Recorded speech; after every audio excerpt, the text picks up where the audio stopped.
This presentation is made possible by these amazing individuals and organizations, whether it was through Patreon, Super Chats, Super Stickers, or by watching, liking, and commenting. I really appreciate each and every one of you.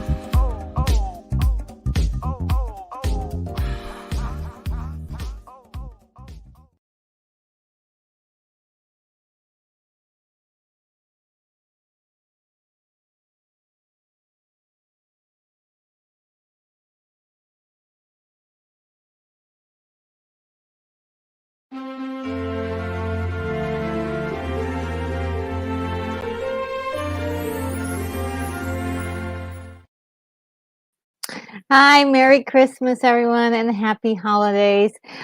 Just so happy to be here. My name is Retro Nerd Girl, and I'm broadcasting live from the International Science Fiction Space Station.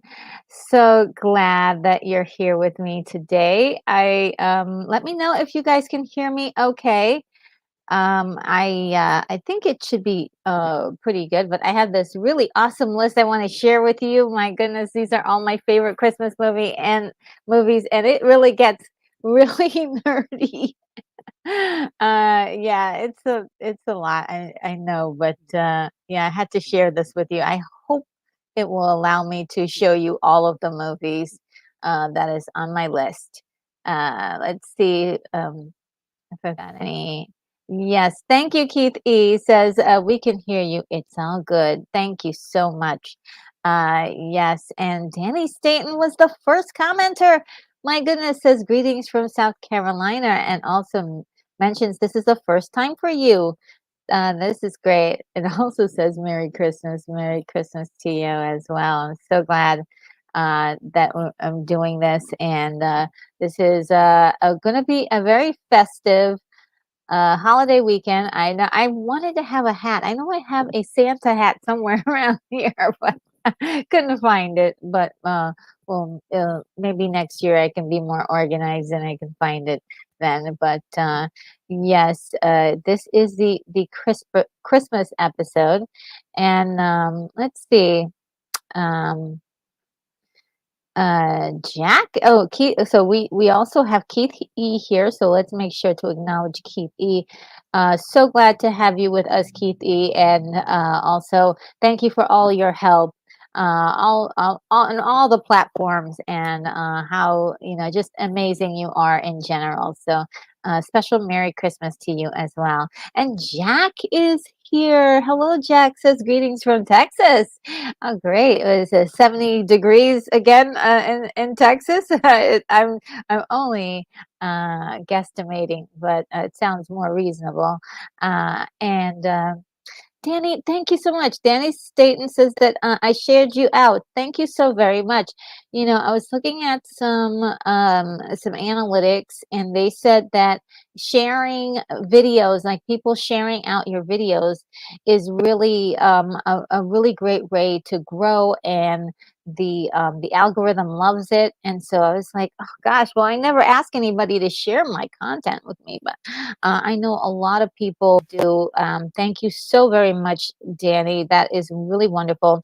Also, while we're talking about sharing content, I want to acknowledge anti-derivative Jill, who is consistently always is so wonderful about sharing out my content. And I never asked for her to do that, and she just does, and it's wonderful. So I do thank you, anti-derivative Jill, if you are watching. And I do look who's here, Unicorn Rampant Studio. So great to see you. Oh my goodness. I see some really cool emojis. We've got a hat. Oh, I'm not sure what that is. Oh, I think it's a celebratory smiley face emoji and no Santa hats. All the other hats. Okay, I gotcha. I gotcha. Party hat and a pilgrim hat. And look, I just noticed me in the green room. I have someone hanging out there. I don't know. Um, if it is possible for me to add him in. Let's see if he's available. Hello. Hello. How are I just you? wanted to I just wanted to come in quickly and wish you Merry Christmas. This is the first appearance I've done on YouTube since I collapsed at home Oh earlier no. uh, Oh no. earlier in the week, and I'm still pretty sick now. So Oh man. I You won't now I won't stay. okay. But I did want to. I thought if I'm going to pop in anywhere, it has to be to wish Retro a Merry Christmas. But Thank you. yeah, I'm fighting off a really bad pneumonia, viral Oh. infection. Yeah, I broke the sweat. Broke my temperature I could melt ice cubes on my head. It was so high. Mm-hmm. But I broke my sweat on Tuesday night. So Good. when the paramedics came to see me, because I had to call them, they said that the reason I collapsed was because I sweated so much that I had dehydrated all the water from my Mm-hmm. body. So I'm under doctor's orders and I've still got this bug. So I'm under doctor's orders to rest up and Mm-hmm. Mm-hmm. take it easy, which is annoying because I missed so many things that I had planned at Mm-hmm. events supposed to present Midnight Run, the movie with Robert De Niro and Charles Grodin's supposed to do a presentation of that in London, and it still went ahead, but I had to cancel my attendance, and I was really looking forward to doing that. Me and another big fan of the movie had arranged it for his workplace, so Yeah. this is the first day I'm actually able to speak as well, because before I just couldn't stop coughing constantly. Oh, that's terrible. Yeah, so I just thought I'd pop in and say hi, Merry Christmas to everyone in the chat. Yes, I hope that you feel better. Unicorn has a message for you. Says, incredible friend of the channel. I'm sorry you're severely ill, Lance. Hugs from the Unicorn Land, Pittsburgh. Oh, that's so nice. Yeah, it's really yeah, so sad to hear that you're not feeling well and that you had to go through that. You know, I actually went through something like this last week. It was bad. But Yeah, somehow like was able to get through somehow, I wanted to say, if you hopefully you'll get better um yeah. Can soon, hang on and for you a little bit. I can't stay for the stream, but I can hang on for a little, 5-10 minutes.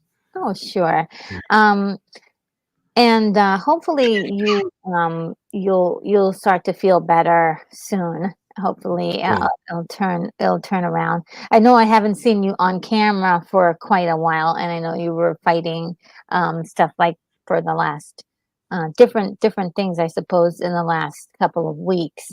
So Yeah, I always get a chest infection at Christmas, always without fail, and that normally wipes me out for about a week. This was a completely different thing, sounds like and it, yeah. there's about 5 of my friends that are down with the same thing, Oh and gosh. yeah, I mean, some of them I haven't seen them. It's not like we all caught it off each other or anything, but Hmm. there were Yeah. there was a group of us that went out for that Christmas dinner. 7 or 8 of us, and 3 of us from that group have all got it. Oh wow. Um, yeah, so and my friend Toby, one of the outcasts, actually, he was shaking so badly, his teeth were chattering. Oh gosh. When it really hit, and he had 4 blankets on, and he couldn't make himself warm, and he thought he was going to die, and he had no idea I was ill because he Hmm. hadn't been on social media at all. Oh wow. So yeah, mine came with a migraine as well, and I don't normally get migraines, so Oh that gosh, was those are the worst. Yeah, that was one of the symptoms of the one I had last week, and something welcome. definitely is going on. Welcome He to says, Retro's seasonal colds eepisode, where we'll be yes, discussing next, Christmas lurgies and the types of infections going around this yes, winter holiday. and Keith, he says, hang tough, Lance. Yeah. So Oh, glad Keith's he'll. on, because Keith sent me a message which I was completely confused about. Hmm. But I think we did an episode on my channel where people were swearing quite a bit. I don't think Keith likes stuff with swearing in it. Keith, you should Okay. just know that that's not going to be the norm. In fact, I discourage people to swear when they come on. But that was the Napoleon stream, so Oh yeah, I uh, saw that one. I saw everything on the I saw Napoleon when the stream, cursing happened. Yes. yeah, everything on that stream was played to extremes because Yeah. it was a parody, and Yeah. the 2 It's actors actually that really came on, funny. yeah, that played characters. I just had to let them run with it. I couldn't really moderate them. So, Yeah. but don't be thinking all my streams are going to be full of cursing and stuff, buddy, because they're not going to be. And I'm not a big fan, even though I am a bit of a sweary Mary myself. And Retro's had to tell me off a couple of times. But and I I have. don't tell him off. I just say, Lance. That's it. Yeah, that's the lance cry of doom. I did manage to watch Rebel Moon this morning. Awesome. Yeah, and actually, although I have issues with it, and although it's not terribly original, there was quite a lot that I liked about it. Oh, good. But the big battle at the end, I can't see what's going on. It's all so dark, and Oh, you know what I I mean. had so much fun with it. But this episode is about Christmas movies. Ah, So I'm gonna just go over since you're here, let's see how much we can do before you pass out on us, okay? Let's start off I, with. I can tell you my 3 favorite Christmas films. Oh, okay. Yeah, tell us your three faves. My 3 faves, because I won't stay on long because I can tell I'm even this. I've got no energy at all, Yeah, I like can. nothing. Yeah, can So tell. my Yeah. three favorite Christmas films. Number 1, Muppet Christmas Carol. Okay. Number 2, It's a Wonderful Life. Okay. Number 3, Die Hard. Ah, So those are my top 3. That's yeah, the top that's 3 great. non Christmas films. Yeah, my Um, number one is It's a Wonderful Life. yeah, I mean that probably was my number 1 until Muppet Christmas Carol came along. Um, you know, and I mean, hey, it's just when you've got singing pieces of fruit and things, you've got to make your choice. Anyway, listen, I'm going to duck out because I really shouldn't be on. Yes, you're Um, coughing, and I want you to get better. I, So go on I ahead am, and and rest. the more I talk, the more I'm going to cough. But I really just didn't want to not pop in and wish you a very Merry Christmas in case I don't get to Yes. see you again before Christmas Day. Wish all your subscribers and the people who come and support your channel a very Merry Christmas and Happy New Year. I can't think of anybody else that's more worthy of subscribers and support Oh. as you, with the amount of work and effort you put in. Oh, don't put me sonophonic. What's going on? I'm feeling poorly. Don't Well, make me a I'm beast. trying. Well, I'm trying to cover up, the fact that I'm all teary-eyed. Oh, okay. Well, just and also collaborating with you this year has definitely been Oh one my of the God, big so high much points fun. of 2023 for me, and there haven't been a lot of high points, but that's Mhm. definitely you've been one of the favorite collaborators. I've had a lot of great new Oh. collaborations this year, but the ones with you have been really fun Oh, because that's we like a lot of the awesome. same stuff. So Yeah, yeah, yeah, I noticed that, and, we always seem to have, fun, and we do, so everything is done with a lot of respect, and so, mutual respect, and I think, yeah, you like, really wanna. I was hoping that maybe there'll be another time to chat before the end of the year, but, I think so. if you feel better next week. I'm hoping to do the last Nielsen ratings episode. Be great if you could come on that. I I think might, usually I'm working on those on days and you give me. I know you've got about 47 streams between now and the 31st. But listen, I'll do my best, but this thing, I can tell it's going to linger. Yeah. Um, so and it's not just the cough. It just, oh man, I mean, like walking to the shop absolutely killed me today. Mm. And I had a friend who came with me, and I wouldn't have gone without them because I still get moments where I feel like I'm going to pass out. So Oh, that's yeah. yeah, so I hate hey, feeling like. check out my new hat. What does it say? Masters of the Air? Yeah, What's that cool, huh? from? For the new TV show. Oh, okay. It's uh Crew Oh, 2021. I never heard of this before. It's the new Band of Brothers television show produced by Spielberg and Tom Hanks. Oh, really? Yes. One of No my clue about this. friends Um, who worked on it got me this as a Christmas present. Knows I'm a massive World War II guy, so. But yeah, so mm. thanks again for your friendship and your support. Oh, And of course, so listen. I'd love sweet. to stay on, but I know I shouldn't. I shouldn't even be on now, really. Okay. Um, Yes. but you know, Thank you um, for stopping by and sharing your Christmas wishes with us. And please do get better and feel better. Keith E says his last episode will be 4 a.m. Sunday, the 30th for you, or Saturday. So yeah, I'm gonna try. I've got something scheduled for the 30th at the minute. Okay. I've got 2 shows scheduled, but I think I'm going to cancel one of them and just have one. So, um, but Yes. well, we talk about all the same Jack says things. get better. He got it in 2014. It can do you bad. Yes. Yeah. Yeah. Well, Okay, well, so get off the, hit the X button, and I will see you when you feel better. yeah, I'm gonna go and watch Blue Eyed Samurai now. So Oh, so good. So good. tuck- tucked up in bed, I'll be off my social media. Ah, Thanks also everyone for the messages of support. Really appreciate it. I'll see you again yes. soon. Drink lots of liquids, rest. See ya. Bye.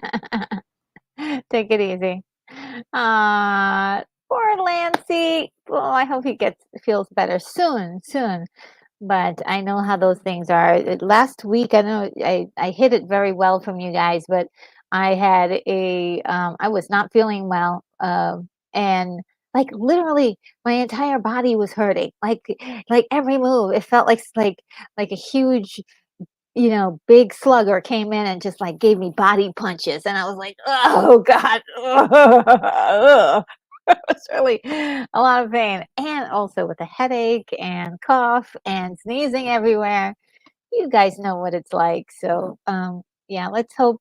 Let's wish for no more sickness, at least for the rest of the year. All those colds can go away. Well, let's get back to the Christmas movies, guys. Woo! Let's get in the mood by doing a quick little Christmas stinger. Let's do a Christmas stinger for to get us in the mood, in the Christmas mood. See if I've got a good one. Oh yeah, here's one. Here's one.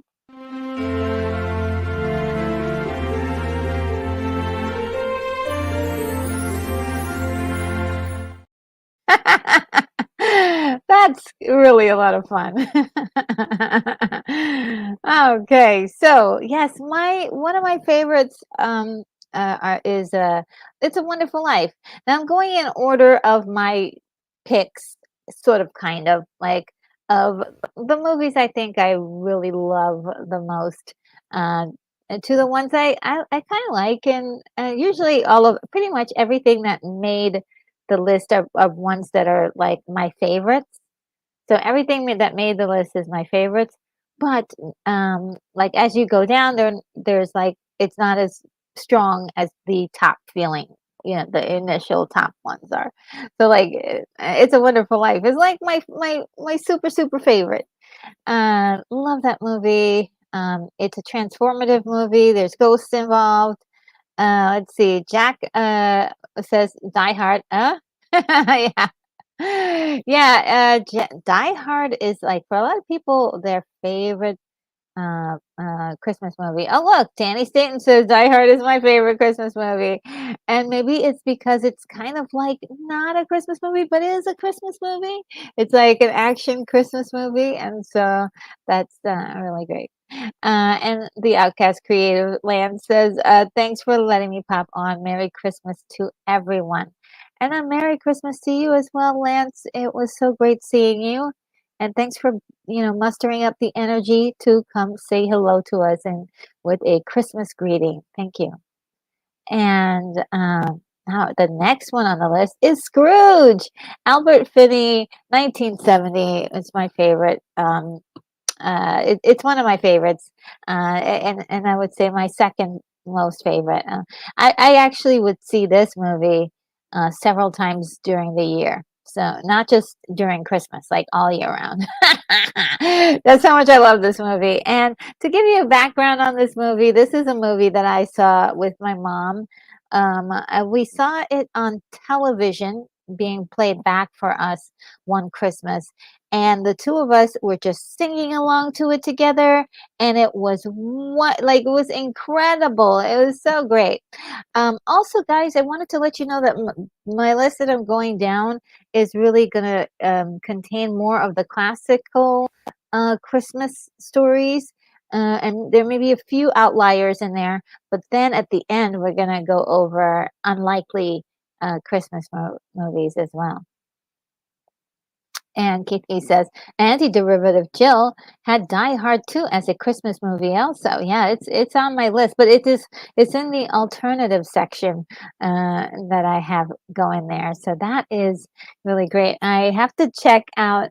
I did see her Christmas special she had yesterday, but I didn't hear too much about movie talk in that particular when I was there. So I'll have to double back and see what else that she has on her channel. I do love the discussions she has on her channel.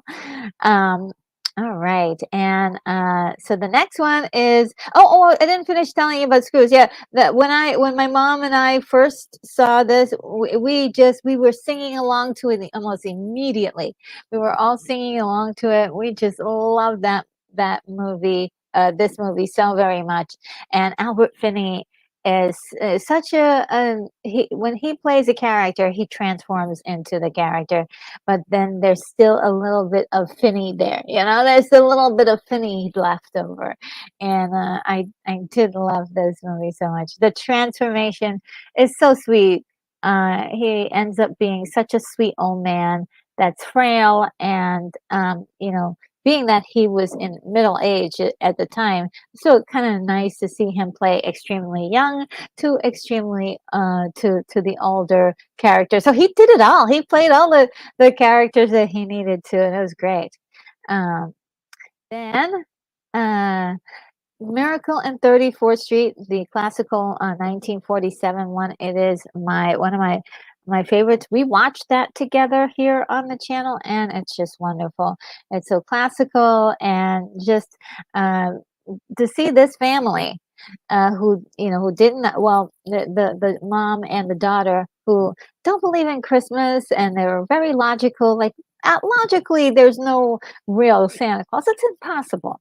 And then they meet this department store Santa who changes their mind. It's just wonderful, and there's a little love story. There's some wish granting, which I always love. It's great. And then A Christmas Carol, and I believe um, this one is the 1970. I think I have it written down somewhere. If you don't mind me looking, but I think this is the 1970 version of A Christmas Carol that was animated. You heard us talk about that before. Lance and I talk about it, and it's really, really good. Just the way it's written is just incredible. So I believe it's 1970. It's either 1970 or 1974.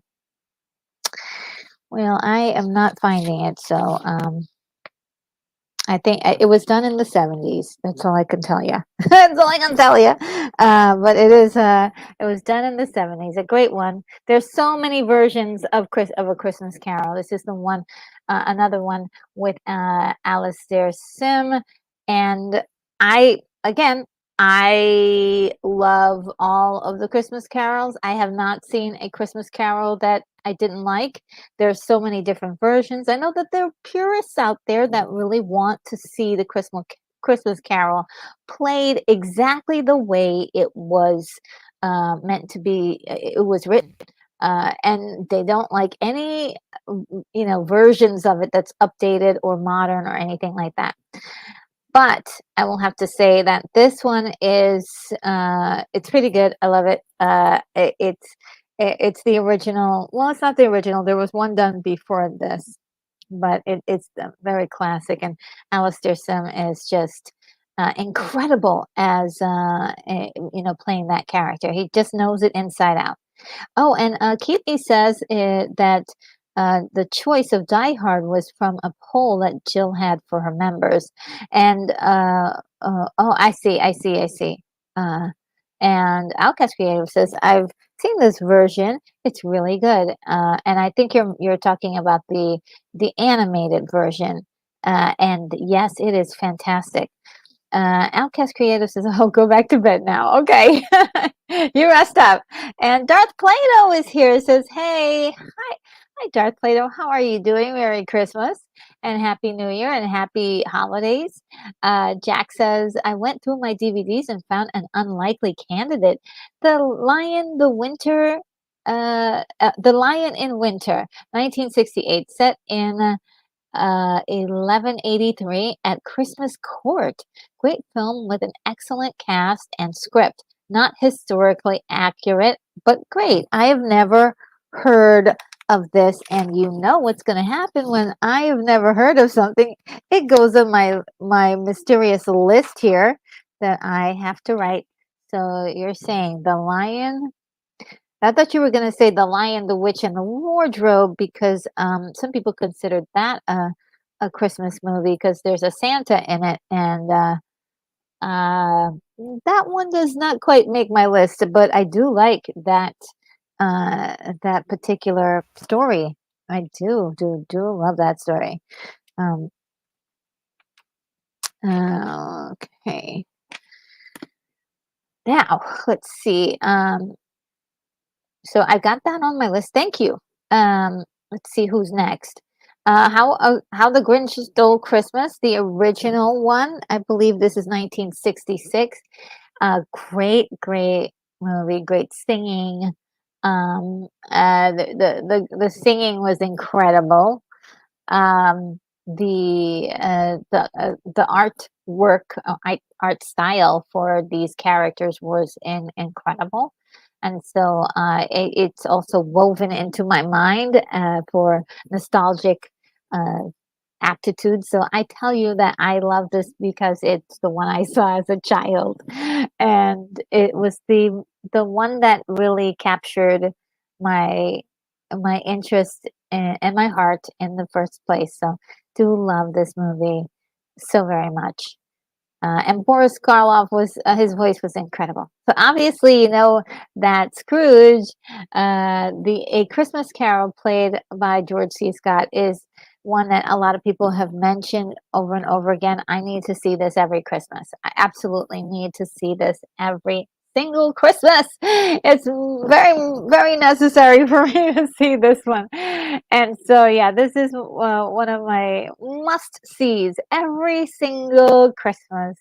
Love it, love it, love it. It's not like Scrooge 1970, where there's a lighter, there's a fun tone to it. By the way, the Scrooge, the 1970 version, is a musical, and so I think that's probably one issue for a lot of people. They don't like musicals necessarily. Some people, I do happen to love musicals, and that's another reason why I kind of love, Albert Finney singing is just great. And of course, he does a wonderful job in Annie, where he played Daddy Warbucks, and so he's got a great singing voice. So it was great seeing him in that.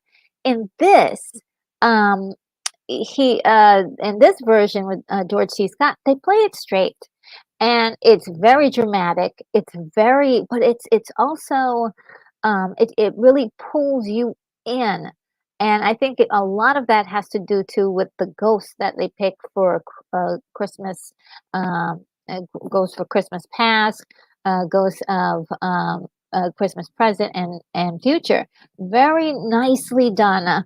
A wonderful classic. Like if you're thinking, hey, this might have been the way the story actually could have gone down if it was realistic, and that's pretty cool. Oh look, Victoria's here. Hello, Victoria says, "Call me a weirdo. This Gremlin season for me." Yes.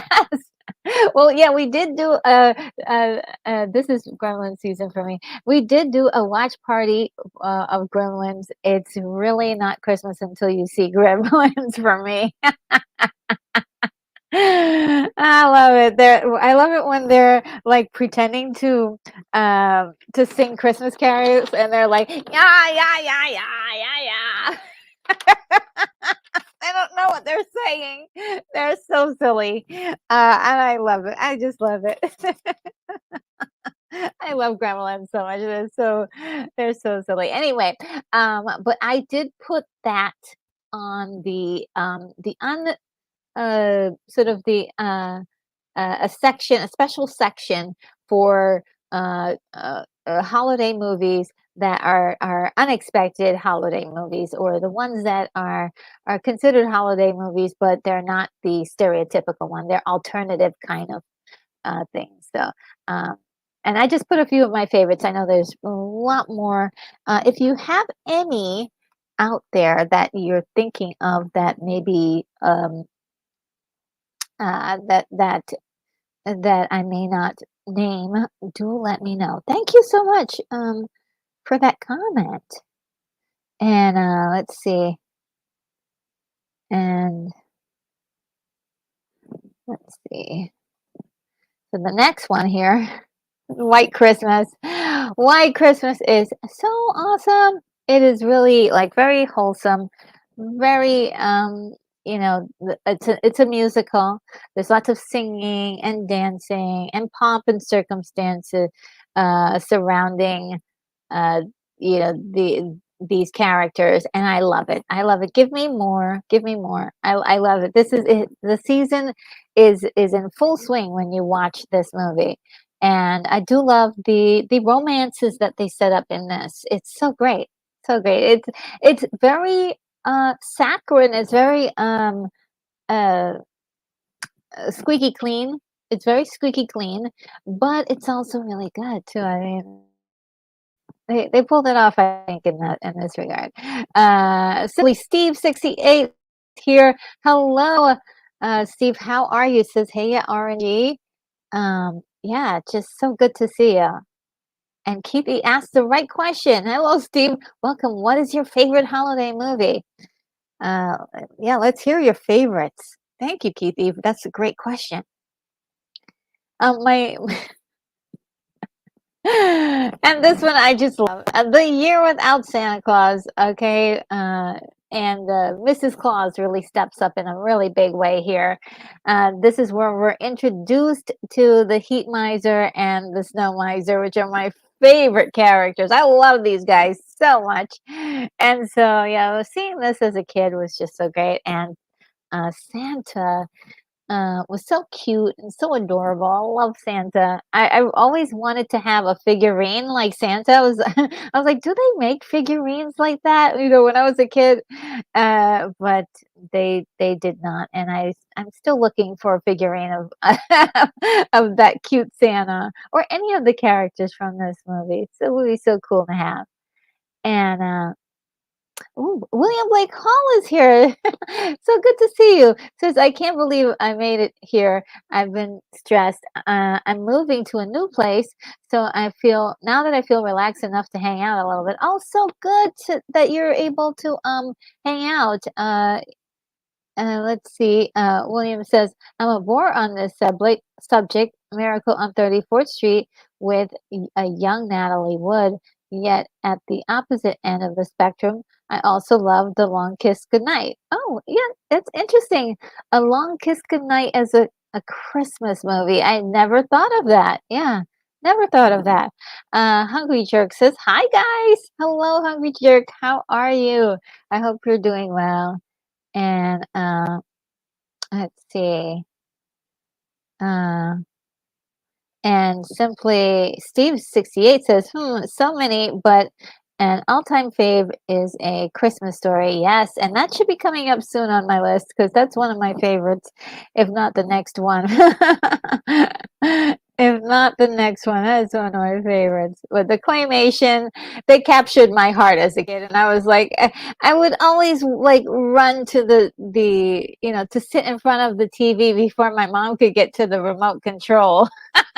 So I can watch this. 'Cause I don't know if you guys remember, like in the 80s and the 70s, you'd have to run to get and sit in front of the TV before somebody else does, because then they'll change the channel.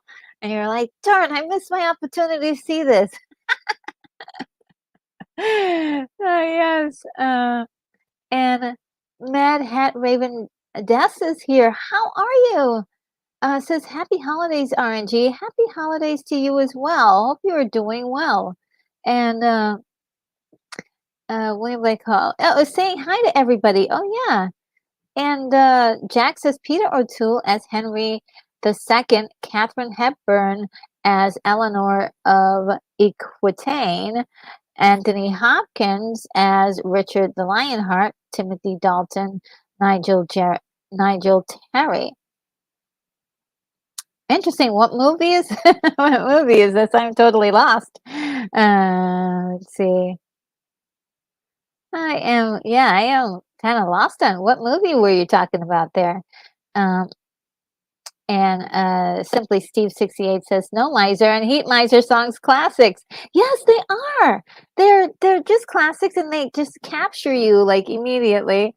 And I just love that that Mrs. Claus had to step in and she's like, now you boys get along. This is so really cute. So I really loved the that movie so very much, so very much. And William Blake Hall says, Jack, the Lion in Winter, absolutely. Oh, is that what it is? The Lion in Winter. Okay, got it. You guys are great. Thank you. I do have that on my list for future endeavors. And Kitty says, hello, Matt. What is your favorite Christmas movie? Oh, thank you, Kitty, for asking everyone. And Jamie says, Rosemary Clooney was really a great star. I always liked the uplifting message to and for all of the misfits in the Rudolph the Red-Nosed Reindeer. Oh, yes. Well, yeah, that's on my list. That is on my list, Jamie. Yeah, great. Thank you. Thanks for mentioning that. Yeah, she was great. And Hungry Jerk says, gonna meet Patrick Duffy and Linda Pearl at the Orinda Theater coming up soon. Oh wow, I love Patrick Duffy. Oh my goodness, you're gonna have so much fun. Oh my goodness. Wow. Have a ball. Have a blast for us who are just fans of, people like Patrick Duffy. And Linda Pearl, I'm not familiar with that person. Let me know what if there's something that person has done that maybe I might remember. And William Blake Hall says, watch The Lion of Winter back to back with Glengarry Glen Ross, and you'll be in awe of all the acting. Wow. And Matt Hat says, um, Matt Hat Raven Death says, the original Miracle on 34th Street. Yes. Really, yes, absolutely. That was the third movie on my list. Third movie on the list. Thank you. Yes. All right. And so the next one is Rudolph the Red-Nosed Reindeer. Yes, so good. So good. Not to mention the song that is like the earworm, for the season, but also how cute the story was. Very relatable, and you know, I just love these kinds of stories. They're really simple, but they really have a way of touching you. They really do. Now, this is the first sort of low end, I would say, as far as production. This is a TV production movie in which I'm not sure who produced it, but it's called The Christmas List with Mimi Rogers, and it's one of my favorites. I have to see this multiple times during the year. It doesn't matter if it's Christmas or not. It's about a lady who's not happy with her life and is sort of wishing for a better life, but then she realizes that with all the wishing, it kind of gets out of hand, and which is it sounds very cliche, right? It sounds really cliche. Um, and one other thing that I like this too is she's not like a young girl. She's a like middle-aged lady who's trying to um, connect with her inner self, if you will. And I think she does. I think she finds her voice in the story, and that's something I loved. I loved that story. And there's romance. There's romance too, so that's great. A great story. I do love the Christmas list. And Simply Steve 68 says, I just recently saw Noelle on on the Freeform channel. Anna Kendrick as Santa's daughter had to take over the family business because the son didn't want to be Santa. Oh, interesting. Yeah, I've never seen that one. I'll write it down. Did you like it? Was it really good?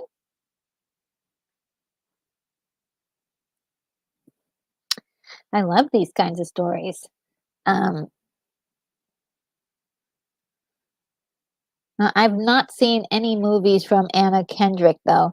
I know that she's an actress, but I've never seen anything with her in it. It has never kind of really appealed to me, any of the movies that she's been in. So, and it's not again anything against her. It's just like the type of movie I like. But I am intrigued. I'm intrigued. Santa's daughter. I'll bite. Hungry Jerk says, I like Rankin Bass shows. Yes, they were so great and so sweet. I mean, they were so sentimental and just wonderful. I do love those. What they have coined to be claymation uh, cartoons, and so or animations. And William Blake also says, I appreciate the gentle religiosity of a Charlie Brown Christmas. Linus touches my heart. Oh my God. And I still have yet to see that, guys. But it's on this list. It's on this list as a movie that I'm looking forward to see. And William Blake also see if, you have me at Anna Kendrick. She first grabbed me at in The Accountant. Oh, really? She's in that movie. I did not know that. I'll write that down. The Accountant. Yeah, I did not know that she was in that movie. And and simply Steve says, yes, absolutely heartwarming. And Barry On is here says, there's a movie called Olive, the Other Reindeer. Ooh, that had some fun wordplay, as you can tell if you read the title out loud. All right, well, so I will write that down. The Other Reindeer. You guys are enhancing my. I'm going to be knowledgeable about every single Christmas movie eventually one day. Uh, and uh, also says that Olive, the other reindeer, had Drew Barrymore voicing Olive. Oh, really cute. I do like her stuff. I do like her stuff. All right, the next movie I've got here is Babes in Toyland. That's actually Drew Barrymore did a version of that too, which is on this list. Babes in Toyland, the one with Laurel and Hardy, so good. I think it's also called the March of the uh, something soldiers. Uh, and it is so good. I love it. I love this. And for its time, absolutely funny, endearing. There are some parts that are scary, but in a the scary way that the story just is, and the way the soldiers are just coming out of they're in every pore of this little village of fun, happy, magical stuff that's going on in this village. This is a storybook village, right? It's got all the tropes and all of the characters from storybooks in this village, and it's like, wow, Toyland, I guess, was the village of Toyland. Very, very good. I love it so much. It's a classic. You can see it in black and white or in color. Either which way, I love it all. I'll take it. Not too elite for to see it in color if necessary. Then we have Polar Express. Now, Polar Express is just not visually there is a from what you see visually of Polar Express, you get the idea of what they were trying to do with this, but they didn't pull it off because there are so many moments of Uncannyville that spring up, and you're like, "Ugh, what is that? What is this visual I'm looking at? It's scary." But the story, the story is so heartwarming. Oh my goodness. And so this is why this movie is really it captured my heart. And so it is one of my favorite movies to watch at least once a year. There's like one or two moments in here maybe I can do without, but still the most powerful parts of this trumps everything, and it's like I would do anything for just this moment. And so yeah, I do put this high on the list because of the story aspects that I absolutely adore. And Simply Steve, cool, Laurel and Hardy, yes, they're just great comedians. And Kitty says, when you hear retro click that pen, you know she's being serious. I didn't even click it though. I didn't even click it. It's already my pen is already uh, ready to go. That's all I have to say. Now, Simply Steve says, "LOL, bad CGI." Yeah, just yeah, that's just the thing about this movie, sadly. But otherwise, a really great story. Look, if somebody came, I said this before. Somebody could come in and just update this CGI. Man, you'd have an interesting movie on your hand. You'd really do. You really have an interesting movie on your hand. I did love this movie. I know there's some people who don't like it. I think it's over the top. It's way crazy, and some parts people have found it to be scary. I love this movie so much. I think it's endearing. I love the music. I love the music. There's one song in here that I absolutely love. Where Are You Christmas? Written by the Queen of Christmas, Mariah Carey. It's wonderful. Sung by Faith Hill, and also the young lady who plays the little Who in the movie. It's great. It's great. Jim Carrey's really at the top of his games here. Like he's amazing in is what he's doing. Is he again? Is it a little bit over the top? I chuckle every time from it, but I know if it's not everybody's cup of tea, I understand. Now we've got Elf. Of course, this has got to be on the list for a lot of people. It is on the list for me because it's just so touching. The ending alone is like the last half is just so good, so good. And the beginning, I would say the setup of the of how the world is started, how they set up the rules for this world. And I do believe it is done really, really um, extremely well. William Blake Hall says peak Jim Carrey for me is Liar Liar. Oh, yeah, that's a good one. That's a good one. There's a couple of good ones from him during that era. I For some reason I it's inappropriate. I know a lot of people don't like it, but I do like me myself and Irene. I chuckle every time I see that movie. Just ridiculousness. Guys, there's Christmas Story in which we'll be doing a watch party for tomorrow. This is talk about a story that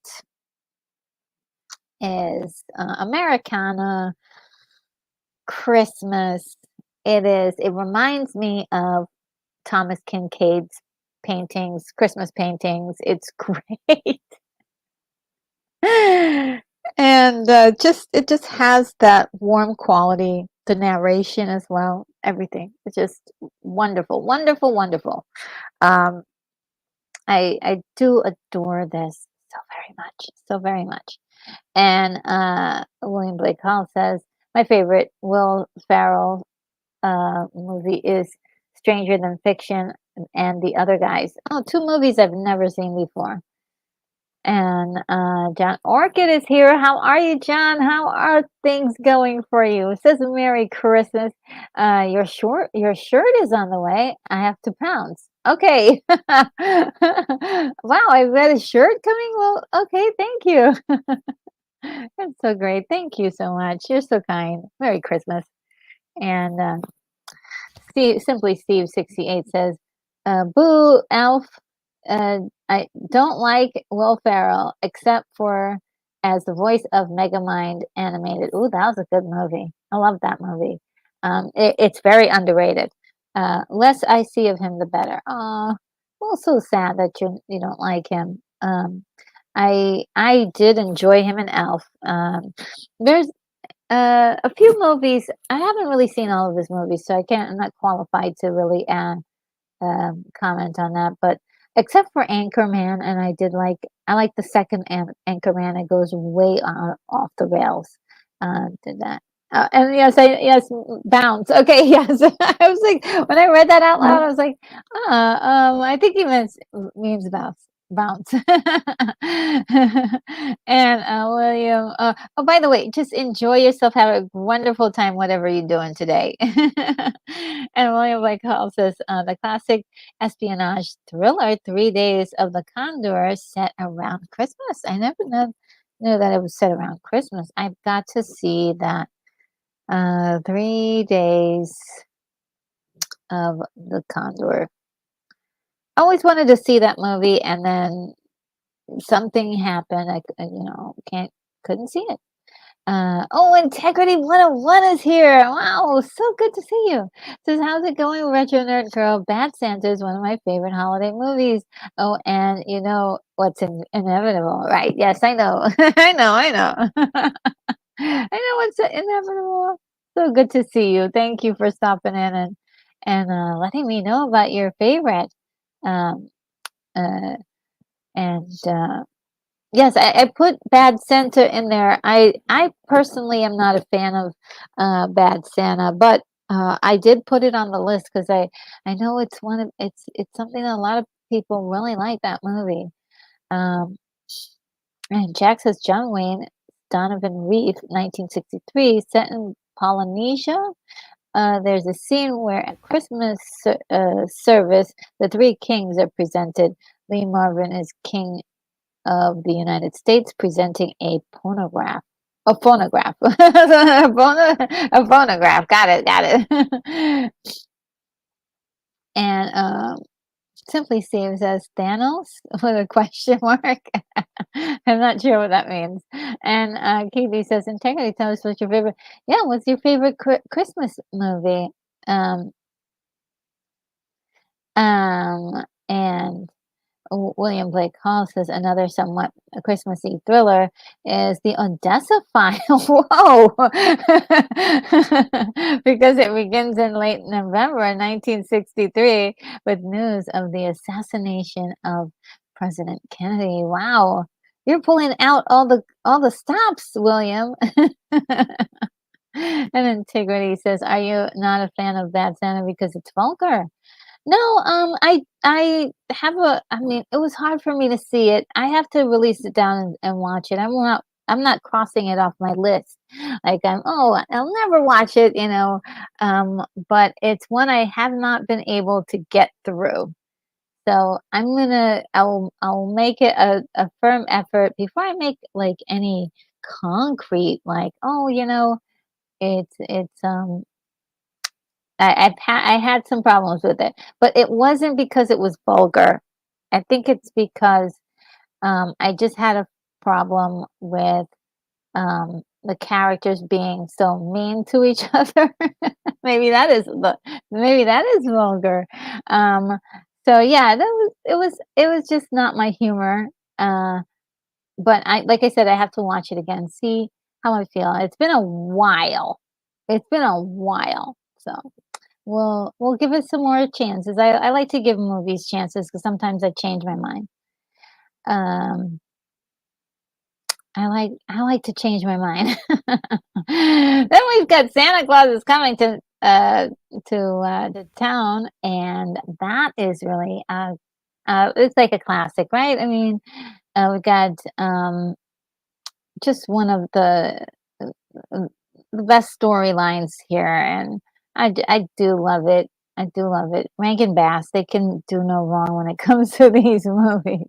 And William Blake Hall says tomorrow, December 23rd, is Christmas Adam. Why? Because Adam came before Eve. Nice. Nice one. And Integrity 101 says, my wife votes Christmas Vacation. Oh, yes. A lot of people like that one. Yes. Christmas Vacation is a classic. It's on my list for sure. It's just so funny and just a hot mess. Everything that can go wrong goes wrong. And Jack says, missed A Christmas Story when it came out, but it became the go-to movie at a gathering, funny as well and well shot. Yeah, it is. Very well shot. I loved it so much. I loved it so much. And just all the, it's another one that kind of goes awry, but it doesn't totally mess up. Doesn't go totally mess up. And Integrity says, my favorite is probably Home Alone. Oh, yes, well, of course. It's got one of the best Christmas songs in it ever, ever, ever. Darlene Love's song. Just super, super awesome. And William Blake Hall says, I turned 63 on New Year's, Adam. Oh, tomorrow? Okay, well, happy birthday a little bit in advance, and we'll be sure to if you can make it tomorrow to the watch party, we'll try to make sure to remember that it's your birthday. Yeah, 63. My goodness. That is awesome. That is awesome. And let's see. Uh Okay, yes, and Simply Steve says Fred Astaire narrated this one. Yes, it was so sweet. It was so nice to hear his voice too in it. He just does such a wonderful job narrating it. It's so good. So good. So good. I love it. And Keithy says, I like all the traditional Christmas movies, but Funny Farm has Christmas elements, which I think are great. Funny Farm. I don't remember that movie. Um, Integrity 101 says, I love Batman Returns and Die Hard, but I don't consider them Christmas films. Setting a film during Christmas does not make it a Christmas film in my book, but what the heck do I know? Yeah, yeah. I mean, that's highly debatable, and they definitely I put them in the alternative camp. But it is Batman Returns is one of my favorites. Alternative, I would say, Christmas movies, and it's so good. It is so good. I love it so much, and there really isn't anything Christmassy about it. But Die Hard actually can be made a good case that it is a Christmas movie because the whole purpose of the main struggle is a man trying to have a Christmas with his family, and so that could be probable cause for it being a Christmas film. And plus, more there's a lot of Christmas songs in it that get kind of drowned out by all of the action, but it's there, it's great. I love that movie. And Jack says Boris Karloff's narration of the animated Grinch is the stuff of legends. Wasn't it? Wasn't it? Oh, so great. And Integrity 101 says, I never saw It's a Wonderful Life. Supposedly it's a Cold Stone classic, so I'm gonna check it out. Oh yeah, do check it out. It's number one on my list. It's very touching. Uh, and you know, there's a lot going on in that film. I can't wait to one day do a full breakdown of it, character dissection and all that because it's so good. It really is. It really is. I love it so much, and I love the transformation. And Jack says, Die Hard gave us Alan Rickman. Yes, absolutely. He was fantastic in that. And Katie says, I did not know till this year that the voice of Tony the Tiger sang the songs in the bridge. Yes, and he's excellent, excellent, excellent. And then there's this movie called The Man Who Invented Christmas, which is a more recent film. Let me see if I have a date on it. Um, mm, mm, mm. I don't think I have a date on this, but it's like I think 2000 and like 18 or 17 or something like that.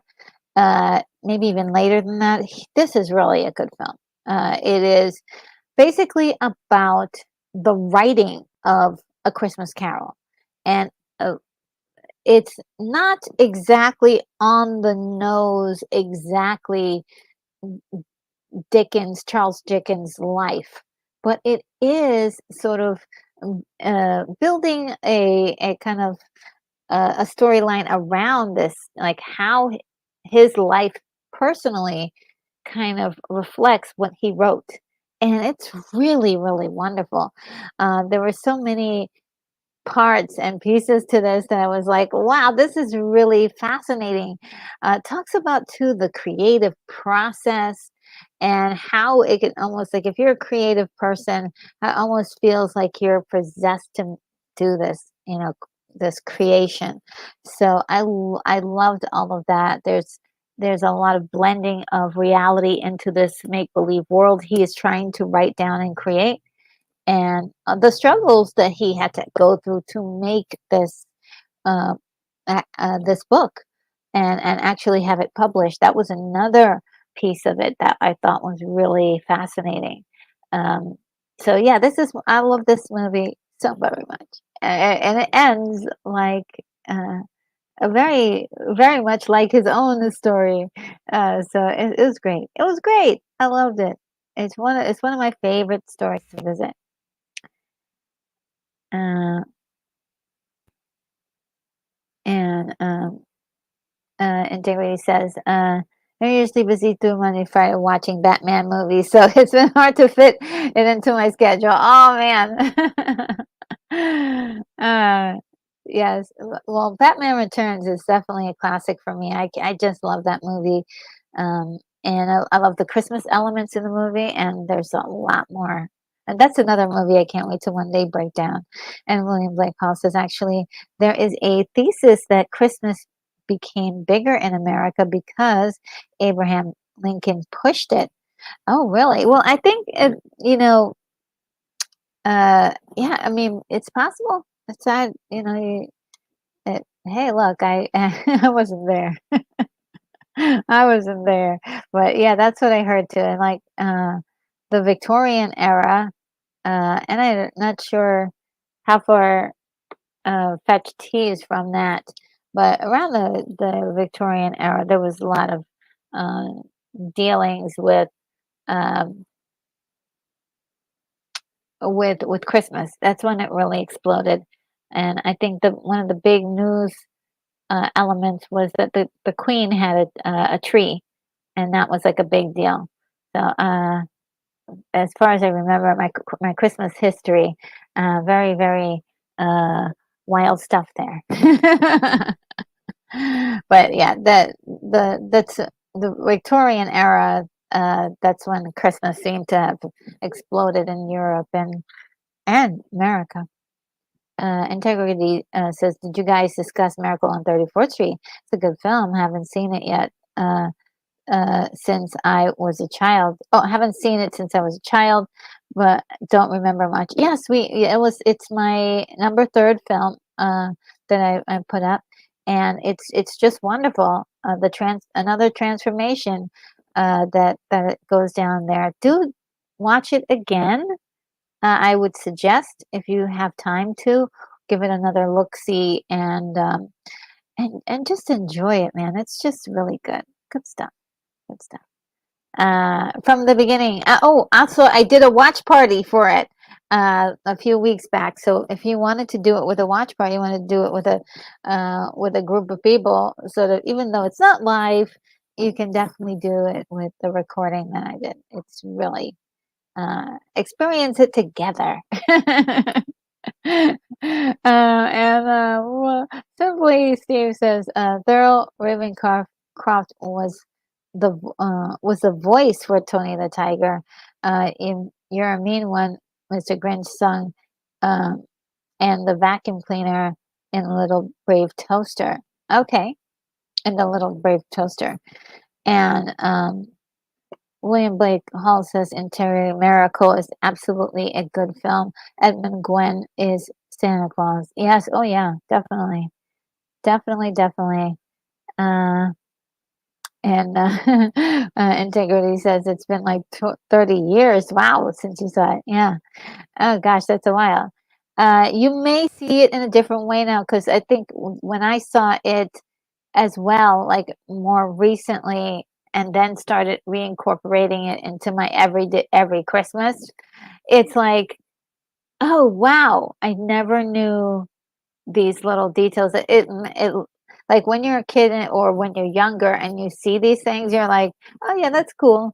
But like when you see them as you're older and you're able to like notice little more details and things like that, it becomes more powerful.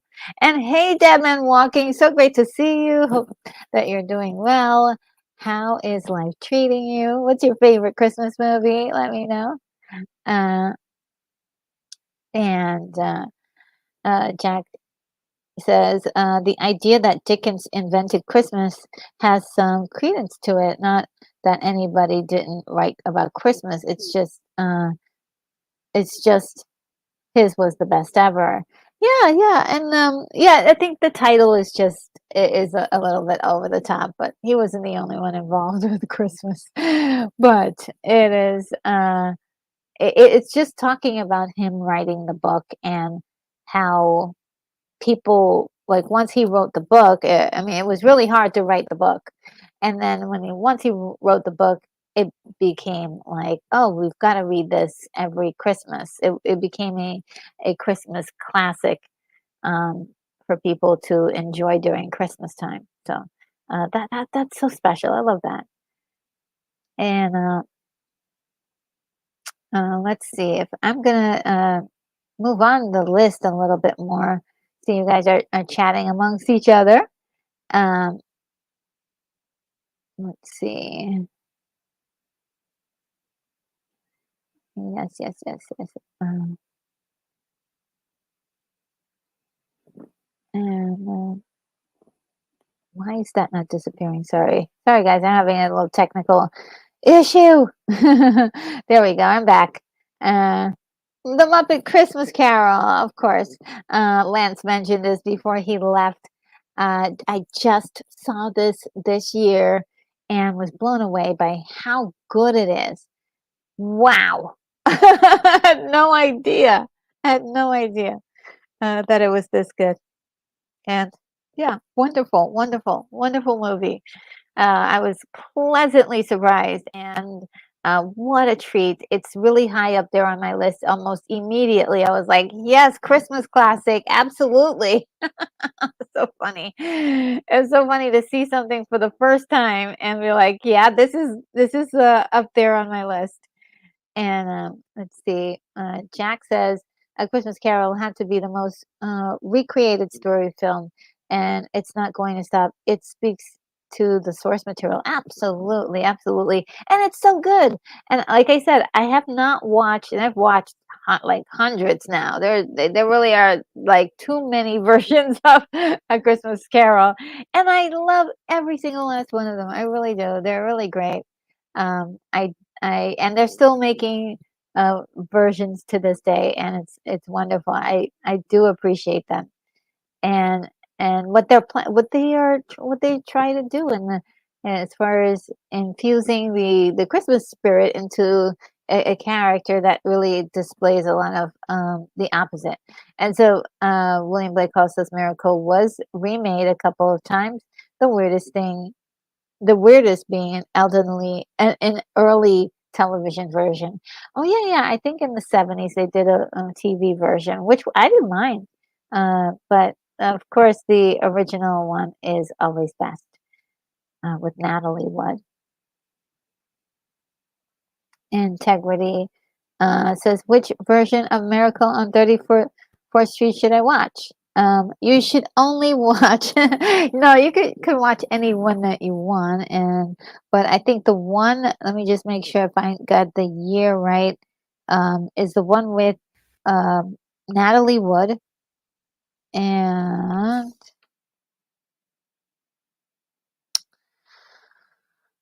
guys, help me. I think it's what year is it? Was it 1934? I think it was 1934. You guys probably already have it down there. I think it's 1934. Let me Google it really quickly.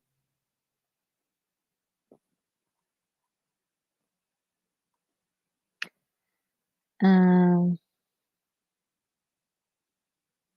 oh, sorry, it's 1947. I said it before. I said it earlier, and now I see how the memory is. It's like it goes. 1937. That's the one. I'm sorry, 1947. That's the one you should watch. It's really good. You guys are really writing up a storm in the chat.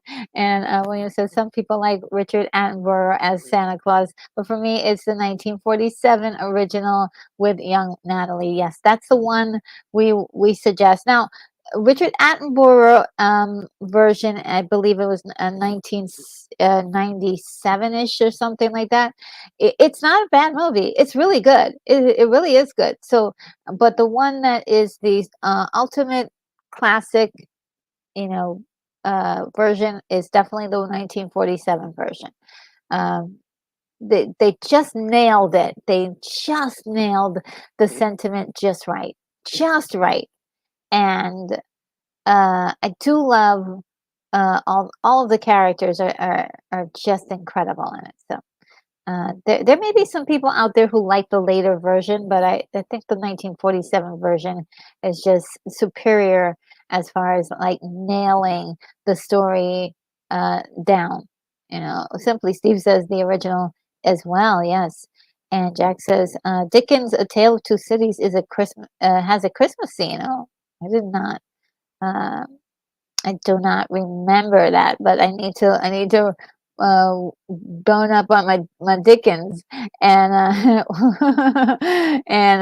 William Blake Hall says the quality of Muppet movies. It's like they were Pixar before Pixar. Yeah, they always seem to have to they knew story structure and figured out like how to this is a musical.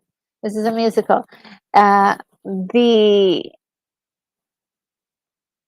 the way that they have the puppets move, their movements was so important. It helped to sell these certain moments of like my favorite, of course, is Christmas Present, and he was just outstanding.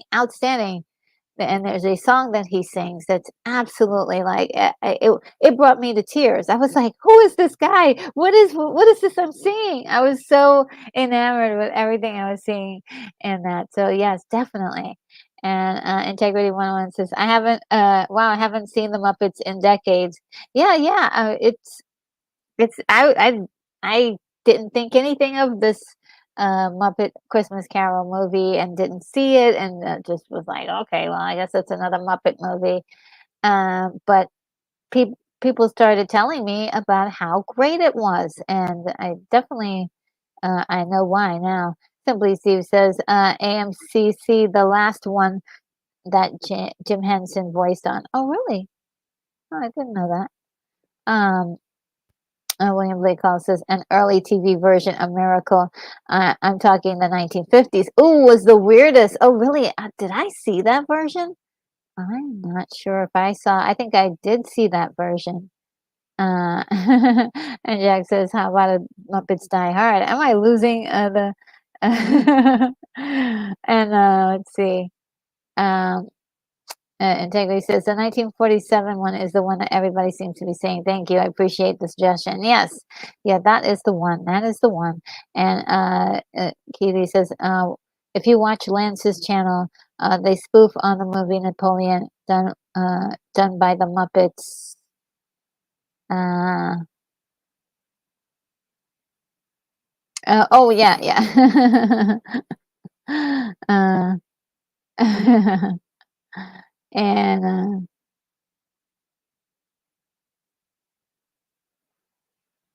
oh, the outcast, you're supposed to be resting. You're supposed to be resting. So it's "Come In and Know Me Better, Man" is the name of the song. Thank you so very much. Now go back to bed and rest. Says as Dickens himself told me, this is the most authentic and definitive version of my classic tale, the Muppets version. I'm not listening, honestly. Oh, gosh. Wow. Yeah, so okay, next. Oh, consensus by everyone who saw this movie. Love it. Just saw it for the first time. Love it. So anyone who hasn't seen it, uh, do yourself a favor and just look at this. It's really good. It's really good. And it's lighthearted and fun and puts a smile on your face. I mean, don't we need that these days? And then we've got Frosty the Snowman. I love this one. It gets a little sad, but Frosty is one of those. And I'm not sure if you can really you could just say it's a winter thing, not necessarily completely Christmassy, but it is definitely it's got all the feels there. So I definitely think it's great. Um, Borrowed Hearts. Oh wow, this is one of those. I'm not sure if it's Lifetime or um, or the Hallmark movie or which one it is. But it is a made-for-TV film that was so touching and endearing about a single mom with that gets roped into this weird situation with her employer where she has to pretend to be his wife and her daughter has to pretend to be his daughter. It sounds weird. I know it sounds weird, but it's not creepy, I promise you. And even like moments where things could get like a little sticky, it's definitely not it's not bad at all. They do make it very, very nice. Also, who's in this? There's an actor in here that I wanted to for sure let you guys know about.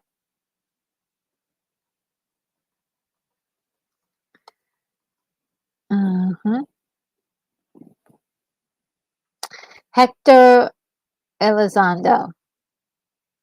He is absolutely fantastic in this. So yeah, he's one of the uh, great actors of our time, and he's just is so good in this. He plays a businessman from South America and is just incredible, incredible, incredible. So yeah, I love this movie. It's just so great. What else is happening?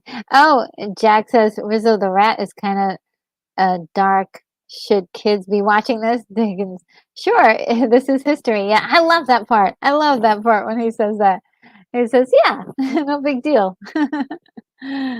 And yeah, because there's a lot of dark stuff that happens in it, but it's so appropriate for kids. It's not going to traumatize anybody, that's for sure. And Keithy says, "Lance, go to bed, or you'll be the first person I ever blocked." And Simply Steve says AMC was the fourth in the original Muppet movie series. Oh, okay. So that MCC is a Muppet Christmas Carol. Yes. Um, and Zachariah 315 is here. Hello, Zachariah. So good to see you. We got retro TV, popcorn movies. Oh, awesome. Thank you so much for being here.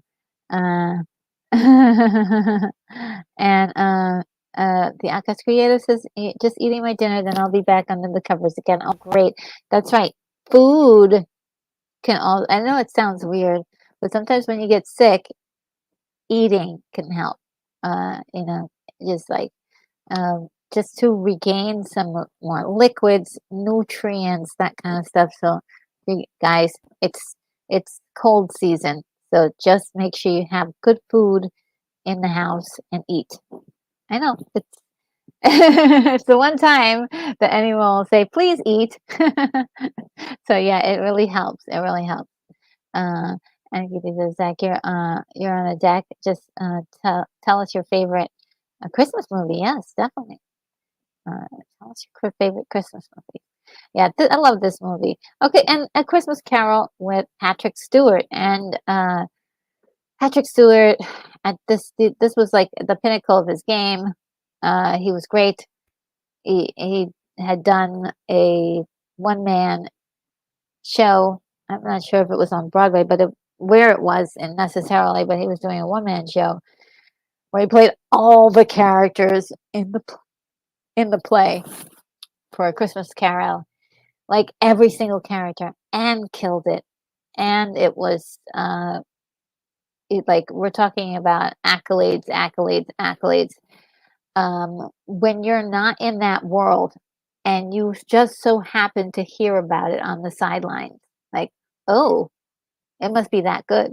Yeah, that was what was happening in the 90s. This is 1999. He did this movie. And of course he kills it. He kills it. It's gritty.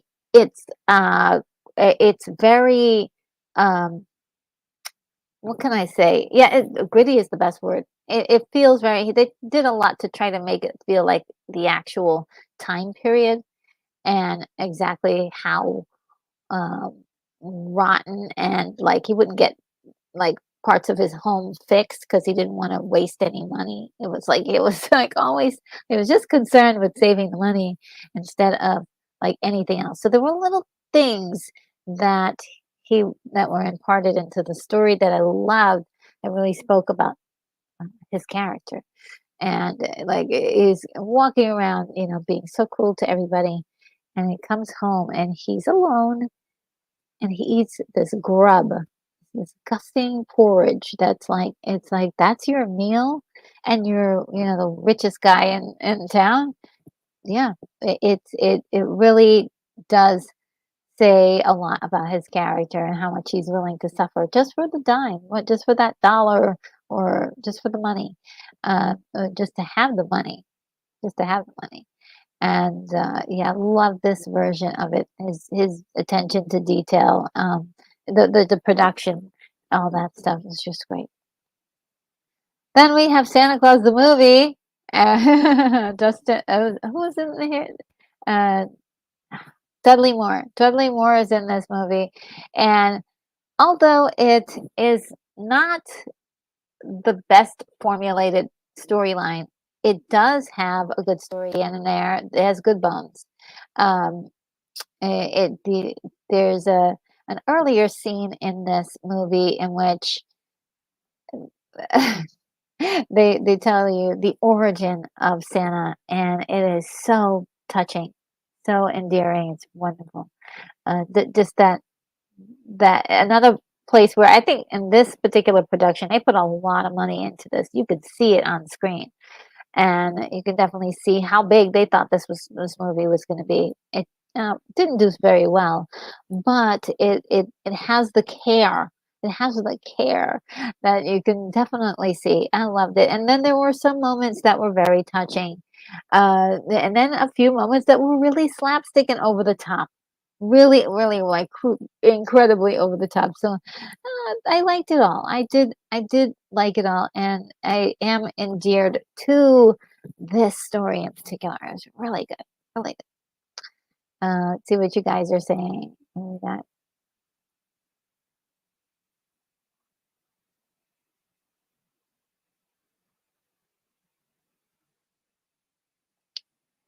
And William Blake Hall says bears swear by eating before sleeping, especially in winter. Good idea, right?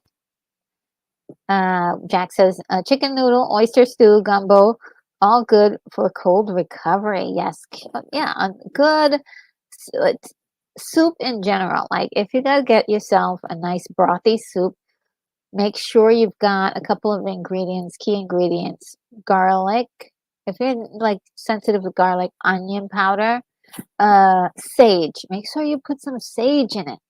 Sage is so good. So good. When you put it in like a noodle soup or broth or something that some sort of soupy kind of concoction. It just sort of warms your soul, gives you those liquids you've been sweating away or will sweat away, and also sustains you with all that like other ingredients like carbs, the proteins, and uh, and minerals. Minerals hopefully. Uh, and like also winters when I love chili. Ooh, yum, yum, yum. I don't. Chili's great all year. I love chili. And Keith says, hot chili with gumbo shrimp. You guys are getting to the hungers. Oh, by the way, I wanted to let everybody know, in the festive spirit, I do have my vegan eggnog that I made. That is so delicious, guys. It is so good. I'll have to share my recipe one day. It's really tasty. Uh, and Keith E says, sounds like Pittsburgh. And William says sage. Yes. So look, you can put sage on anything and it tastes so good. I swear, I swear. So, just has like a wonderful like backbone to it. And Jack says very good comparison. And Outcast Creative says I'm taking notes for these healing recipes. Awesome. Yes. Yes. And Jack says potato leek soup. Oh yeah, yum yum yum. That sounds so good. Sounds really great. Oh, I haven't had that in years, actually. I want some. I want some now. The next movie is Office Christmas Party. I know. It's a little bit modern. Maybe it should have gone in the alternative section, but I do love seeing this crazy movie every year where everything goes off the rails and people losing their minds. And it's one of those films that is just like goes from like, "Oh, okay, life is going as normal," and it's like, wow. Throw everything out of the window. It's crazy. Yeah. Welcome to insanity. And then this would probably go right next to it, which is The Night Before, which talks about three friends who are celebrating their Christmases together. They have different faiths, but on Christmas night, they come together sort of as a family because of a traumatic experience that happened in the past. And they, of course, it's sort of like the wedding party or whatever the it's sort of like a, what's the name of that movie? I think it's called uh, the wedding party or something. I'm not sure what it's called. Weddings. I'm not sure what it's. It starts off like a couple of guys getting together to do like a simple party. They have some things that they like to do, and then it goes off the rails again. And it's another off the rails thing, where it's supposed to be okay, and it goes sideways. I love it. It was great. I enjoyed it. Love the music. The music is incredible. Great Christmas music. Uh, when they call Olivia Munn is in the office party, right? Yeah, she's in it. She's in it. It's really fun. It's a fun romp. I don't take it too seriously and just have fun with it. It's one of those. That's what I think about these two movies. I kind of put them together, and they have the same kind of vibe where it's modern, but also it is like what Die Hard would have been if if there wasn't any shenanigans with with terrorists and all that stuff. And Zachariah says, I don't have a favorite Christmas movie. If I had to pick one, it would be Die Hard or Home Alone." Oh, cool, cool. Yeah, that's a favorite for a lot of people. And Simply Steve says Seth Rogen, Colin Mackey. Yes. And William Blake Hall says Pittsburgh is not as bad as it as it was in past generations. The Marx Brothers made a crack about Pittsburgh. Oh, really? I didn't know that. Ah, yes, this is it. Simply Steve, Wedding Crashers. Exactly. It's just like that, where it's supposed to be just start off like regular, and then it goes really insane. And I don't mind those. I don't mind those at all. I really don't.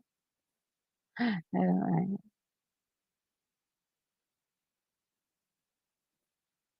And and Calvin Mackey or Anthony Mackie. Yeah, Anthony Mackie, and yeah. Let's see. Integrity says, "Merry Christmas and Happy New Year's, guys.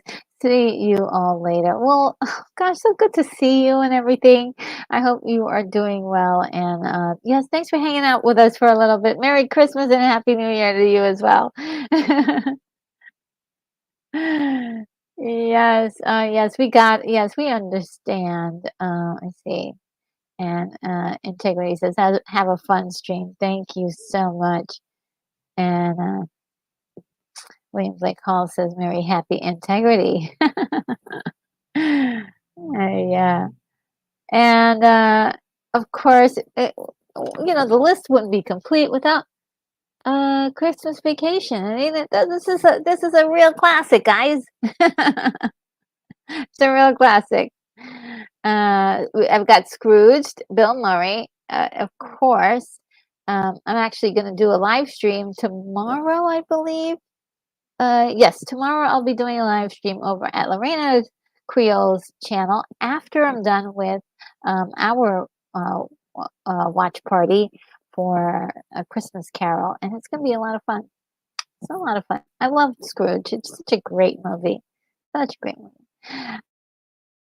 This one has a place in my heart because I saw it when I was pretty young, and I loved Gelsey. I believe Gelsey Kirkland is her name.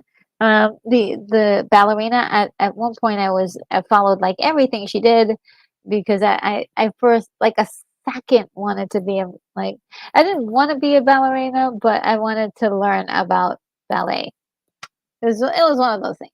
And then, of course, Baryshnikov, a huge icon in the world of ballet, and he put on this incredible movie that did very well, and especially I think in video it did very well. So it was really one of those things that when you see it, it's just like, oh wow, this is really cool. And it was a great stage production that they recorded as a movie. Uh, and William mentions Misty Copeland. Oh yeah, and she's great, and she still does. I think she's still out there. Uh, uh, let's see. I think her name is Gelsey Kirkland, if I'm not mistaken. I was obsessed with her at one point. So let's see, Gelsey. Yeah, there she is. Yeah. Uh, she had a book that she wrote about her life, and one of it is called "Dancing on My Grave," which was super super popular. Even my mom and I, we were both like crazy about this book. We were like, "Oh my god, all the things she had to go through in life," and it was like a wake up call for all the pressures that a lot of ballerinas went through. But anyway, back to Christmas. I had to see this movie, and because she writes about this experience, and it's so lovely. It is so lovely. A lovely telling of the Nutcracker story. So I did fall in love with it. Then it's Jim Carrey doing A Christmas Carol. I loved it. Again, we're in the time period of CGI not really being um, eh, that advanced. They needed a lot of work. There's a lot of uncanny stuff going on here. Wild camera movements, but I loved it. I loved it. Loved the story. Loved Jim Carrey's work in it. Just wish that they um, just had a handle on how to do the animation a little bit better. This is another one. If they decided that they were going to update it with better animation, I would be down to actually watch it. So yeah, this is the story is great, and I believe the voice performances are fantastic, and the ideas that they had and this was really great. Oh, I don't think I read Jack's comment. Says don't forget Henry Winkler's take on A Christmas Carol at the height of Fonzie, what a role to play. Yes, yes, yes, I do, and I have that on my list too. Of course, I do. The Santa Claus with Tim Allen. That was when it came on the scene. It was such a big deal, and it was really a lot of fun to see them play with the idea of Christmas Carol of not of Santa Claus with this unlikely subject of Tim Allen because he doesn't look anything like Santa. And so it was nice. It was a nice thing. Of course, Home Alone. Um, and yes, a very hilarious movie, but you could consider it not exactly classic, but I do. I consider it classic because it does have themes of family and uh, at just at that end really saves this movie big time when mom comes home and they just connect so beautifully at the end. So there's a lot that happens in this film, and how they tie that all together in the end is just wonderful, wonderful. And we just did a watch party for this Jingle All the Way. It is again another movie that's crossing the line. Is it really, really, meant to be? Is it really a Christmas movie? And with the classic tropes of Christmas. Well, yeah, the entire motivation for this character, the main character, is to get a toy for his son for Christmas to improve his relationship with his son, and it is very interesting. All the shenanigans they come up with. It's really fun. William Blake calls says, my favorite Tim Allen remains Galaxy Quest. Yeah, it's pretty good. Yeah, very. It's a great film. I can't wait to do a watch party for that soon. And there it is, American Christmas Carol with Henry Winkler. Great stuff. I didn't like the makeup too much. It wasn't that great, but I did love the story. And Henry is doing a fantastic job at playing Scrooge. It's really wonderful to see that. And you're right, Jack. It was a very big risk to do this at the time of his success. So, as a hot young guy, as the Fonzie on Happy Days. So, yeah, he did a really great job. I love myself some Henry Winkler. Great actor. Now this is a movie that is I'm not sure who does this, if it was the Family Channel or if this was uh, Hallmark or Lifetime. I'm not sure if it's one of those outlets, but this movie is like, oh my, I love this movie. It's called Finding Mrs. Claus. We've got Mira Sorvino in costume doing a fantastic Mrs. Claus. We've got Will Sasso playing, Santa, and they set up a really great situation where Mrs. Claus is like, I really want to go out there and explore the world and see some things, but also it's not just that. There's a family, a single mother and a young girl. The young girl sends a message to Mrs. Claus asking for her help, and so this is the reason why she goes out on a limb here and tries something different. And then so we get like sexy Mrs. Claus somehow in this movie, which is really great. A lot of funny stuff, things happen in the story, and it just really warms my heart. It's silly, it's fun, but it's also warm and uh, uh, I don't know. It's just got all the stuff in there, and it's creative. It's also creative, and what they do with Mister with Santa Claus and Mrs. Claus by the end is so sweet. It's so sweet. I just love it. I just love it. Uh, Jack says Home Alone is a classic. It checks off all the boxes. Of course, our hero commits a dozen attempted murders, but all in good humor. Well, Um, yeah, I mean, the ultimate metaphor, well, the ultimate message in the story is family, right? And that's important. Like the love that family has for each other, even though even though they don't get along on every account, they're still family. And it's kind of wonderful that, the mom comes home and she's like, Kevin. And then a few minutes later, everybody else comes on it. And it's like, and I think the older kid is like, I thought you would have destroyed this house. I can't believe you. It's still in one piece. It's just really great. Like they all kind of come together at the end. Oh, look, Ace Moonshot is here and says Alistair Sim from the 1951 Scrooge is the best Scrooge by far, at least in my subjective opinion. That's fair. Yeah, that's fair. That I think that was the second one that I had, but you know what? The first one also had Alistair Sim in it as well. So, yeah. uh, uh, that is really cool. Um, and Jack says, 1951 Scrooge is the best. Yeah. We can get a poll going with the you guys are saying it's the best. And William Blake Hall says, Ace, thanks for the suggestion.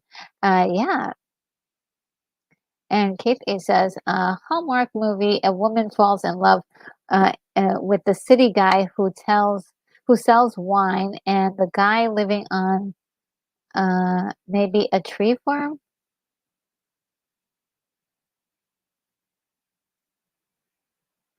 I'm not sure what movie that is. I can't remember. Don't know what movie that is. Not sure what that one. And Hallmark Jack says Hallmark movies are a trip. I love them so much. I do. I do. I do. I do. I do. I do. I do. I do. All right, this one had me at the first watch. At the first watch, I was like, wow, I really love this because talk about Christmas spirit. It's in this film, okay? It's called Christmas Angel, and let me see what year this was. I can tell you at least the year that this was done. Of course, I can't find anything now that I'm looking for it. um, yeah, of course I can't find it now that I'm looking for it. Why? Yeah. Um, let me just check. I really want you guys to know what era this is so you can get the right one because there are so many other Christmas movies that are called Christmas Angel. So,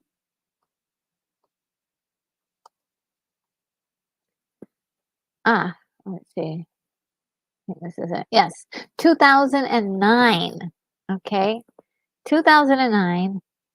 Very good movie. It's about, let's see if I can figure out what it, if I can tell you what it's about. It's about a young lady who is, oh gosh, she's having trouble finding work. And so she finds work with this older man in her building. And he wants her to do, basically handle um, his his his finances in a way. So he has her do some little errands here and there, dropping off things to different places, and she's just doing this job um, for him without asking questions, but also I mean, this could go bad. This could go very, very she could be dropping off drugs, but no, she's, like, dropping off food, she's buying stuff for people. He has her, like, buy toys for kids and put it, like, anonymously. All of this is all anonymous. And so this guy who is sort of a financial investor reporter, uh, uh, sees something very interesting because he notices the guy right away. He notices the old man and is like, "Oh, you work for him? He's a big time guy that used to be one of the wealthiest men in the area." And so there is sort of a tug and a war between, is this guy hanging around her because he really likes her, or is he using her for an article? And so that's the other, like, trope, I suppose, for Hallmark. But here's the thing. It's like the whole thing is surrounded by the spirit of giving, and it's so, like, it's like so good, so good. Like, I'm like, every time I see this, I'm like, oh, this is so wonderful.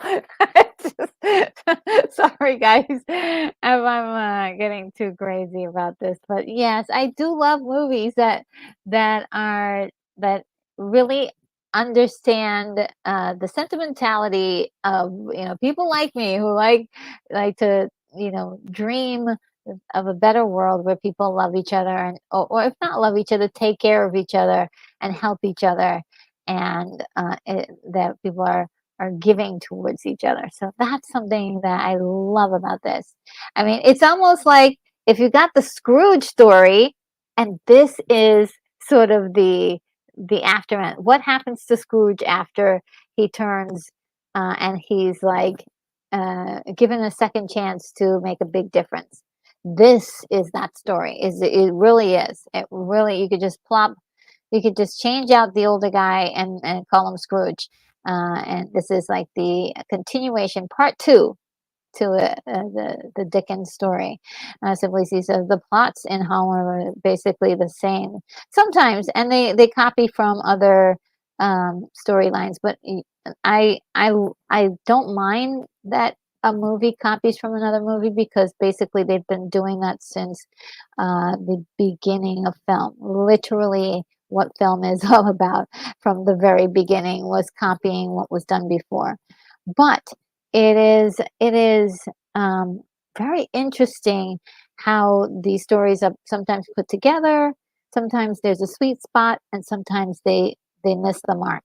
And I think this one, even though it doesn't have the production of a cinematic movie, and there may be one or two moments where it feels like a TV movie.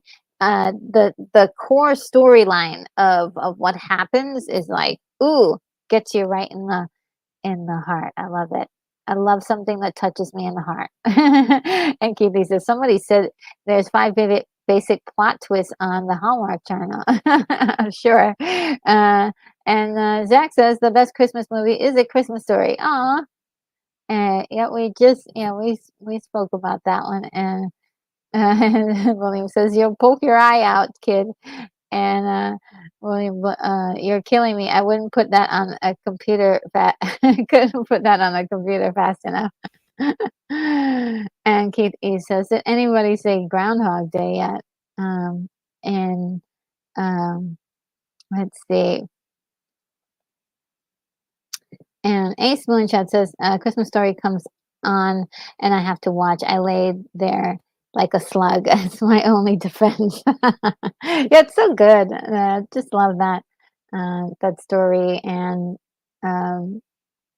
just like the era that it documents. I mean, I always love film for its ability to document time, and it's documenting a specific time period, and I do love it. Let's see. And I'm not sure what this is, but GHG ain't a Christmas movie. Oh, Groundhog Day. Yeah. Well, he's just mentioning that because it's Groundhog Day. It repeats over and over again. And let's see, William Blake Hall says, I know it's a running gag, but February simply is not too bad December. And Simply Steve says, but there's a Christmas movie with the Groundhog Day theme, Christmas Every Day. Yeah, there's a couple of movies with the title Christmas Every Day. But yes, I do know what you're talking about. There Groundhog Day is repeated very many times. Also, who else does it? 12 Days of Christmas, I think it's called. It's on my list, so that also has the Groundhog Day theme, and that's what a lot of these like holiday movies from Lifetime and Amerivista um, and Hallmark, they do a lot of, and the Family Channel, they do a lot of recycling of popular movies that we've seen before, and I'm okay with that. I mean, that's fine. I don't care. I know there's some people who are elitist, like, oh, I just want to see, you know, a lot of movies, a lot of stories are the same because what we're humans and a lot of us share similar experiences. So why not movies? I don't see the problem with it, but to each their own. Let's see. This is the Illumination version of The Grinch, which I thought was really good, and I absolutely love the music that they used in it too. So I don't mind it. I didn't mind it at all. I didn't mind it at all. And oh my God, guys, this one, talk about getting you in the feels. This is one, Home by Christmas with Linda Hamilton, our uh, Sarah Sarah Connor is in this, and it is incredibly sentimental. I was it's hard to watch sometimes because it's so incredible. But I've watched it so many times now. It's like my favorite Christmas movie. I watch it like multiple times during the year. It's about a woman who is brutally divorced, like in the middle of like thinking that her marriage is okay, it's doing well. She's divorced and she makes a couple of bad choices for herself in which it leaves her pretty much homeless.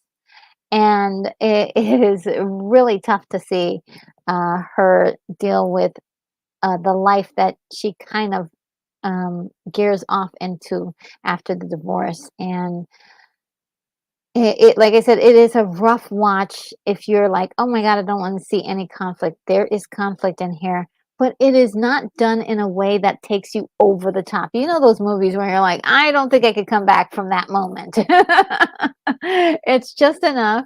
And it all turns out, you know, in this way that kind of really touches your heart. And I'm like, I love watching it for the trip of like, is she gonna make it out of this moment? I love it. Love it, love it, love it, love it. And Linda Hamilton is really great in this movie. And she even does a line that spoofs her own "Fate is what you make it" line. She does have a line in the story that does that. Really great movie. I highly recommend it, at least to see it once. So you could decide you don't like it, but I do recommend it. At least see it once. Um, Keithy says, "Did anyone mention Muppets Christmas movie?" Ace Moonshot says, "A Christmas Carol is something of a Groundhog Day in a way. There's many similarities, yes." Um, and William Blake Hall says, I recall Linda Hamilton clear back to the Beauty and the Beast TV show. Yeah." And Mambia says, the Who Dores Fa Dures Welcome Christmas Come This Way. From the How the Grinch Stole Christmas. Absolutely, absolutely. Uh, and Simply Steve says, yes, three different versions of the Grinch story, a 2D hand drawn version, live action version, and 3D She 3D CGI version. All great. Simply Steve. I mean, I'm with you. I love them. I just love the story, right? It's the same story. Another transformation story. It's another transformation. It's another Grinch story. It's another Scrooge type kind of thing where you've got this mean character. It turns out he needed something to change him into the good person that was peeking. It was underneath all of the layers of anger and all that. And so, wow, I really wish this was something that happened in real life to real meanies. And William Blake Hall says, Moonbeam appreciating the Grinch reference. Yes, yes, yes. Absolutely, absolutely, absolutely. And So, oh yeah, I'm just noticing we got two moons in the chat. We've got Moonbeam and Moonshot. Hey guys, let's see. Um, and and Jack says I must keep Christmas from coming. And Moonbeam says it's Sarah Connor. Yeah, she's great in this. When you see this, it just reminds me like how good of an actor she is, and we just don't see enough of her and stuff. And so Simply Steve says, I needed the right motivation to change. Yes, needed the right motivation to change. And who knows what that is, but I do love it. I do love it. Um, do love that. And The Holiday, which is a very nice movie. This is another one that a lot of the low budget movies like to copy quite a bit. There's a lot of movies that I've seen on Hallmark, Lifetime, and all those channels. They are inspired by these movies. But The Holiday was really nice, talking about two people who switched homes for the holiday for something new and different, and they both ended up falling in love. It's great. I loved it. And it's touching. It's very touching. I especially like the fact that the one of the characters meets an older man, an older gentleman in the neighborhood, and he is a person who used to um, do a lot of things in the movie industry. And so she helps him to reconnect with a lot of the people that have been seeking him out for all this time. Really great thing. Really great stuff. Um, and Simply Steve 68 says, "For Christmases, is that one of your favorites?" I can't say. I think I've seen it once. It didn't really like capture my heart. But yeah, let me know what you think of that one. Give me some context of how you feel about that one. Okay, guys, this one I saw this a few years ago, and ever since it's just this is really amazing. I love this one. Now, production is definitely not great. The production is terrible. Okay, let me give you a sense of who's in this movie because it is.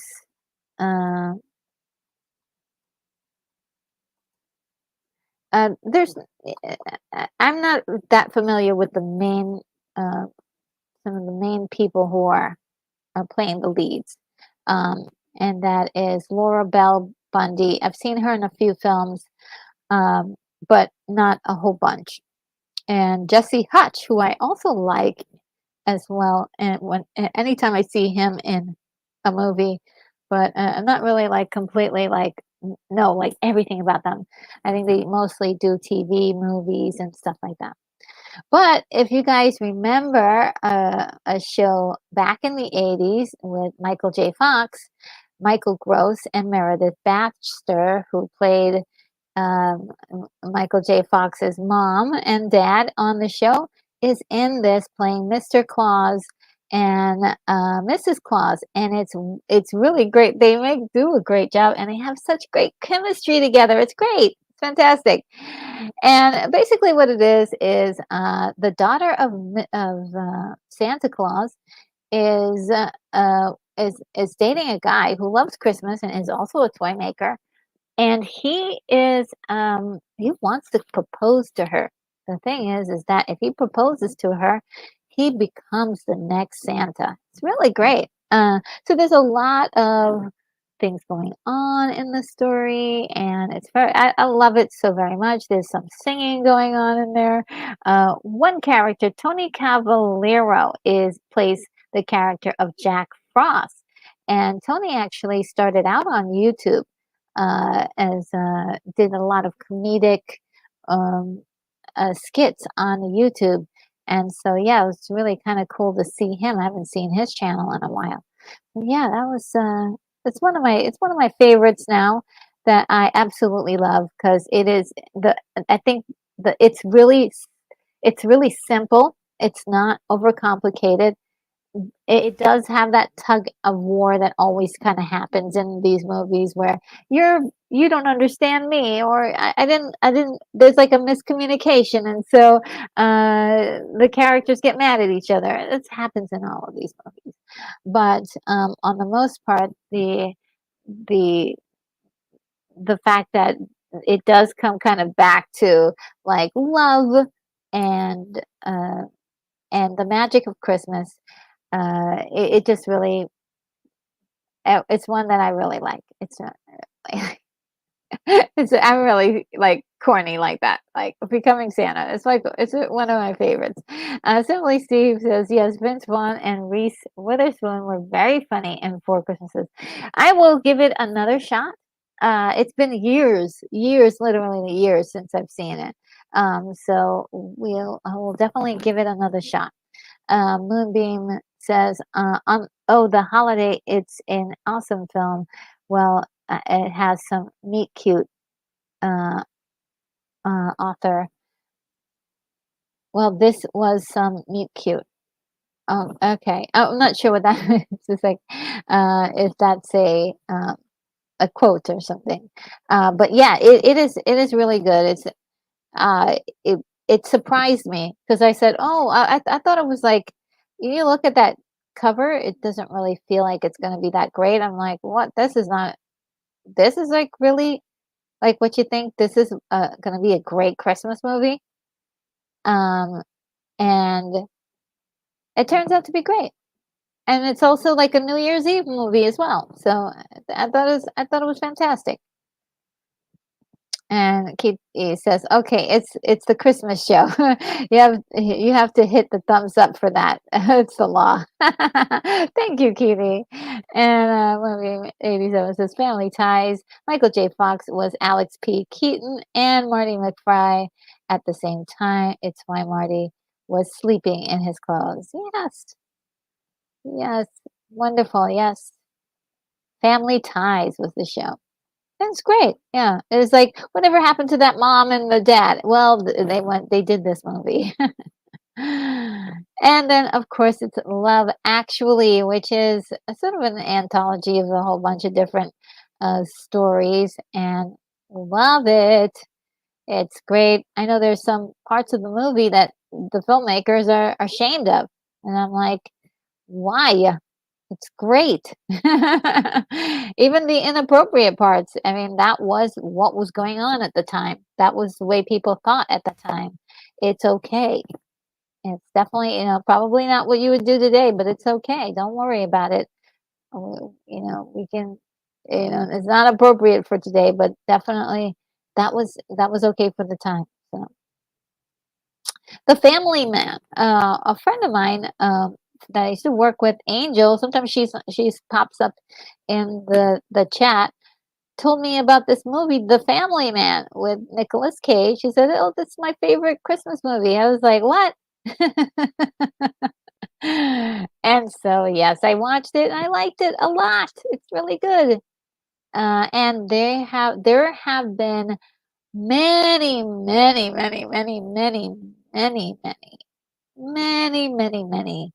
um, copycat movies with this very same theme.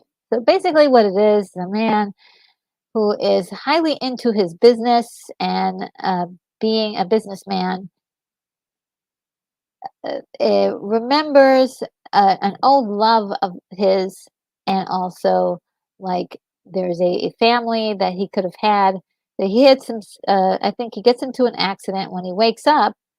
Well, he has a family, and no, he doesn't remember anybody, and they're like, okay, you know, they try to continue on without, um, you know, with forward with the story, knowing that okay, he doesn't remember anything. It's really kind of a wacky scenario, but it works. It does, and it's been copied many times. And the movie says, "Well, it's meet cute" is a quote. It's what Arthur says when he meets Kate. Oh, okay, yeah, yeah. I think I remember that line. I'm not. Um, and Jack says, The Night of the Meek, 1960, starring Art Carney as a drunken Santa. It'll make me cry. One of the best Twilight Zones. Oh, really? Wow. Wow. And Ace Moonshot says, There Are No Angels, 1955. Humphrey Bogart, Peter Ustinov, Aldo Ray, escaping convicts cross paths with a family during Christmas. Ooh. And Jack says, There Were No Angels is a great film. Some serious actors here. Yeah, sounds great. I have not seen that one. And William says, Oh, Night of the Meek, only Christmas episode 60, episode of 60s Twilight. Um, okay, Twilight Zone. Okay, got it. And Dear Santa is one that I love. It's about a little girl, of course, who writes to Santa and says, Oh, I want a mommy for Christmas. And this, like, really shopping, this, like, rich girl who is really self absorbed finds the note. And then she's like, actually gets kind of curious about this family, this young girl. Why would she ask for a mommy for her for Christmas?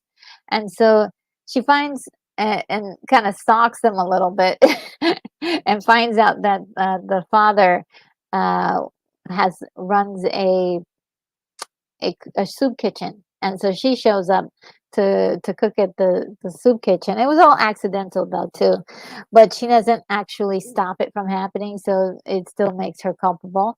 And so it's kind of a wild thing, but it grows on you. It doesn't. It's done in a way that's not creepy, but it starts off like kind of weird, like, why are you doing this, you crazy girl? But then it's like, ooh, okay. It's good. It gets to be really touching by the end. And a lot of people are very much aware of this movie. It's also referenced in other movies, other Hallmark and such movies. So I thought that was really interesting. And the next one is Mrs. Santa Claus. This one surprised me. I only saw this one this year. I was actually going to um, put a little note about this one, but let me see. Yes, Mrs. Santa Claus, 1996 film. Absolutely surprised me. It's a musical, full on, like big musical. Okay, it is out there. Angela Lansbury is wonderful as Mrs. Claus. It's wonderful. I'm not sure. I think who's playing uh uh, Charles Durning is playing Santa Claus. I don't know how many times he's played Santa Claus, but he's playing Santa Claus in this, and it's fantastic. It's just wonderful. The way they are, what this movie was set up, and the storyline of everything going on for Mrs. Santa Claus. She's how do I say? Oh, what's going on with her? Why did she leave? I think um, she just wants to. Um, I think she just wants a different experience, and she goes out there, and she meets some people in this town, this part of New York, where there's so many different groups of people, and it's at the I believe it's like around the 20s or the 30s, where there's a lot of immigrants and people trying to find their way in the world. It's really great, and it's just fantastic, just fantastic.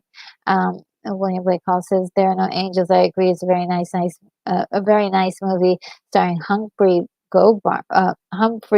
Bogart. And Jack says, "Did you write a note for Santa then? And when did you stop?" Have I have not. Did I write one this year? No, I was thinking about it. Thinking about writing a note for Santa. Maybe. I don't think I ever really wrote a note for Santa because we didn't really celebrate it in my home very much. I heard about Santa and but I we didn't have a chimney, so I didn't think he was gonna stop in. He didn't stop in. So, yeah, William Blake Hall says Mrs. Claus solves murder and mysteries. In this case, she doesn't. She doesn't have to. She doesn't have to. Everybody's good. They're all well behaved, and she doesn't have to solve any murders. And Moonbeam says Art Carney was replaced by Richard Mulligan in the 80s Twilight Zone. It's one of the episodes they remade. And checking the list she wrote. uh, and Danny Staten says, "Awesome day, Merry Christmas to all. Got to go eat. Oh, yes, have a good one. Take care of yourself, and thanks for hanging out with us. Merry Christmas." And Moonbeam says, "Angela Lansbury is Mrs. Claus. Yeah, this is really great, really great."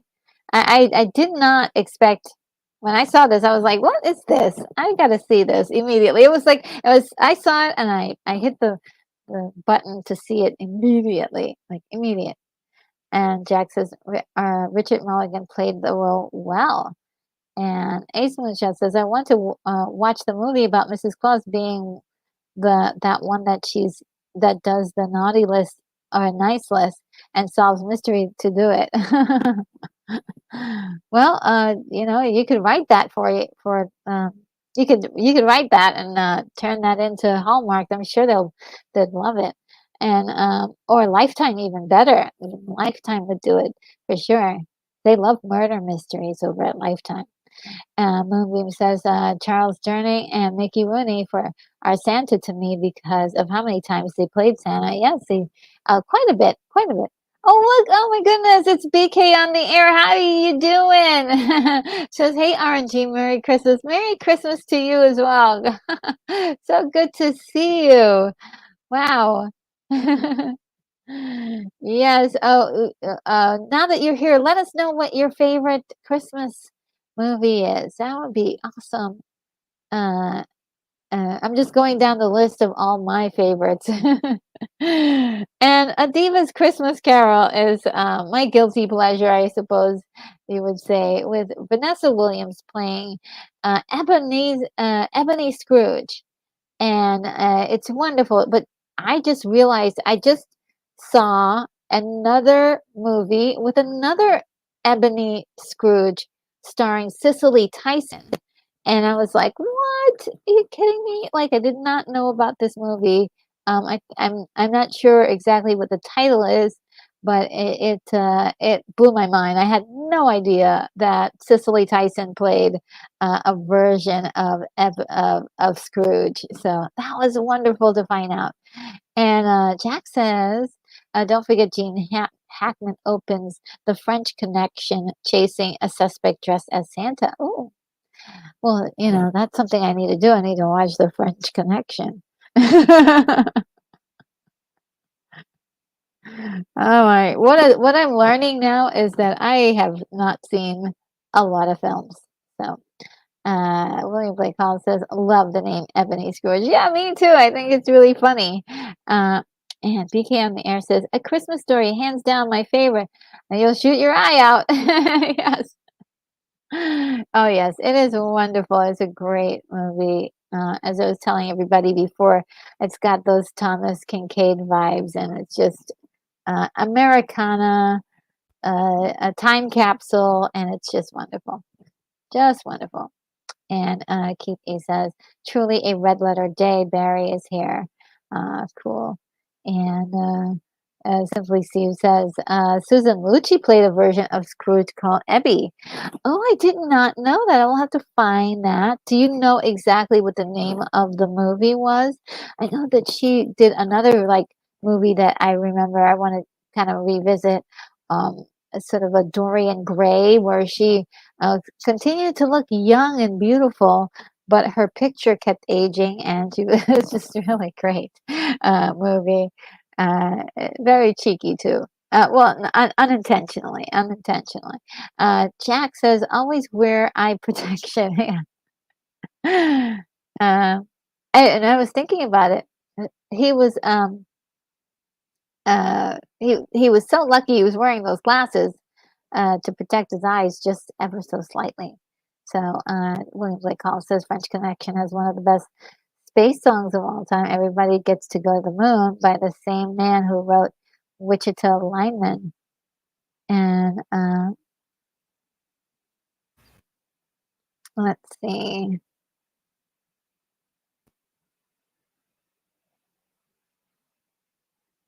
And let's see. And Simply Steve just says the character of Evie she played. And then let's see.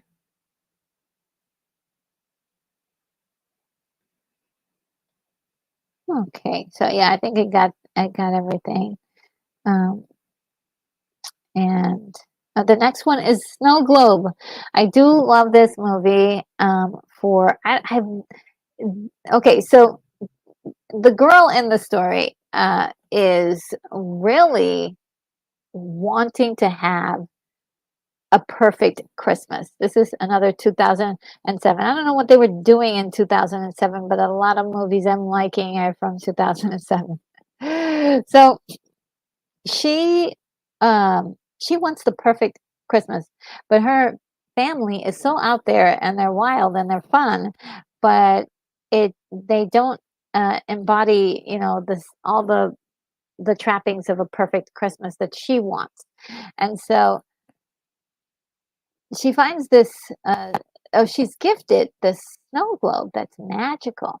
And every night she shakes the snow globe, and she when she goes to sleep she goes into the snow globe, and she spends like hours and hours in there, and it's the perfect Christmas time. They do Christmas carols, they cook a huge Christmas feast. There's a huge square where they ice skate, and there's a big Christmas tree lighting ceremony every night. It's just wonderful. And she's like, "Oh, this is the most perfect Christmas ever." And I always adored that that she's wanting this perfect Christmas, but the perfect Christmas comes with a price, if you will.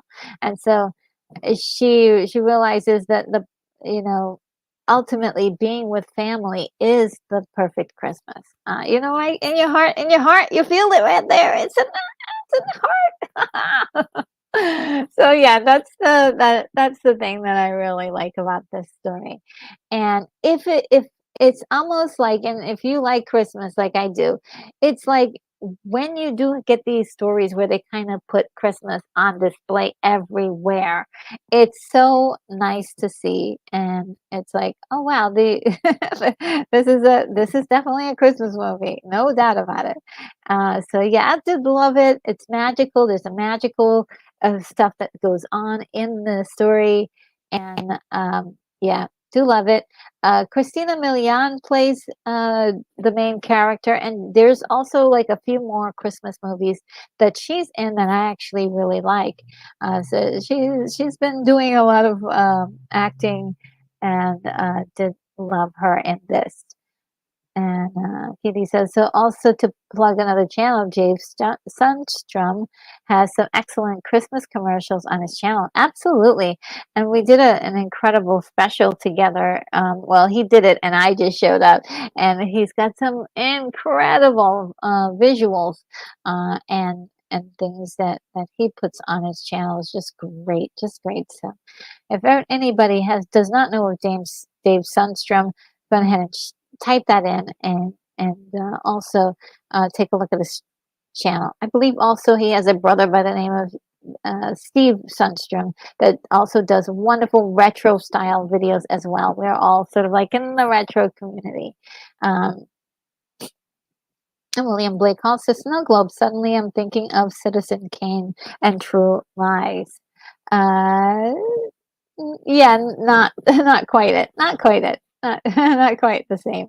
And one of them says, Mrs. Scrooge, 1997, starring Cicely Tyson as Ebenezer Scrooge. Interesting take on the Scrooge story.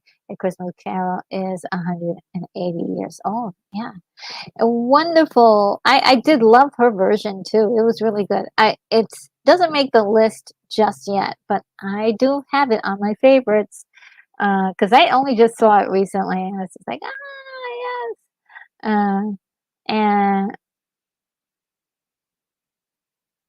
And William Blake Hall says, and to think Rosebud gets mentioned very early if you just listen carefully enough. And he's referring to Citizen Kane, which isn't a Christmas movie. But a fantastic movie. And I think it's in the top 10, top 100 lines. Yes. Okay. So,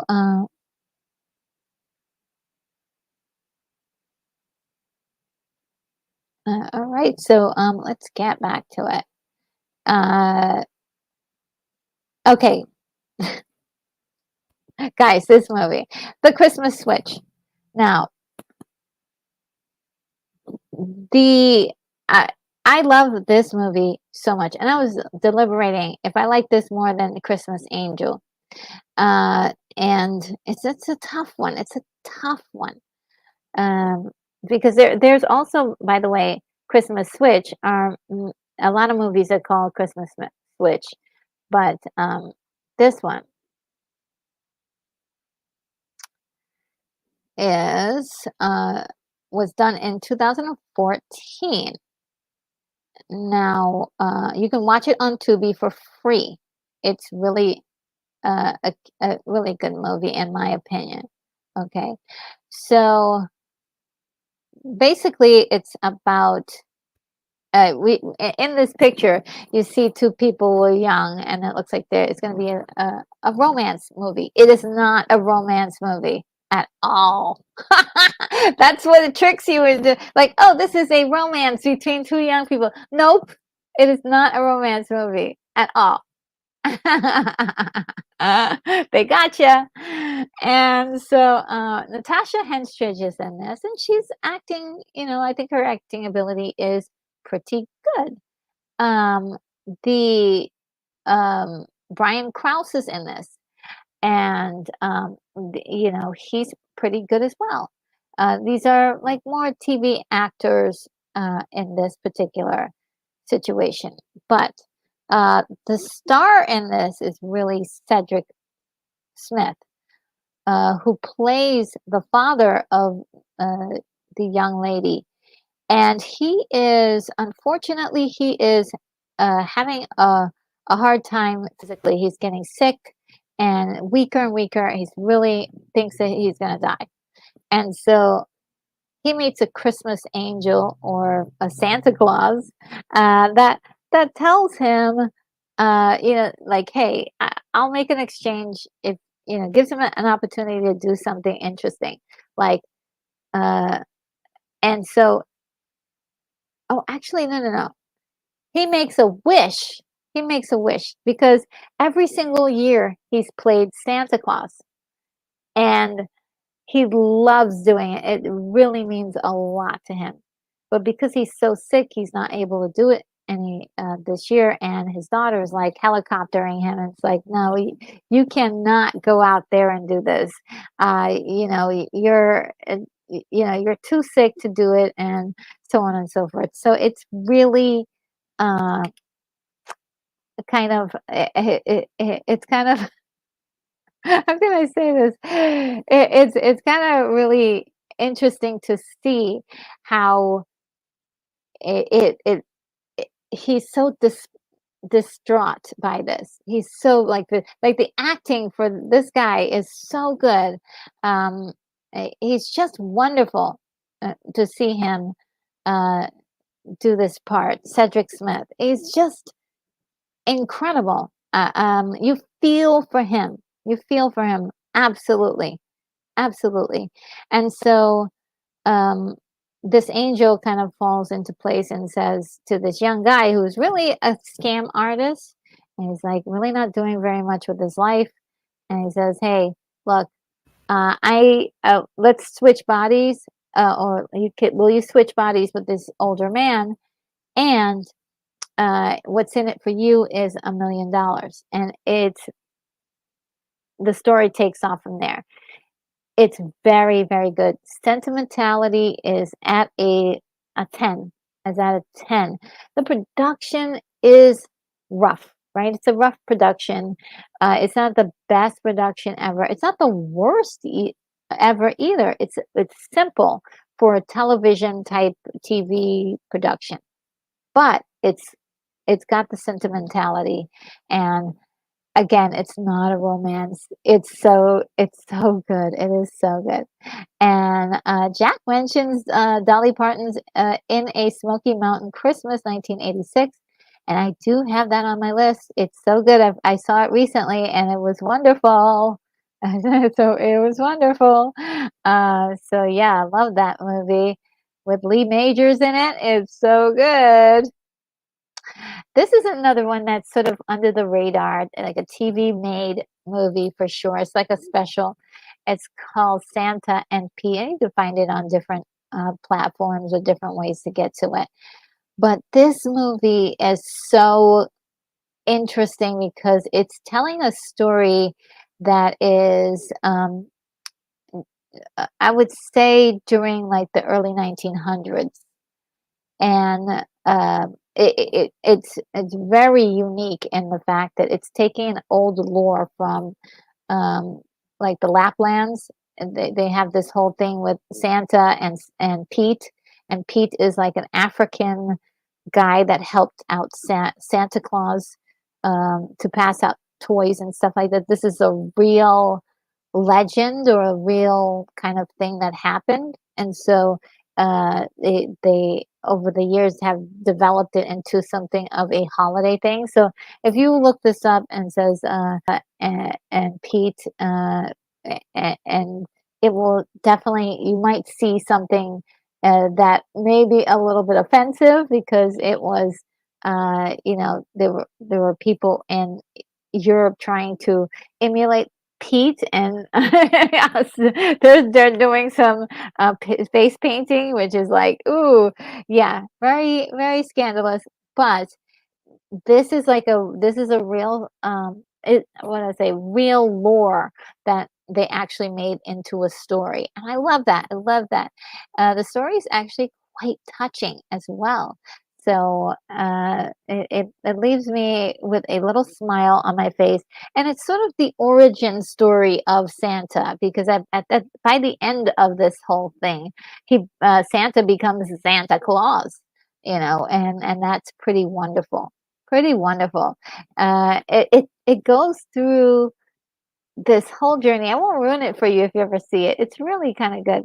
But how Santa became Santa is sort of the thing. And Kiki says, "We'll spend Christmas in the Smoky Mountains. I live 20 minutes from Dollywood." Oh, cool! Wow, wow, wow, wow. I love myself some Dolly Parton. And Woodbeam says, James Earl Jones is awesome. Yeah, he's really great in this. He plays the narrator in the story, and it's just wonderful. it really like sends chills uh, up and down your spine just watching this. It's really good, really good. I do adore this story. And Jack says, "Ah, yes, the tradition of Black Pete in Holland. Yes, yes, yes. It's a real thing that that they have going on there. Like I said, it might be offensive to some people, but there was a real person that this was modeled after. So, or the real lore of a person that was modeled after. So, very fascinating stuff. Didn't know about Pete or Black Pete from Holland. Didn't know anything about that. And of course, the Miser Brothers Christmas, great, great stuff. It comes a little. I think this was done in the 2000s, but it's still a lot of fun. A lot of it's really like great stuff. Love it, love it, love it. Miracle on 34th Street, the more recent cinematic venture of it wasn't bad, wasn't bad, wasn't bad. It makes my list. The Mistletoe Promise. Oh my gosh, I love this movie. Okay, it takes place in a city, and it's two people who are doing their jobs, and they're in a kind of weird pickle at the moment, and so they kind of join forces to uh, spend Christmas together publicly. Like so, for the young guy, his boss wants him to have a girlfriend or wants to have it's sort of his boss is a family man, so he wants to work with people who are family orientated people. So he has to sort of devise this little story like, hey, this is my girlfriend, because his more recent girlfriend uh, dumped him or something like that. And so he's like, oh well, that's just great. Now I can't get the job I want, and my girlfriend is out of the picture. So this young lady steps in to say, "Hey, okay, I'll be, your face, on the surface, your girlfriend, and you be my on the surface, my girlfriend, because she owns a business with her ex-husband, and her ex-husband is making her life miserable, and so she just wants somebody. He's actually like employed his new girlfriend. It's really awful to be part of the company. And it is like really insane. But they do all this like in the middle of doing all of these events and things, they actually start to fall in love, but also they find like a real value in Christmas, because when they start off, they hate Christmas, are begrudged by Christmas, and by the end, they love Christmas. It's really great. I love that transformation, and the setup is really cool. I did love it. When he says blackface is not very appropriate, yes, and it wasn't. I think a lot of the other one, but Jack says, did White Christmas with did I miss White Christmas with Bing Crosby? Absolutely, yeah. That was I think number 4. Yeah, one of the first ones that we looked at was White Christmas. It's such a classic. Of course, it's one of my top favorites. And when he says Bojangles helped to bring the end. Oh yeah, okay, yeah. And Alex Dawson is here and says Merry Christmas. Yes, Merry Christmas, Alex Dawson. Absolutely. Uh, and Moonbeam says 1994 was the second remake of the 1947 classic. Oh, yes, it was. Yeah, it was definitely um, the remake. Wonderful movie. Fred Claus is another one that I absolutely find myself in chuckles with this movie. To be absolutely honest with you, it is a lot of fun. It's insane. I love it. And just laughs all around. And Paul Giamatti as Santa is really, really adorable. He's like ridiculously adorable and sweet. He's got nothing but sweet kindness in his heart, and it's just kind of interesting to see um, his the banter between him and his brother. It's really great. It's one of my favorites. And then Leslie Nielsen was Santa for this movie called Santa Who, and Santa um, is traveling around uh, incognito, and one day he gets he hits his head and he loses his memory. And so he doesn't know who he is. But they were like, "Well, you look like you could play Santa in the department store." And he's like, "Oh, okay. What do I have to do?" It's really great. And so he's doing all of this like magical Santa stuff, and he's so cute, and it's wonderful, just wonderful. Uh, and then After Christmas, I really love this movie because it kind of plays with the tropes of Santa Claus and Christmas. It's great. Great stuff. I love that. I love that when you can play with ideas and come up with new stuff.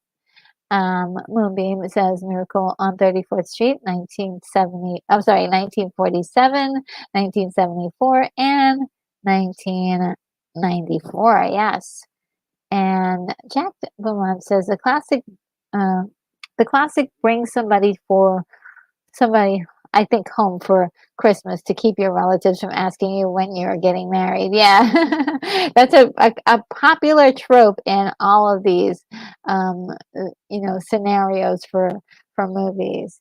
And I do think that they do give me a chuckle, but it becomes a little tedious when they frame it around like, oh yes, we're also going to make everybody mad at this person because they lied during the whole time.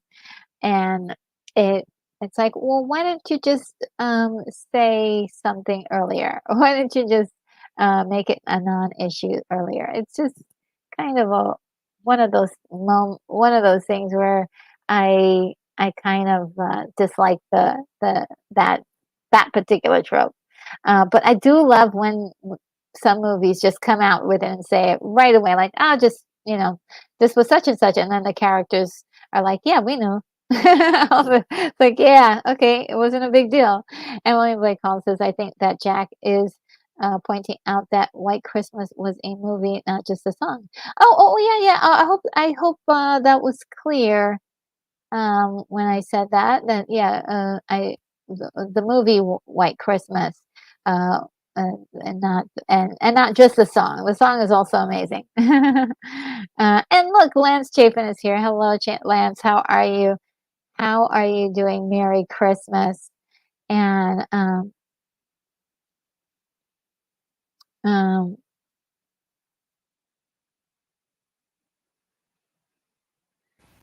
and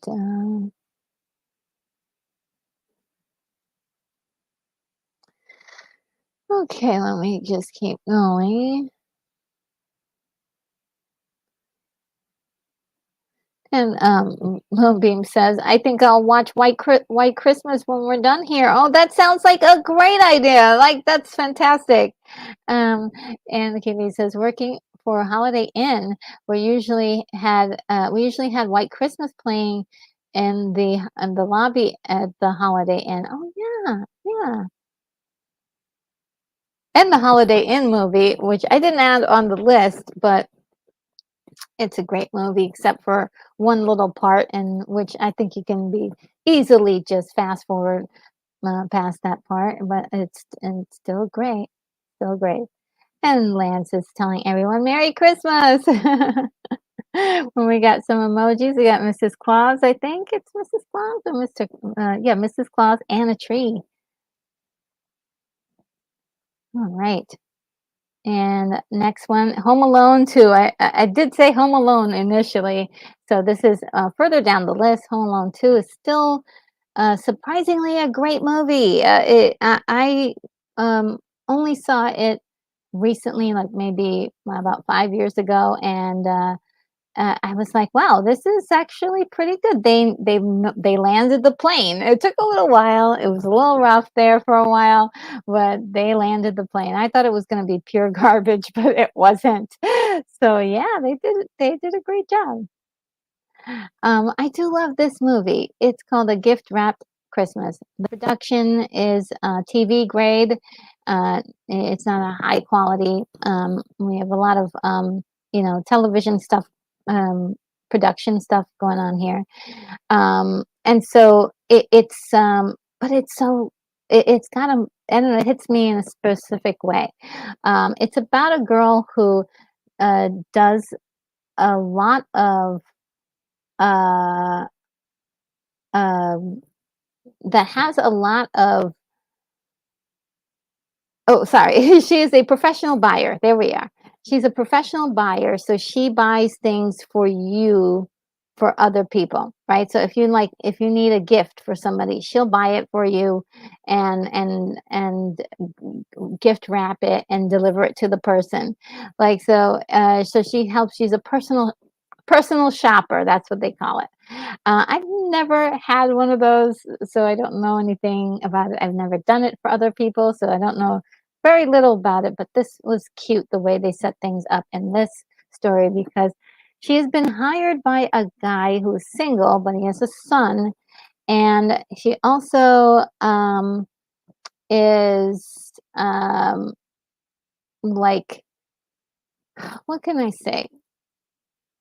She's a very bubbly and fun, but at the same time, she is, um, this guy is very, very cold to her. He's like, really doesn't like anything. He's really like, he's lost a lot of his fun, I suppose, over the years because he is a single father who is grieving his ex-wife, and so, or well, he's grieving his wife who passed, and so he is having a hard time, and she's sort of trying to buffer it all, and somehow she's able to, with her bubbly personality, like actually help him to become a little softer and gentler. So it's really kind of cute.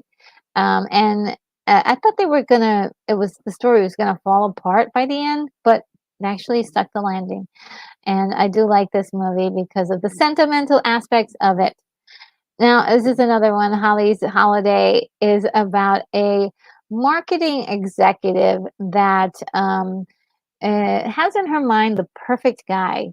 And so she hits her head, and then she meets this guy who's absolutely perfect in every way. But it turns out that the guy is actually, oh, I won't tell you because it is actually it's a big secret. So I won't spoil it for you if you ever see it. It's fun, lighthearted. Again, this is another one of those not high production films. It is made for TV type movie, and it's cute. It's fun, and at some parts a little silly, but it comes down to like looking around your environment to find what is really there, except for like uh, come down from your dreams a little bit. Like stop being all up into your dreams and like come down to earth a little bit. So that's uh, uh, what I would say for this movie. Like uh, take uh, take a look at your surroundings and see where you can find your happiness right there. And it's some, most of the time it's right there. This is another movie. I don't have a name up for it, but it is Evergreen, um, Christmas at Evergreen, or an Evergreen Christmas. I'm sorry, which one it is. Um, I think it's Evergreen Christmas. Let me just double check. And it's another one of those like single, there's always a single parent in these.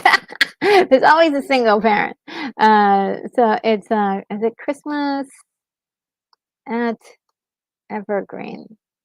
Oh, in Evergreen, 2007. Yes, this is it. Starring Ashley Williams, Holly Robinson Pete, Barbara Niven, and Teddy Sears. And it's really good. I did love it. It centers on a doctor who is she's a vet, and she's trying to leave her small town of Evergreen, but there's all sorts of problems that come about her leaving. And then there is a man and his daughter who is trying to go to the warmer parts of the world for the winter for Christmas. I think it was Florida that they wanted to go to, and the little girl though is like, "Oh my God, could we just stay in Evergreen? And like, this is where I want to spend Christmas." So whatever's happening, they keep on end up like staying in Evergreen. Like the plane is canceled. There's a storm. There's so many little things that happen that keeps them in Evergreen, and it's really a cute story that I really like watching every year since it came out. Like that same year when I saw it, I was like, "Oh my God, I love this." So yeah, um, Naughty on Ice. This is really a good one, I have to tell you. Let's see what you guys are writing in the comments. Um, and Moonbeam says, "I think the song White Christmas was written for the movie." Okay, and Jack says, "I forgot about the part in Holiday Inn. It looks positively strange." Yeah, it's really wild. But most of it is really good. And for Lance, I would suggest that you don't put your personal information on there because there are bots that like to grab that and send you all sorts of stuff. But if you want to, in the description, contact me and we can talk about a subject matter that you feel like you want to be on the show with or talk about. And we can develop something. I like to be organized when I have guests. So I don't just throw people on. I have like to have some kind of organization with it. And William Blake Hall says, "Yikes! There's a movie about bombing North Vietnam in 1972. That's a Christmas movie. Um, Oh gosh, I hope not. That's a Keith E says personal shoppers called Amazon these days. Yep.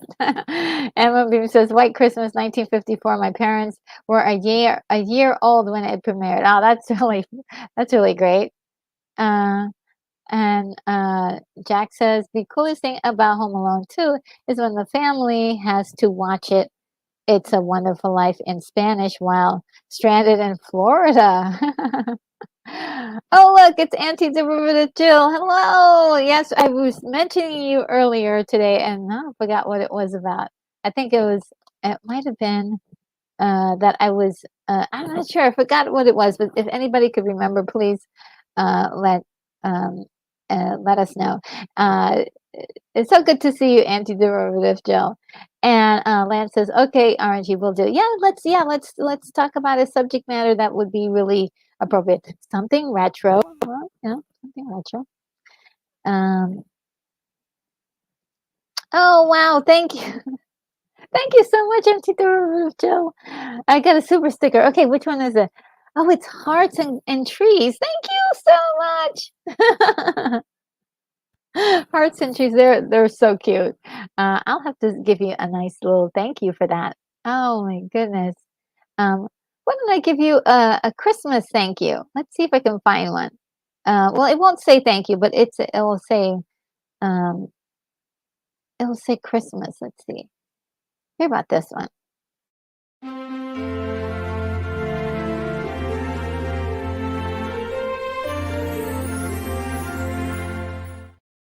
Yay! Yes, Merry Christmas. Thank you so much. I really adore that. Thank you. Oh man. So Naughty on Ice is a movie I saw maybe like 2 or 3 years ago, and oh my God, I love this movie so much. Again, it's TV quality. I think I'm not sure if it's Hallmark or Lifetime. Uh, this one is about a young lady who lost her job, and now she's doing she's at a department store. Um, and at the department store, she is wrapping uh, a Christmas. You know, it's one of those temporary jobs for Christmas, right? Um, but she goes home one day because her name is sounds like Christmas. Uh, okay, so she lives here. I got it. I got it. She lives on Candy Cane Lane, which is great, right? We just saw the movie Candy Cane Lane. So she lives on Candy Cane Lane, and her name is Chrissy Claus, and it's a joke by her parents. And again, in this story, I forgot. Yes, in this story, the parents from the same parents are in this movie as well. I forgot their names already. Um,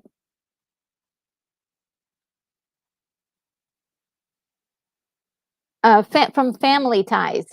Let's see. Yeah, there it is. This is a 2012 film, and I got their names already. But their names are Michael Gross and Meredith Baxter. And they are so funny in this. It's so much fun. And the lady Michelle Hurd that was in the recent Star Trek TV shows for Picard, she's in that. And also, Cavallero is in this one again.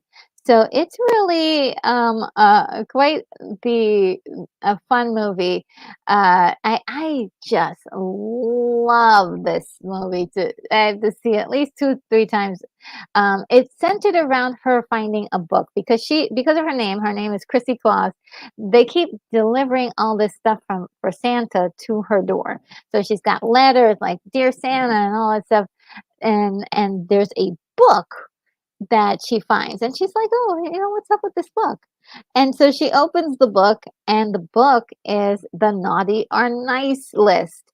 And so she's able to see who's naughty and who's nice by just mentioning their name, and the book magically opens up and shows you exactly how naughty they are and how nice they are. So, and it is really a fun story. And she can get into a lot of messy situations with that book. Boy, it's really good. And any derivative Jill says gives me hearts and smiles. Thank you so much. uh, let's see. And Jack says there was a Christmas bombing campaign over Vietnam in 1972. Somebody made a movie about it. Ooh, eek. That's really uh, that's not very Christmas spirity. I'll tell you that. Uh, that was and Moonbeam says that was a nice Christmas screen. And Keith E says, chill. I remember the part two Bruce Willis movie as a Christmas movie. Then I was lurking on your channel. Oh, and then Keith E says Die Hard 2 is a Christmas movie. That was it. Oh, that you said that you saw on Jill's channel. Okay. Was a poll that she had for members. Okay, yes. That was it. And Moonbeam says a festive studio is showing Santa getting ready for Christmas. Oh, cool. Yes, and anti-derivative Jill says, "Oh yes, thanks, Keith." Yeah, okay, yeah, so love this movie. Mm, yeah. And this is a silly little movie that I think is animated. Mariah Carey's All I Want for Christmas Is You. It's really detailing a story of a story, which is like really, we're not sure that this actually happened, but she put it's put in a way in which it's Mariah Carey as a kid, and she's This is her Christmas, one of her Christmases, and the thing that she wants the most is a puppy, and yeah, it's really crazy what happens in this story. And crazy in a good way. In a good way. It's definitely uh, a lot of fun. A lot of fun. Um, but also it's great for the kids. If you're into childish things like I am, it's a fun watch. 12 Days of Christmas Eve is one I've talked about before. It has got the Groundhog Day kind of scenario where the day keeps happening over and over and over again. But yes, it is a lot of fun, and it has one of my favorite, brand new, like I discovered a new song, new Christmas song in it, and that I really love. Shannon is in it, uh, playing sort of an interesting magical character, and I do love that movie. It makes me grin all every time, and I think the sticking point for me, the sticking point for me, is the very very very end, and it does get to be a little bit more repetitive because they do go through everything I think about 12 times, but it is just enough, at that last little bit is like, oh, there you go, there you landed the plane. They landed the plane. And Candy Cane Lane, the one on Amazon right now, is just I it is it really did impress me. So I do put that on my list as well. And I did love it. The more I watch it, the more I love it because it's the way they put together family and also the partnership in relationships. Absolutely loved it.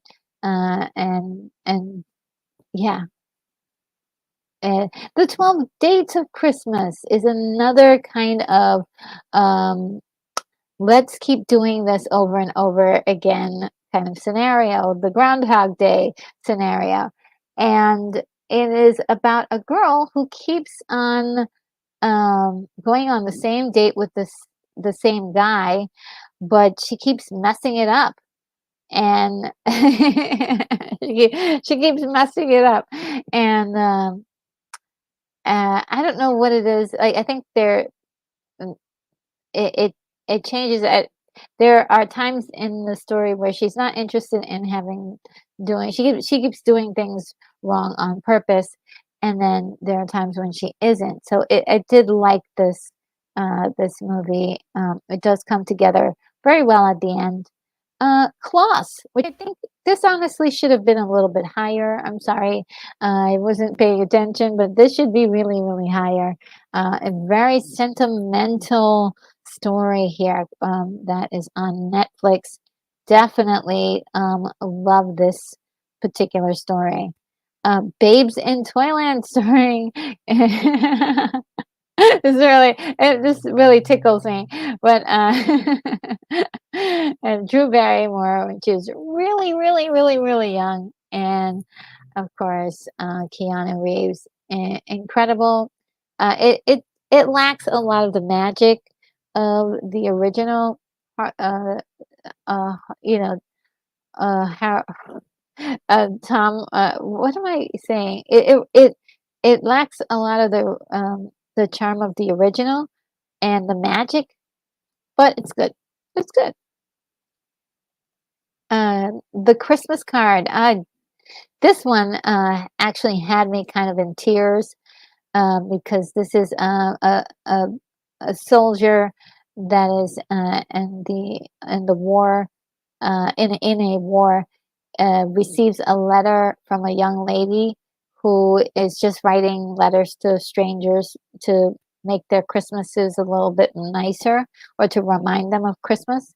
And the card affects him in a way that's really special. And so he decides to go find the girl and tell her how he feels about how the card made him feel and what it did for him to get him through a really tough time.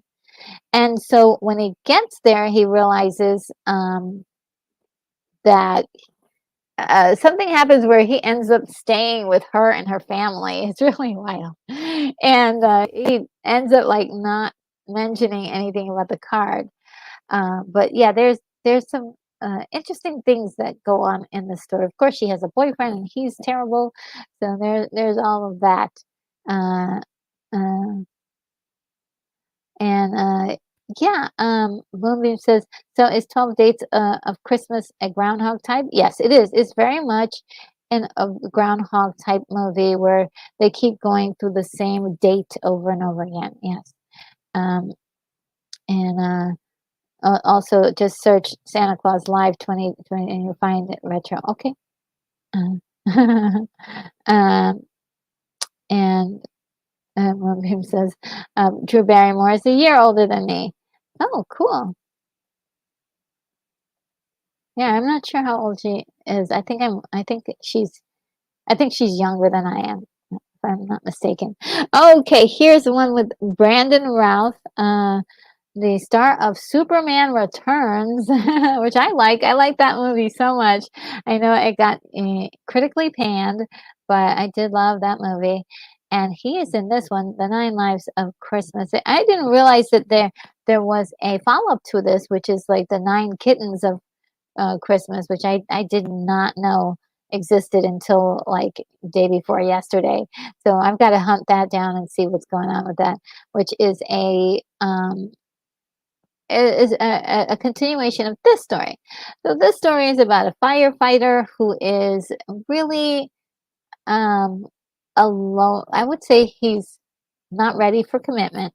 Okay, he's not necessarily a playboy, but he isn't ready to settle down. And the thing is that there's this cat that kind of just shows up in his life and is becomes a um, a big part of his life. You know that is like he finds like slowly the cat becomes uh, becomes family, becomes his family, and it's really kind of sweet. Um, there's a young girl who works at a pet store, and she is sort of like um, sort of a cat whisperer too. And she has a cat too that she's not supposed to have in her building. That's a whole nother story. Uh, and it's really a lot of fun. Um, and Drew Barrymore is 48. Oh wow, I had no idea. Yeah, I'm definitely older than it. I had no idea that she was. Yeah, uh, let's see. Babes, I'm like, yeah, I think I'm 5 years older than she is. Babes in Toyland with Annette Funicelli. This is a good one. It's very whimsical and fun. Uh, oh, okay, this one is cute. Oh my God, guys, this one, if you get a chance to see this one, A Carol Christmas, it's wonderful. It's really one of it's another Scrooge situation where this young girl is getting all this bad advice from her auntie about the way things should be, and yeah, she is a serious Scrooge, and it comes around at the end, and it's really sweet. Love this one. Okay, A December Bride. I love this one. December Bride is about an interior designer who falls in love with a very unlikely guy. What happens is that she knows this guy from earlier, like they've hung out, or they're friends, and so at the time, she's about to get married to this other guy, and just about at that time, her cousin comes into town and just steals her boyfriend away from her, and she blames this guy for setting them up because he was like, "Oh yeah, you should talk to this person because he'll know exactly what to do." Turns out it's her fiance, and yeah, she can just say goodbye to him because he's now gonna be with her cousin for now, and is planning a huge wedding. as if there wasn't more stakes involved. And so that's a big rift in the family, but also in their relationship as friends. So she's in, there's a lot that goes on. It turns out that the young man decides to hire her for this event, but also they are kind of doing a lot of Christmassy things together. They have like this kind of interesting pact, like, okay, let's pretend we're going out together in order to to make this happen and get a couple of people jealous. And it's like, okay, yeah, no. And he's got a crush on her. So he's like, yeah, I don't know. I don't mind. So they strike this like personal deal. You decorate my house. I'll take part in your shenanigans. And it ends up that, these two have a lot of chemistry, a lot of chemistry. And so this is great. Loved it. And William Blake Hall says, I liked Superman Returns too. Yeah, I thought it was cool. I mean, there are definitely criticisms about it, but I did enjoy it. I don't know why they just dumped the whole thing and didn't keep going with it. It would have been really great to see a second movie after that. And uh, William Blake Hall says, Retro, you are officially you're officially master curator of this subgenre. I am, I guess. I get excited about this, so I'm sorry. And William says, Disney Babes in Toyland is a fun film, isn't it? It's really great. And the Bat Channel is here. Says Retro. Hi, hey, how are you? Oh my God. My schedule tomorrow is going to be insane, but I hope everything will be fine for possibly doing that event with you tomorrow. It will be interesting, and that will be a watch party, and for everybody, um, uh, of Rebel Moon. I've got quite a few watch parties tomorrow. 3 watch parties tomorrow. Who do I think I am? Oh, man. And, let's see, Moonbeam says Walt Disney had fun making, Babes in Toyland. Oh, really? I did not know that. Um, and, let's see. And that channel says It's a Wonderful Life is his favorite movie. That's really cool. Yeah, that was my favorite too. It just has the top spot. It just has that top spot. I don't know. What else can you say? It's the transformation is what it is for me. I just love somebody who does not know what they're worth, discovering that for the first time, um and taking ownership of it, and then also loving uh, his world, loving his world. Um, and yeah, that's so great. And Keith A says, that channel, what a great feed. Uh, the other week I watched it twice. Ooh, yeah, yeah, it's great, great. Uh, and let's see. Oh, it's tonight at 9 p.m. Eastern. Oh, is that what is that? Maybe I get it wrong? I thought, oh, because when I saw the invite, it's or the oh, well, I guess I can make it on time. Yo, the days are getting to be crazy. Okay, thanks for letting me know, because I think I thought it was tomorrow, because uh the the post said the 23rd. I thought okay, maybe I'm crazy. Maybe I'm crazy. And Jack says, about time to turn on the lights back in a minute. Okay.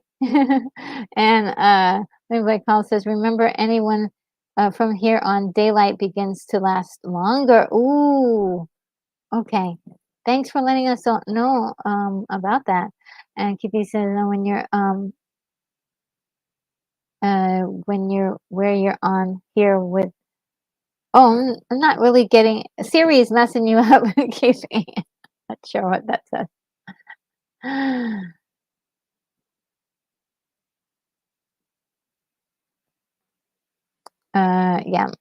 Okay. So let's get back to this. So December Bride, it's not for everybody, but it's like if you're okay with the TV movie and and a little romance, a little shenanigans, there we go. 'Twas the Night. Bryan Cranston is in this. Disney Channel movie is where it aired on Disney Channel like ages ago. Love this movie. I really do. It's about an uncle who is a con man, and he viciously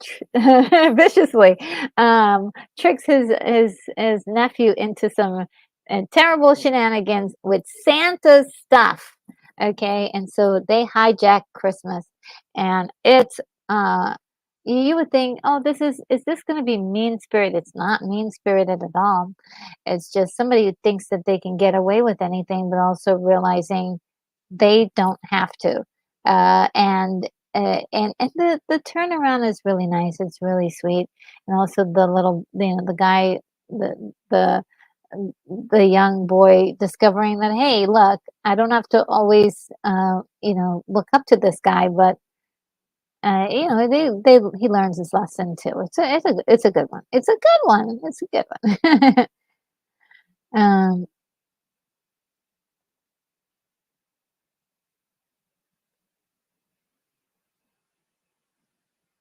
um, and then says, "Okay, so let me know if I'm wrong, but if it's tonight, I'm free. I'll be there on time. Sorry, I may, I'm getting up there. The vision isn't as good as it was. It used to be, and the memory is like, ooh." And Keithy says, "What is Godzilla's favorite Christmas movie?" Ah, okay. Oh, okay. Yes, it's tonight. Okay, great, great, great. I'll be there. No problem. Yeah. Thanks for verifying that with me. That means that I can't be on here for another 5 hours. I was like, oh, we're just getting started with these Christmas movies. And Katal says, hi, Retro Nerd Girl. So good to see you, Katal. How are you? I know that the hours are kind of weird. What time is it where you are right now, Katal? Um, I would love to know because I know I think it's a little bit late for you. I do appreciate you stopping in and saying hello. And let's see, Danny Satan says, "Oh, I went and cooked dinner and had dessert. You're still on. Oh my God! Yes, you know it." And William Blake says, "Master curator, thank you." Look, I've got more, movies to show you guys, a lot more. Oh, wait, wait, wait. And Sunbrat is here. How you doing? Oh my goodness. I picked up something in the mail and with your name on it, but I haven't opened it yet. So I I haven't opened it just yet. So I did get it, and it does say your name on it. So thank you so very much. I can't wait to find out what it is. And uh,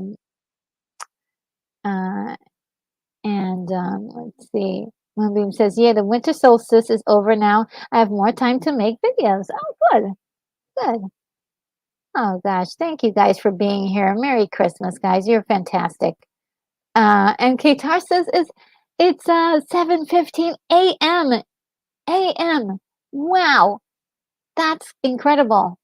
And it's Saturday. Okay, it's Saturday right now.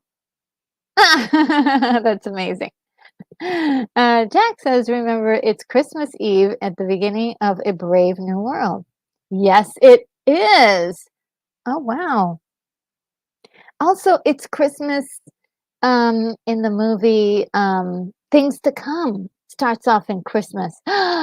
Yes. Oh my God, we're finding out all these movies that have a little bit of Christmas in them. Um, and Night of the Comet also has Christmas in it too. Uh-huh. And, William, and Red says, is sending Christmas kisses. to William, and let's see, um, the yes, the solstice. It's so cool, so cool. Oh, it's so good to see you, Brad. Thank you for visiting and saying hi.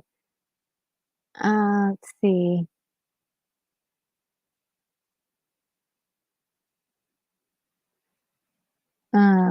Let's see. And Siri's messing everything up is the really supposed to have been Stunt Brat is the most famous person from Hollywood you'll ever see on this channel. And Leo says he's going to be like 24. Wow, you've got so many likes. Thank you. Um, yeah, I heard likes are really, really important, guys. They're super, super important because it tells YouTube to keep offering up the content that people are liking. So if you like the video, definitely hit that like button. But thank you so much. Thank you for all of those of you who've hit the like button already. I really appreciate it. And Moonbeam says my latest review just finished. You can watch it on replay. All right. So let's see what else. We've got the ultimate Christmas present. This one is really a lot of fun. Okay, first of all, a very, very young Brenda song is in this. Very, very, very young. The ultimate Christmas present. This poster or like promo that you're looking at is probably not the poster you'll see. The poster you'll see, look if you're looking for this movie, is going to be of Santa Claus and Mrs. Claus, which they have a very small piece to do with the story. I don't know. The poster for this is so misleading, but it is about a little girl who finds a weather machine that Santa is working on in his shop away from the North Pole. So he has a shop in which he kind of tinkers with different uh, things and different contraptions, inventions, and he's trying to put this together, but it doesn't work. So he throws it in the garbage, and this little girl picks it up and takes it home. And so she is trying to design a perfect snow day so she doesn't have to go to school. And that will be that she's considering her ultimate Christmas present to everybody is not have to go to school before or to get out. I think it's like to get out of school early for Christmas. So yeah, it's really, really good. I did love all the shenanigans in this movie. Really fun. I love it so much. And let's see.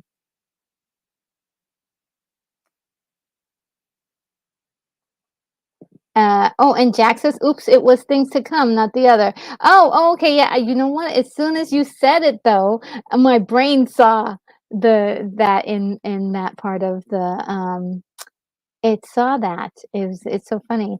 Um, so yeah, definitely. And William Blake Hall says, "I've just invented a new Christmas movie title, Saltis." Not sure what that would mean. You gotta fill us in on the rest. And Moonbeam says, yes, help the algos. Yes. And the Bat Channel says facts. Facts. Ah, and and the Bat Channel knows this film. Oh, great!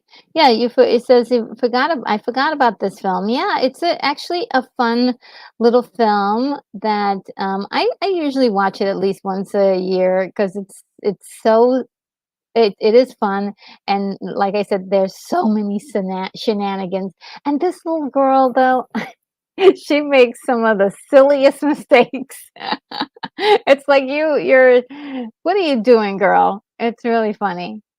Okay, so this was mentioned before, a Smoky Mountain Christmas. This is I have a feeling this is gonna get up go up higher on my list, to be very honest with you, because I only just saw it this year, and it is so good, so sentimental, and there's also some funny parts in there, some parts that are silly, and I definitely enjoyed it.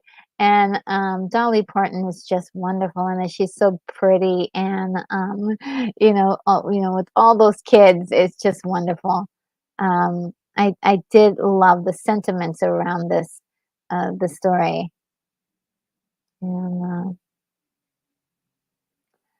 and some Brett says, "I've never seen some of these. Cool. Yeah, awesome.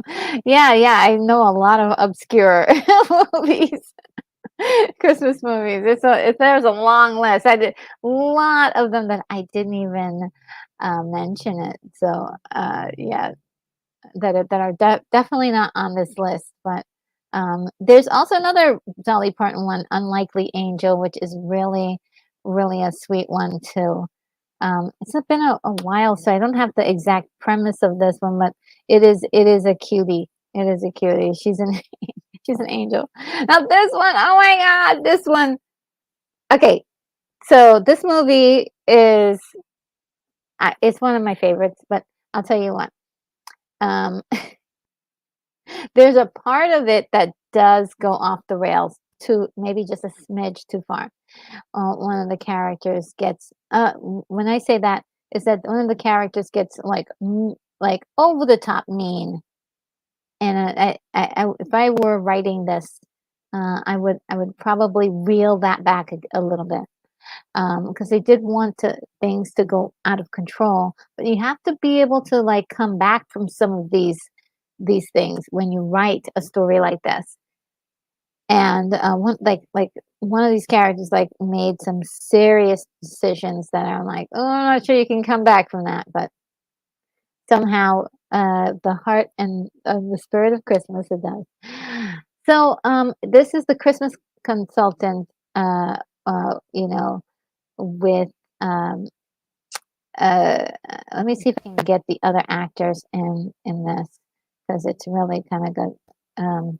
You might recognize some of them. Let's see. Uh,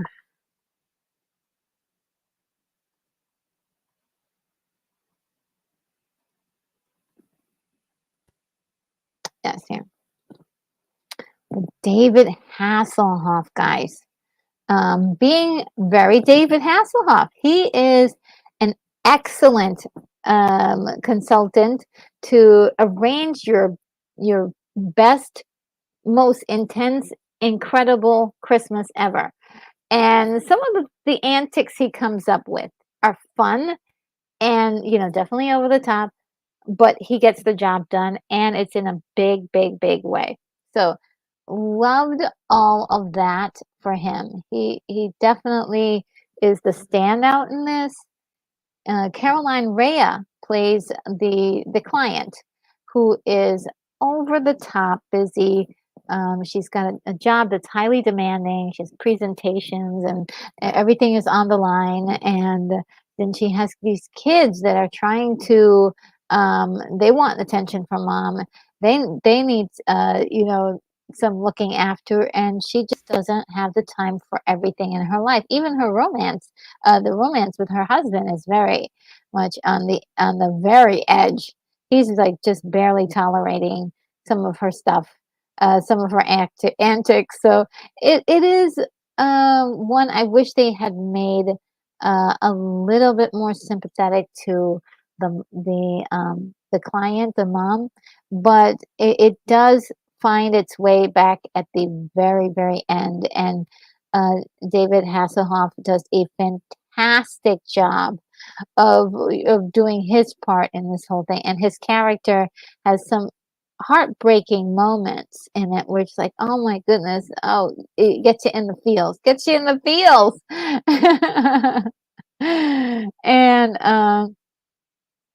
And Jack says, Dolly Parton, what a talent and business smarts. Oh, right. She has an empire, and people are still talking about Miss Dolly. They are still talking about Dolly Parton to this day, and she's just wonderful. Just wonderful. Bonzo Kilborn is here, says Merry Christmas Retro. Nice to see you. Yes, Merry Christmas to you as well. Merry Christmas to everyone. And happy holidays. William Wake Hall says she wrote 9 to 5 while filing her nails. I mean, dang. Yeah, yeah, she writes, her hits are just incredible. And Keith A says, Bonzi, you're on deck with your favorite movie. What is it? Ooh, I love the fact that Keith E is doing such a great job of asking the important question. And William says, "Oh, I like Unlikely Angel. Darling Parton plays a country singer, yes, who dies and becomes an angel and is sent back by Peter, and played by Roddy McDowell to help a family at Christmas time. Yes, that is definitely one of um, the cutest stories. I mean, it's really cute. It's just adorable. And Bonzo says, A Christmas Carol from the 50s. Oh, wow. Nice. 1951, probably. Alistair Sim. Most likely that one, right? And this one I like, Most Wonderful Time of the Year with Henry Winkler, guys. It's, again, one of those movies, the time, I think a Lifetime or Hallmark. But it's okay. So there is a guy who's kind of like, what can I explain? How can I explain? The father, okay, Henry Winkler plays the uncle of this young lady here who is coming into town for Christmas, and she has this big dinner planned with her current boyfriend. And the guy who's got her arms around her is not her boyfriend. It's a guy that Henry Winkler's character meets on a plane, and he is um, he's a good guy. He's just a good guy who just kind of walks into this situation, and sparks fly, and situations happen, and so on and so forth. And yeah, it's one of those stories. Um, and then Bonzo also says, maybe Love Actually. Interesting. Interesting duo of movies. So that's actually pretty cool. Um, and Jack says Roddy McDowell had to be in at least one Christmas movie. Oh yeah, of course. I think he was in a couple. Well, I have to look into that. I have to look into that. Sunbreck says, I got to work with Dolly on the 1993 film Beverly Hillbillies when I doubled Lily Tomlin. She was so nice, both of them. Oh, how sweet. Yeah, I do like those two ladies. Moonbeam says, the Fonz, yes. And Henry Winkler is so great in this movie. He plays an old guy that's kind of like he's almost acts magical, but he's not. But he's also all knowing, and very smart character. Keith who says, as always, Bonzo, thanks for your important input. Yes. Um, and see. All right, the next one is I just watched this year. Mr. Saint Nick. I did like that movie quite a bit.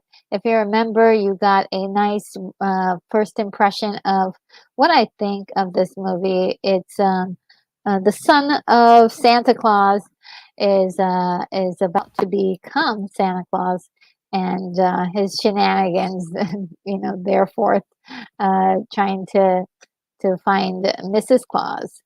So that's really interesting. This one I liked a lot. I think this is Family Channel that put this one out. I think they're in cahoots with More Vista, if I'm not mistaken, and maybe one of those other companies that do Christmas movies sort of regularly. Tom Arnold is in this, okay? And Tom Arnold is in quite a few Christmas movies. You gotta look this up. It's really pretty cool.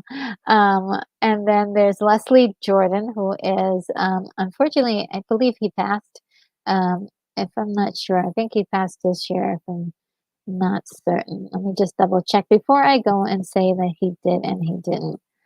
Um, I thought it was him.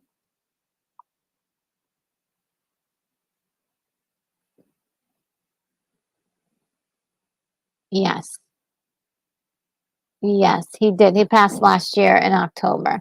And I remember a lot of people being very, very upset about that. He was definitely well known in the Disney Channel movies. A lot of times he plays them far off hilarious character. So yeah, he did pass this year, and yes, Bonzo is confirming. Yes, Leslie is no longer with us, and he's hilarious in this. He plays the ghost of Christmas Past. I think yes, Ghost of Christmas Past. And this is definitely a Carol Christmas one of those versions of A Christmas Carol, and it is um, kind of cool because they change things up quite a bit. And the young lady here is actually the Ghost of Christmas Present, and is really like the main person helping um, Tom Arnold's character figure out what's going on with him. And he's not necessarily a bad person or a curmudgeon or anything, but he's definitely lost his way quite a bit. And so, yeah, this is uh, quite a cute movie. Um, and I did enjoy it quite a bit, and will be um uh I've been recently adding it to my watch list every year. And this one is really cute. Oh my god. Well, I'm vintage. I mean, a very vintage Christmas, and I'm a retro nerd girl. I mean, what do you think? So I this movie, oh, I do love it. It's about a girl who has a vintage store that she just opened up in a town, a small town, and there's a guy who's kind of like in that town that is like um he sees her having some trouble with her decorations and tries to help her, and that's really cute and sweet. But there's like something going on there. They're developing sort of a relationship, but it's not necessarily a romantic thing like right away. But it it it feels like more natural than any of the other like movies that approach romantic kind of things. So I did love it. I did love it. I love um, many aspects of this movie, including, and I won't spoil it for anybody who watches this. Is there's a few twists, a few things to find out in the film, so that they at least like they don't give you like a cookie cutter everything. There are certain tropes in it, yes, but there are some surprises that you may enjoy. So, and I did enjoy those surprises, and they're not bad surprises. They're that great surprises. And Moonbeam says vintage and retro go hand in hand. Yes, they do. They do. Um, and I did love the story, and I did and love what turned out to be a love story. So I was like, oh wow, yeah, this is good. The Princess Switch. Okay. Well, I just talked about the Family Switch, or Family Switch that was on Netflix, and we've got the Princess Switch now, which is basically about princess that is well, a princess and a pauper. Oh, and she's not the pauper is really just a young lady who is trying to win a contest to a baking contest of some sort. And then if she can win that baking contest, she can become uh well, she can get a lot of money and do some other like things that she wants to do it. I'm not sure why she wants to win this contest, but it's part of like the standing. Like you need that in order to be considered a professional or something like that. Um, and so these two guys the contest is in this country, mysterious country in which the princess lives. And so we have this, they go to the same bathroom, they see each other, and then they're like, oh wow, do you want to live my life? And oh, I will live your life, and it will be fun for us to switch. And they just make the switch like almost immediately after meeting each other. It's really kind of silly, and but it's fun. It's fun. It's just silly fun. And of course, they fall in love with their you know, counterparts, and so on and so forth.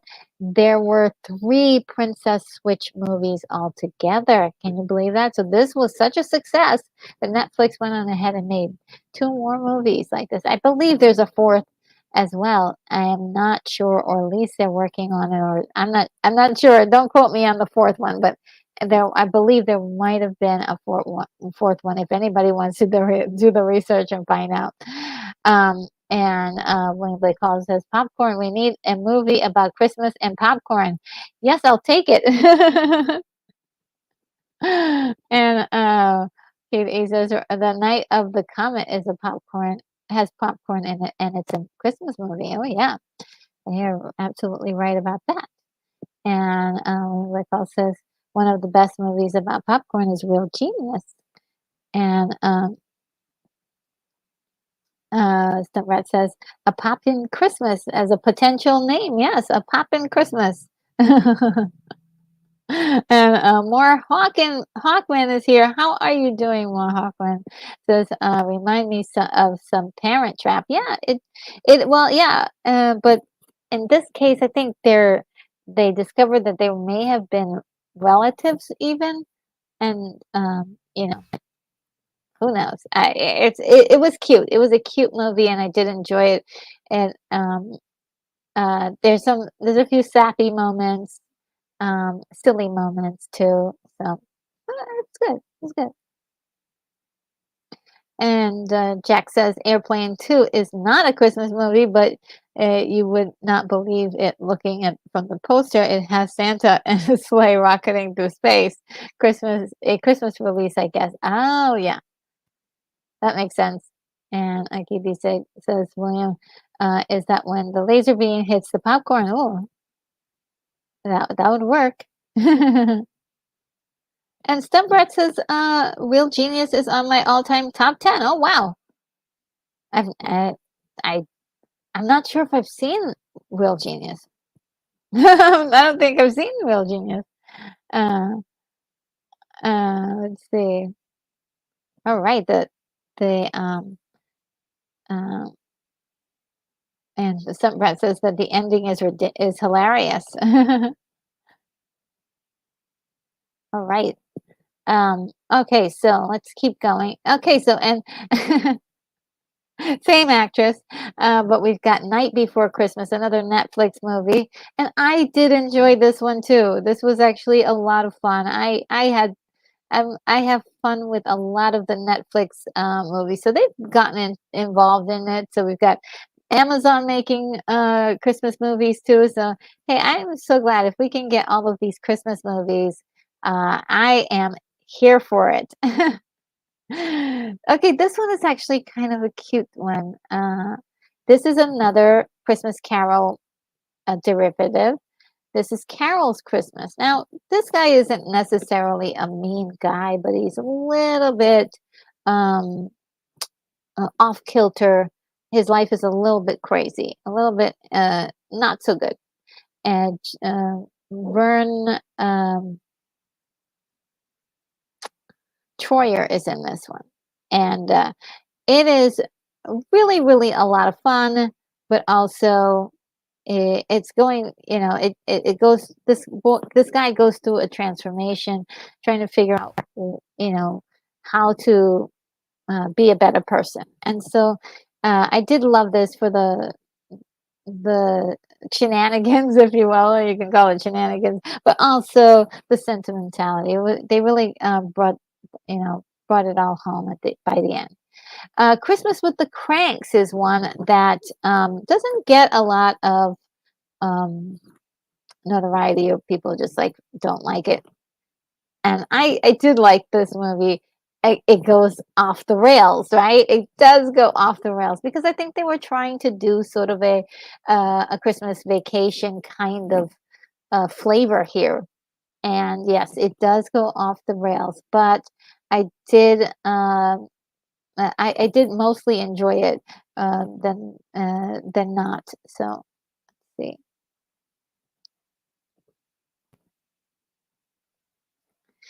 And oh, okay, this one is so cute. Let me just see. I don't have a name for it. I think it's called The Flight Before Christmas. Could be wrong about that. Oh boy. Oh boy. um, oh shucks. I'm not sure where it would be on my list here. I think it's called The Flight Before Christmas. Let me type that in and find out if it's The Flight Before Christmas because it is.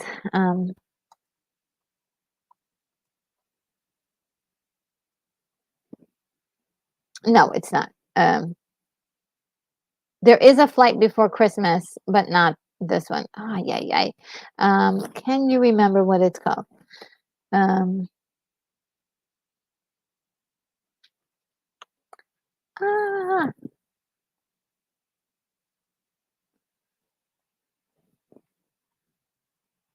all right, hold on a second, guys. Uh, here, think I'll find out right about now. Let me just find out.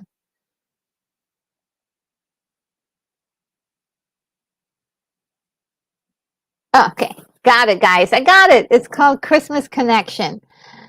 Phew! It's really good. I like it. It's about a flight attendant who is trying to find out um, a background story, trying to find her parents or something, or some information about her parents. And uh, she's in town just for a few days, and she hangs out with this journalist who's like, okay, well, let me do some digging around and find out like who, maybe we can figure out what happened here. And so they go on this kind of journey. This is like really kind of cool. They kind of do some investigating. It's really nice, like really interesting how they peel back the layers of the story, and it's really good, really good.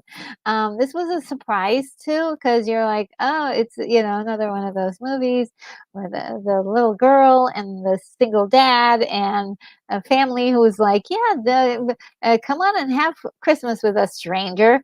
And and so it is. And everybody, they're doing all of the Christmassy things together. They're Christmas tree shopping. They're, decorating the tree, all those things. But there's that little side story of trying to find out what happened to her parents and their past, and that was quite lovely. And then they do something else in the story that actually makes you like, oh, that's so nice, so yeah. And as I like to say, they land the plane. uh the Bernstein Bears Christmas Tree. I love this movie so much. It is so cool. I absolutely do love this cartoon about the tree and Christmas and all that. It's so wonderful. I love it. Um, and what do they call this? A new agey movie, The Christmas Crystal. Ooh. Oh man. And Summer says, sketchy Christmas connection. Go off with a perfect stranger and then you land in town. Yes, I mean hopefully I'm so glad that they didn't go that route and but they it does feel oh, well, I'm not setting it up for you. Actually, I'm thinking to myself, it starts off a certain way in which it actually makes it kind of okay. not perfect, but kind of okay. And yeah, they in real life it would be a lot weirder. Let's just say that in real life it would be a lot weirder. Yeah, so Bernstein Bears, very touching story. I love it. Crazy for Christmas is a very interesting storyline here. Now, again, the poster is showing you two young people, but the story is really not about these guys as a central storyline. They are kind of a side piece to this whole thing. Uh, there's a man, a very rich man that is has requested a driver in particular, and that is the young lady. And he is going around town doing a lots of, uh, you know, acts of kindness.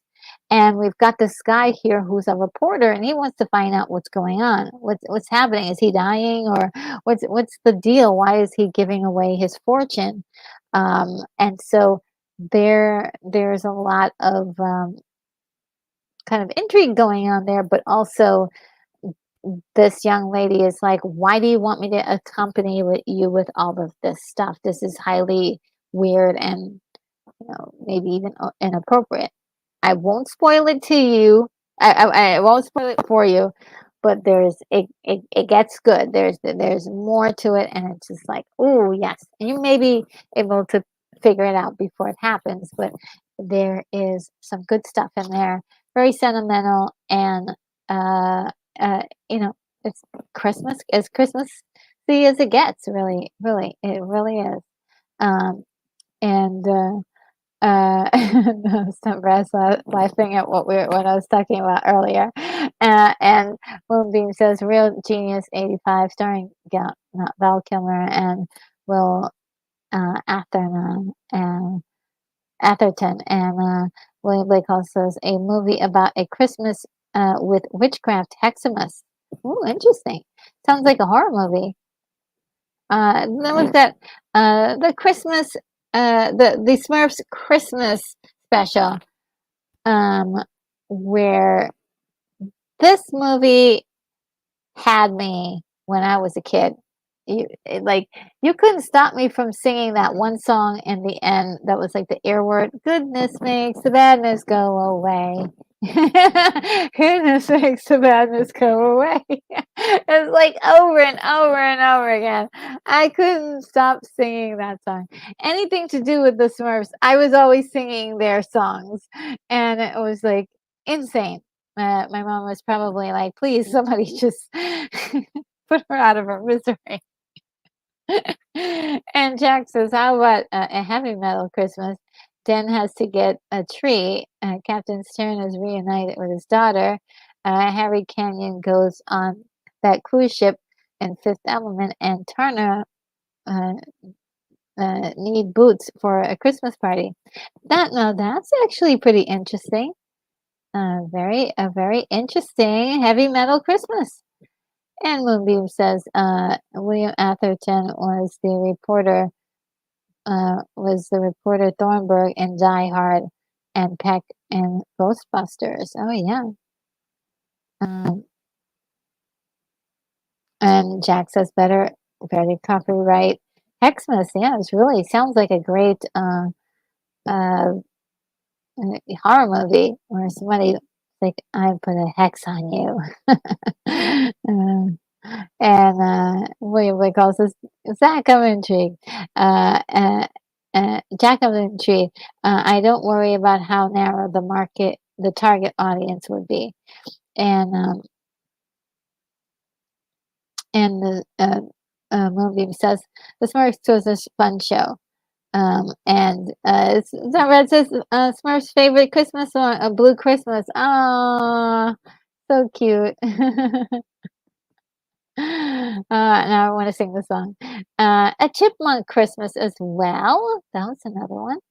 It was really important during the Christmas time. Um, and of course, to go with it, of course, their song.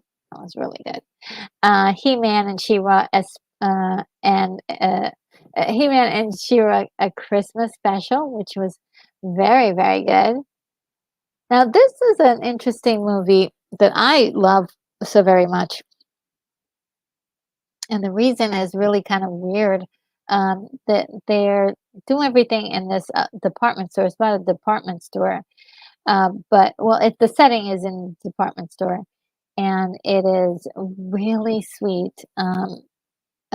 For I guess it really appeals to me because I used to work in different stores and apartment stores and retail and stuff like that. So it really kind of spoke to me in that way. But this lady, there's a lady, and she's not in the poster at all. This is Ashanti in this, and she's playing a nasty McNasty, very, very evil young lady who wants to take over a store, and the owners of the store is trying to like they're in a situation where they need her or they think that they need her because their sales are going down and they need to bring the sales back up, and the son of the owner kind of falls for a young lady who is in town who's got a job in the Christmas so just for the Christmas holidays at the department store, who has a little young girl, and it is super super sweet, and I love it. It's it's sort of like a um, cute little fantasy, I suppose, that like there's a department store, and the owner of the department store is a handsome young man, and the young girl who's working at the counter is like, oh well, maybe I'll fall in love with someone. It's very much like that, but it's done in a way that's not like too insulting. It's actually fun and cute and adorable. And William says, "Here we go. Get Star Wars Christmas special." No, I it didn't make my list. It did not make my list. I don't think so. At least I don't think I had time to put it on there. I was thinking about it, but I didn't. And Chuck Jones did the animation for the Chipmunk Christmas. Oh, sweet. Uh, Jack says, "Don't worry about the narrow audience. We'll get the Cartoon Network to play it all on Christmas Day." And he says, "I thought the Smurfs was saying it would, I would be blue without you." I'm not sure. Mar Hoffman says, "I saw this. Didn't the marketer make the problem?" Yes, yes, she was, I think she made the problem. She was making a lot of problems and because of, I don't know, her jealousy and manipulation during the story. There was a lot of She was a very, very bad person. Very, very, very bad person. But I don't think she created the issue. They were having problems, and they needed her to come in and make some changes. And some of the changes that she made was they like doing some awfully unlikable things with a lot of the Christmas decorations. She fired a whole bunch of people, and like really like it was very crass in the way she handled everything. So I did like that, and I did like the performance from Ashanti. It was really silly and over the top, um, and uh, and entertaining. It was just entertaining. More Hoffman says maybe I'm thinking about another one. I don't. I think you got it kind of right there. And William Blake Hall says a twisted romantic Christmas movie taking place during the threat of war. Mistletoe. Yeah, nice. That's a good one. That's a good one.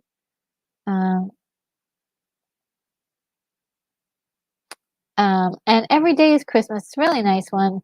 Um, Let me pull it up really quickly.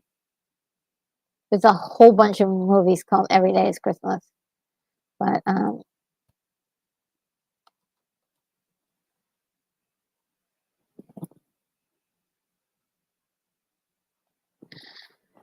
this one is actually kind of sweet. It's also a Christmas Carol version. except for they don't have the three ghosts. They only have one ghost, and it happens to be her mother when she was younger, and so it's really kind of a nice. Um,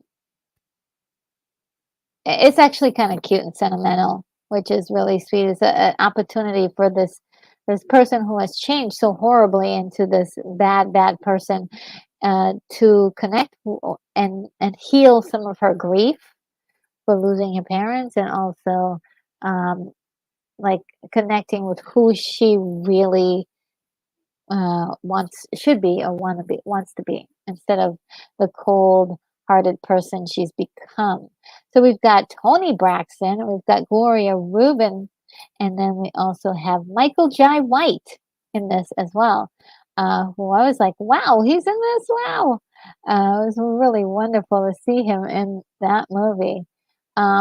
There's also an actor who's in a lot of things, Mike Dupude. I really like his work, and just I love seeing him in a lot of these. So, uh, yeah, great little movie that isn't really and it's really under the radar at this point. But I did enjoy it so very much. And William Blake Hall says, "That's, Tony Braxton?" Yes, it is Tony Braxton, and, Brett77 Smith says, "I think every day is Christmas, wouldn't that be great?" Oh, yeah, I tried to do that one year, it was really tough. And so did my mom. My mom's confessed to me that she tried to do it too, and it's really tough. It is really, but it is. I do try to keep Christmas in my thoughts very much often. That's the ultimate message of Christmas Carol: is to keep Christmas in your heart all year round. And yeah, and Danny Staten says it's time to eat some delicious foods. Here we've got some mushrooms, and he's got a cigarette break too. A cigarette break, and I'm not sure what this other thing is. But yeah, thank you. Well, yeah, well, thanks for hanging out. And it's just taking a break. And he says, I always love Christmas breakfast and still do. Wow, I've never had Christmas breakfast. What do you have for Christmas breakfast? Um, like all the Christmas breakfasts, or like, yeah, tell me all about that. Jackie. Well, actually, save it. Don't tell me, Keithy. Don't tell me. Because for Christmas Eve, we'll need something to talk about. So Christmas traditions. Oh, save it for Christmas Eve. I'm not sure if you'll be up that late though. That's the only problem.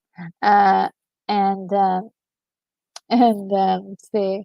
Um, Jack says mistletoe Christmas, a strategic air command. It probably exists already. Let's see. And William Blake Hall says Michael Dupuis. I think he was in the La Femme Nikita show. Oh, really? Didn't know that. No idea. And all right, let's keep going with the list. I'm almost done. Well, when I say almost done, let's keep going. I'm not really almost done. Who am I kidding? A Christmas, a wish for Christmas. This is actually a really fun movie for me. I love it. I like seeing it very much often. Um, Let me get you some names. I always forget this young lady's name. Lacey Chabert. Chabert, I think it's Chabert. Um, Lacey Chabert, and she's in quite a few big cinematic movies back in the early aughts, and I happen to miss them. Unfortunately, I'm no good at watching all of these movies back then, but, she does a lot of Christmas movies. I mean, if you just go to her DB page, you'll see a whole bunch of Christmas movies, and, they're really all pretty decent. She's always really good in them, and, this one is pretty nice. She's an, executive assistant. Oh, no, well, an ex she's one of the executives at a company in which, the guy that is just over her, in rank is so bad. He's a horrible person, and basically he takes all of her ideas and pitches them as his own, and that is pretty, awful. So, the there's a Christmas party, and she decides that there's a Christmas party, and she sees a Santa Claus, and the Santa Claus is magical, and he says, "Hey, um, do you have a wish, or do you have one wish? I can grant you one wish this Christmas." And she says, "Well," you know, she thinks about it, and she says she wants to be able to have, to be more outspoken and tell people, how she really feels. And I forgot how she put it exactly, but it was to be have more courage or something to that effect. So when she gets back to the Christmas party, oh my goodness, she really lets loose and she tells everybody off. And she gives up her her boss and basically says, "Hey, he's been cheating this whole time. He's been stealing all my ideas," and it's great. So instead of thinking that she thought, well, of course, that was the end of her job. Well, her boss, who is the guy in this photo here, decides, "Hey, well, I need you in this pitch for this, this idea that we're having." And the idea is so funny. It's Christmas every day, which we were just talking about Christmas every day. It's Christmas every day. And it is kind of an interesting turn of events that happen during the story. And yeah, it's fun. They go on like a little adventure, a little road trip, and they learn a lot about each other. It's great. Great stuff. And I love the fact that she is somebody with in a meek position with who's trying to do a job, but then she asks for this wish to be more courageous and outspoken, and she gets to like be that person that she's always wanted to be. So I love that. I love that. Um, he says, "I'm gonna be in the boonies on Christmas Eve, but I'll try to my best to find Wi-Fi." Oh, wow. Oh, you're going away? Okay, cool, cool. No, no, no, no, don't. Please enjoy your Christmas. Enjoy your enjoy your Christmas before anything else. Please do. Don't worry about Wi-Fi. I will be here when you get back. And Jack says, the last sketch in Monty Python's Meaning of Life is set on Christmas Day in heaven. It's Christmas every day in heaven. Oh, wow, cool. Maybe that's why I like it so much. And Moonbeam says, I think Retro has 2 more hours before 9 p.m. Eastern. No, I don't, but I do have to, I hope I am done by the time, uh, before needing to go to, over to the Bat Channel to do that watch party I promised. And Jack says, with all the Hallmark stuff, she'll be there until Christmas. uh She'll be here until Christmas. And William Blake Hall says, the Christmas movie dedicated to vintage uh, Rogers and Hammerstein music, You'll Never Walk Alone. Oh, interesting.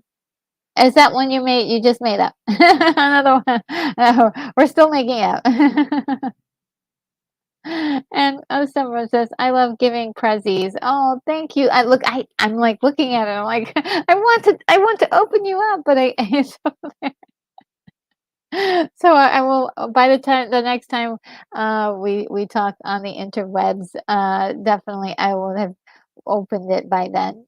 Unless you wanted me to wait until Christmas to open it. That's also too. I forgot. It is Christmas after all.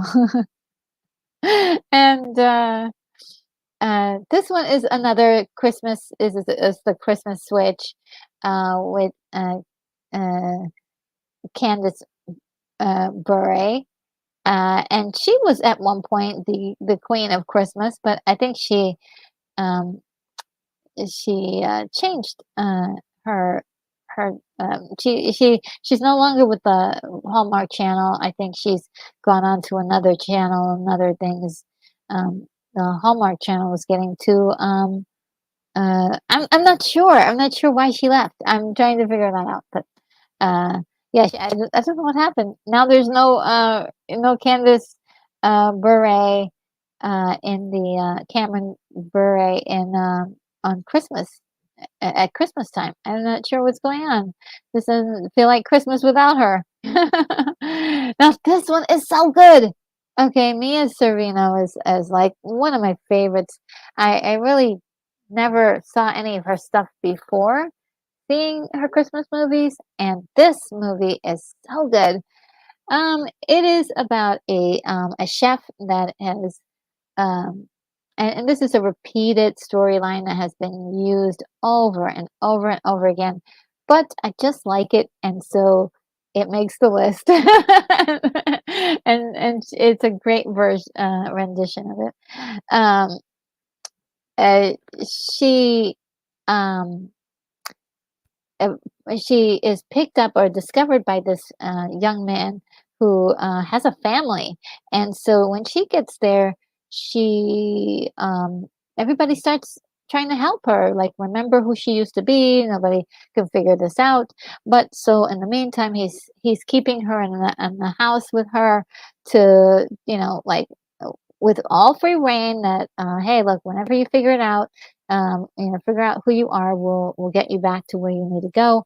But for now, let's um, let's just let's enjoy Christmas together. And it's really cute. It's really cute. And she like does all this fancy cooking for them. They're like, oh my god, we're getting gourmet food. And she's like, I don't know. I just know how to make this stuff. It's really great. It's really great. Um, this one is Husband for Christmas. It's with Vivica A. Fox, and I'm telling you, this movie is a hoot.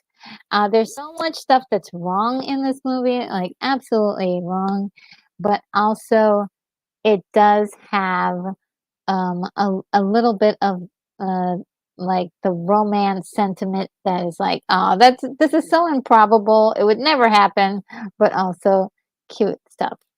All right, so Stuntbad seems to want me to open it now, but it might be a little awkward at this moment. But give me a few minutes, and I'll see if I can do it.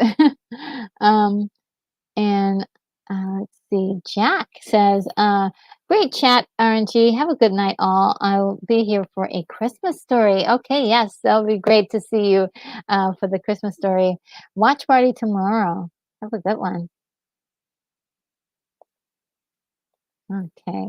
And I might be almost finished with this. I'm really not sure how much more this is gonna go. The Holiday Calendar, it's on Netflix. I really like it. It's really a great movie. It's about a young lady who's come back home and has she's a big time photographer, and she's reconnecting with a guy that she used to sort of hang out with. They were best friends, and discovers there's more to this than she thought with their relationship. There's also a calendar that she's leaning on here, sort of a one of those Christmas calendars where you pull out a new gift every day, and so it's she pulls out a new gift every day, and something in her life happens just like that gift. Like I think there's one where she's just got skating uh, she goes skating, but the day be the morning before she found skates and it's really cute. It's really cute. It's magical. It's a magical calendar. It's a lot of fun. Um, Now, and this one I really do love with Melissa Joan Hart. Um, there's a couple other ones that I didn't like that were Christmas base that she's been in, and this one is really good. This one is really good. Very Nutty Christmas. The guy that's playing her counterpart in this was actually one of the actors who played her boyfriend on the show that she was on, Sabrina, the Teenage Witch, and that was actually kind of cool to see the two of them back together again. It's about a woman who gets a magical, who she runs a cookie store or a bakery, and uh, it that's actually like a fantasy of mine to have my own store that has bakery. It has bakery in it, not a bakery store. But this is really cute because she gets a magical nutcracker from Germany. And this nutcracker comes to life and is has vowed to protect her no matter what. And it's so great. It's so great. It's wonderful. And the ending is so sweet. So sweet. And, Stuntbrat says the holiday calendar sounds good. It is really cute. It's so cute. I did love it. Yeah, I hope you get to see. Yeah, it's on Netflix. It was one of their first Christmas movies that they ever did. Oh, I think my neighbor just turned on some Christmas music. Now, this one is really interesting. Marry Me for Christmas. It's just really adorable about a young lady who goes home for the holidays and is reintroduced to her best friend, and it turns out really there's some sparks between the two of them, and yeah, it's really great. Uh, they, as in the title, "Marry Me for Christmas." Some kind of marriage goes down, and More Hoffman says this reminds me of Mannequin. Oh, you mean the let's see. This one, Very Nutty Christmas. It does have a mannequin feel to it.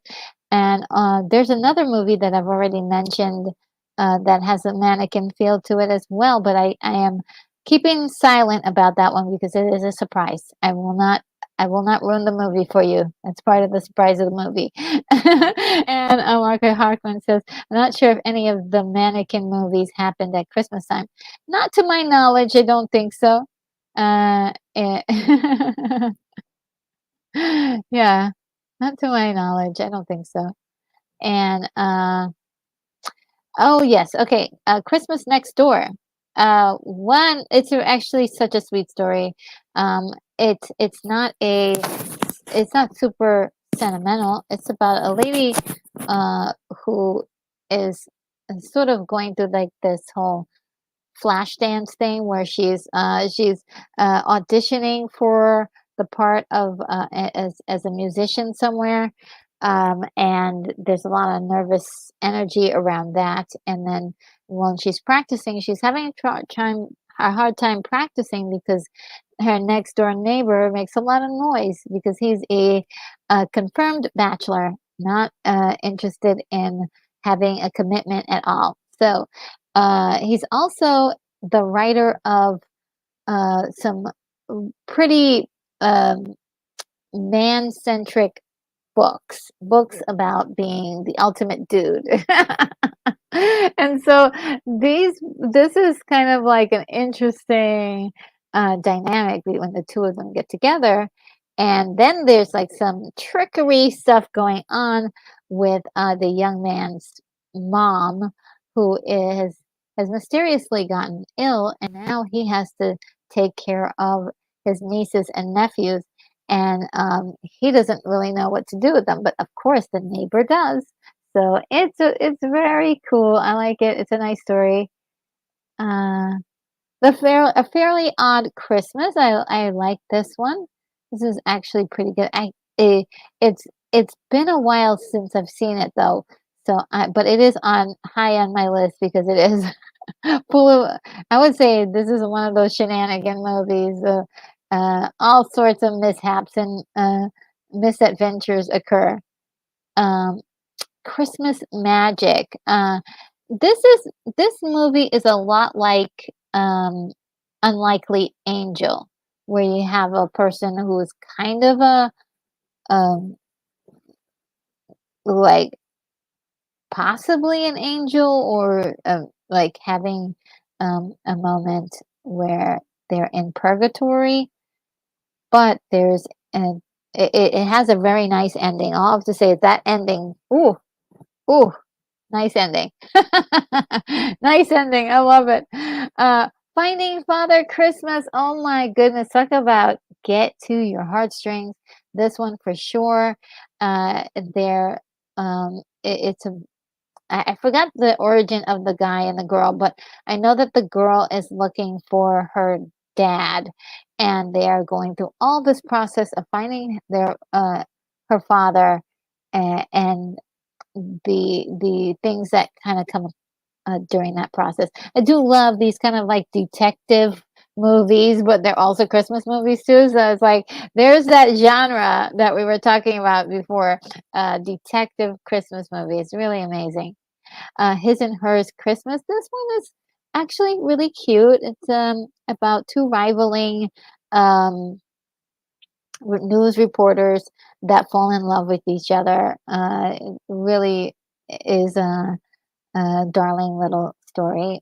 Uh, and A Boyfriend for Christmas. Um, this one is really funny because this girl, when she was little, she met a Santa Claus at a mall and asked him, "Can you get me a boyfriend for Christmas?" And he said, "Well, this is a tall order. It might take a few Christmases for me to get you a boyfriend." And I believe the Santa though is being played with by. Let me see if uh, the Santa is very important. He makes the story, uh, and he's played Santa so many times. Yes, Charles Durning, yes, plays Santa in this one again, and he's just wonderful. He sentence he centers this movie and definitely grounds it. And so yes, it is really good in a surprising way. There's some there's some shenanigans too in this one, and like being sort of a temporary boyfriend to this girl, she's she's like, okay, well, let's go ahead with this little arrangement and keep going with it until New Year's, and it's really sweet. It's really sweet. Um, and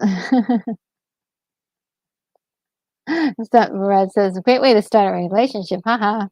And Moonbeam says, so it's Guardian Angel's story that yeah, it's a well, not really a guardian angel story that one uh it's more like she has to do something before a certain time period. So there's like a limit to the time period, and I don't want to give it away because I know it's so weird to talk about this so vaguely, but uh, there are things I don't want to give away about it that I found that were really good. And Moonbeam says, "I want a girlfriend for Christmas." And Sunrise says, "All Christmas movie plots: they meet, they hate each other, they like each other, and then happily ever after." I know. And we want to know why divorces are going up. And Keith E says, "You want something extra special in the two stockings." Mm. Not sure what that means. Siri is messing things up again, probably. And okay, so we're getting there. We're getting there. Christmas elves. This is really actually a sweet story, where they kind of mix uh they have like a little influence of the Emperor's New Clothes in here, which is really sweet animated movie about a man who is a shoemaker and he is doing his very best to make great shoes, but we have this evil prince or I'm sorry, king who wants the finest shoes in the world and has charged him with making a whole bunch of shoes, and he's like, he can't make those shoes, so the elves have to step in, and it's like a really cool thing. Uh,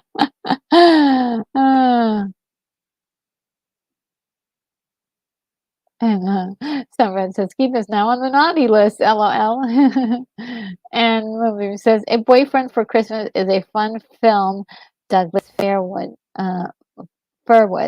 I think they mentioned, yeah, they mentioned that tree, the kind of tree in the movie.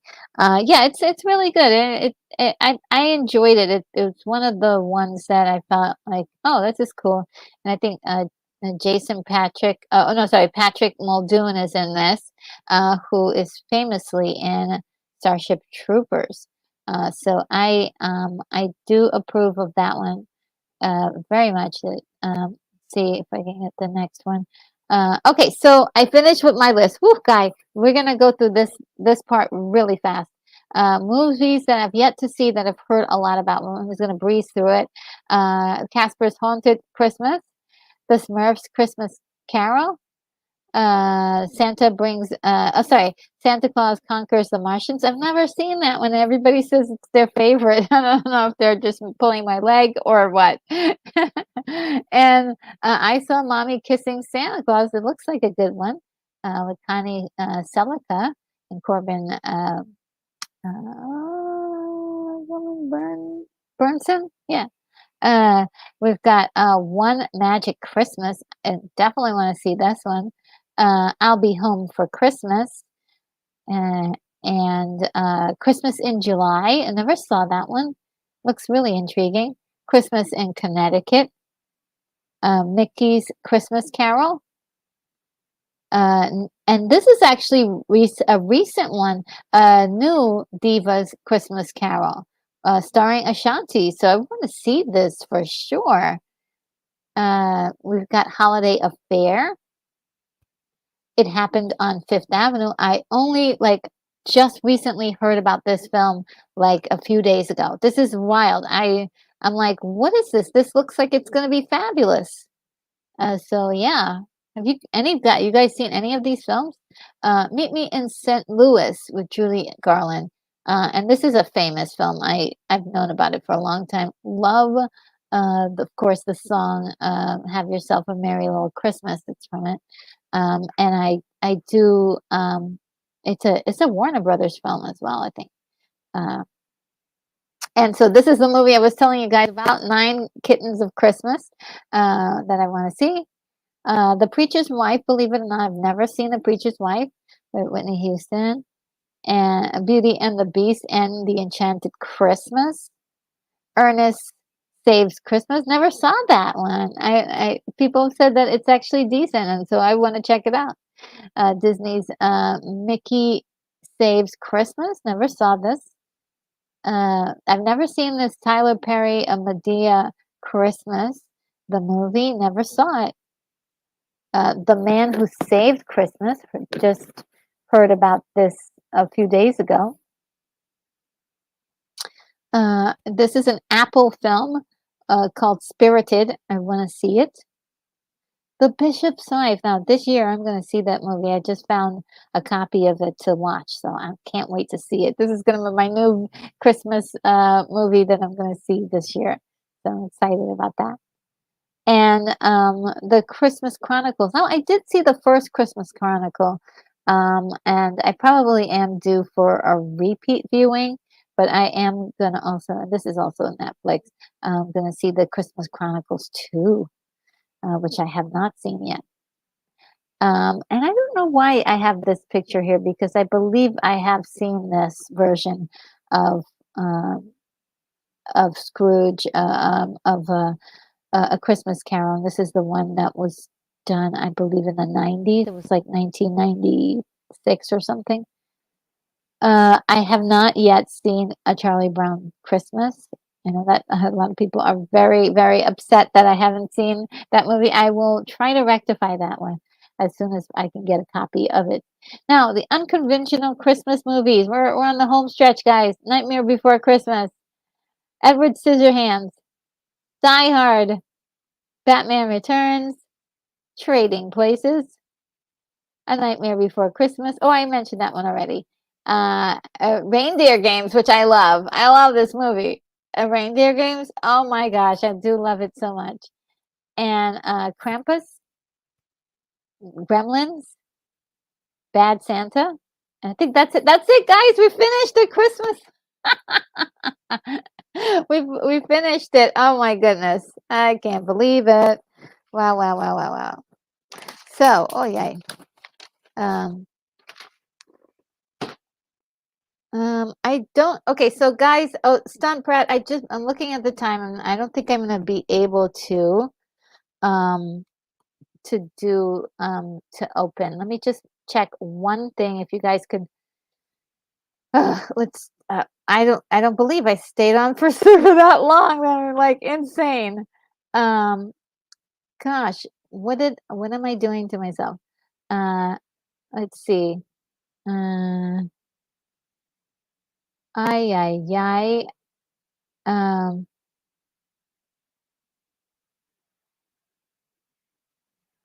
oh no, he's over. They're already started. Okay. Oh no. Oh no. I think I won't be able. I missed it. I missed the Bat Channel thing. Oh yeah, yeah. I think so.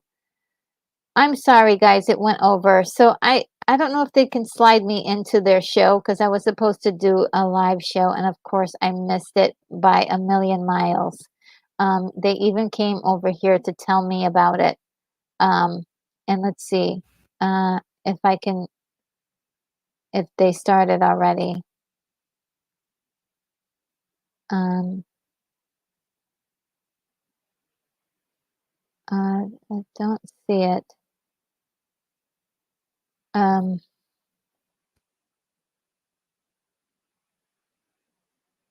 bear with me, guys. I just don't want to like totally be a total flake. Uh, uh, uh, uh, I'm so sorry. I just went on. We started talking about Christmas, and it went on for too long. Um. Uh.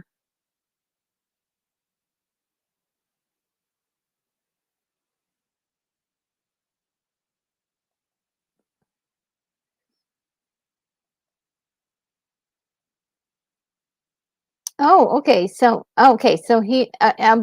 I think I'm fine. Okay, guys. I think I'm fine. Whew.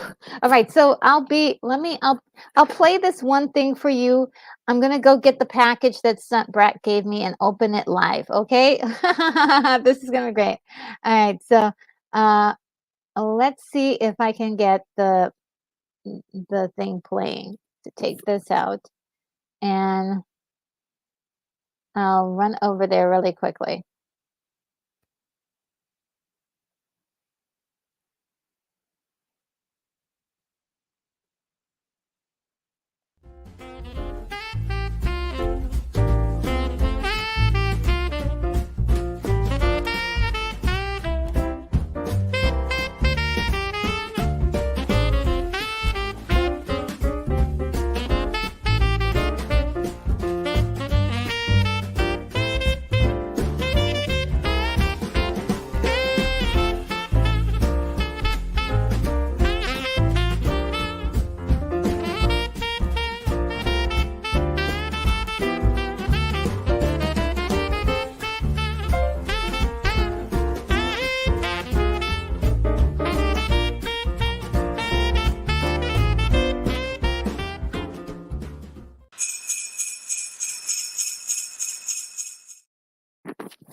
Okay. You guys can imagine the pandemonium. All right, so I have this box here, guys. I have this box here. Wow, it's really, really wrapped up. Okay, stop, Brad. I'm opening it. I'm opening. Holy moly. This is wild. This is wild.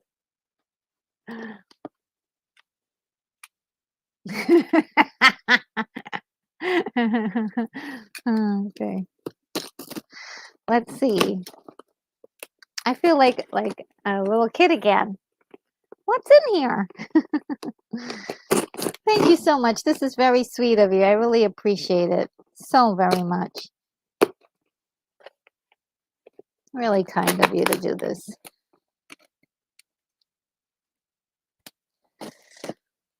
I'm trying to open it where I don't hurt myself.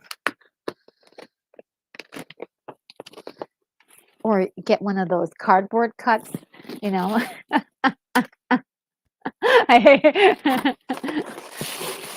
Ooh. Oh my goodness. Oh, look at this. How sweet is that? Oh, thank you so much.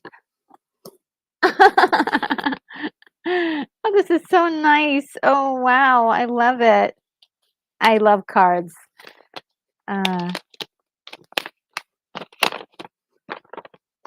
This is so. Oh, what a beautiful card. I love cards. Oh my God, you guys don't know how much I love cards. And oh. Okay, I won't show you the message, but I'll show you the card. Isn't that beautiful? Oh my God, it looks even better in person. Oh gosh, I'm trying to get it where it'll be in the center. There we go. There's a little glare, but it's really pretty. Oh my God, so cute. I love these. I love this card. Thank you. And what's in the card? Oh, thank you. Oh Lord. Yes. Oh my goodness. Thank you so much. You are so sweet. Thank you. What else is in here? Let's see some really cool things. Oh wow. I've got a Minnie Mouse stocking. This is so nice. Thank you. I got a Minnie Mouse stocking. And there's something in it. Oh my God, I love this Minnie Mouse stocking. This is nice. This is my first ever Disney product. All right. Okay, I love this wrapping paper. It's got Barbie on it. Guys, look, it's got Barbie on it. So sweet. I love it.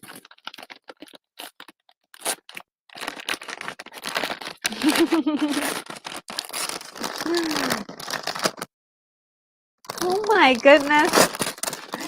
Stop it. Okay, I'm not going to rip this really pretty paper. It's so good. And it's got my two favorite Barbies on it, Barbie and Barbie. I love those two girls. Oh, so cute. It is adorable. I could just keep it in the box, right? Of course we gotta take it out, but yeah, so cute. Thank you. Got a mug to put my eggnog. I put my eggnog in here now. All right. Oh gosh, what else do we have in here? Well, I'm gonna be doing very well. Look, I've got some Belgian chocolate. Yum, yum, yum. I want some now. That's gone by tonight. Ooh, what's this? Okay, I am the kind of person that saves paper. I'm so bad with this. I can't throw anything away. And I got to like save or reuse this ribbon. Look at this, so cute, this pretty ribbon. I don't know if you can see it, but it's cute. Oh, yeah, here, this is a better side to see. So pretty. And wow, this is really cute. I got this. Okay, let's see what's in here. Wow, you're making me a really happy lady.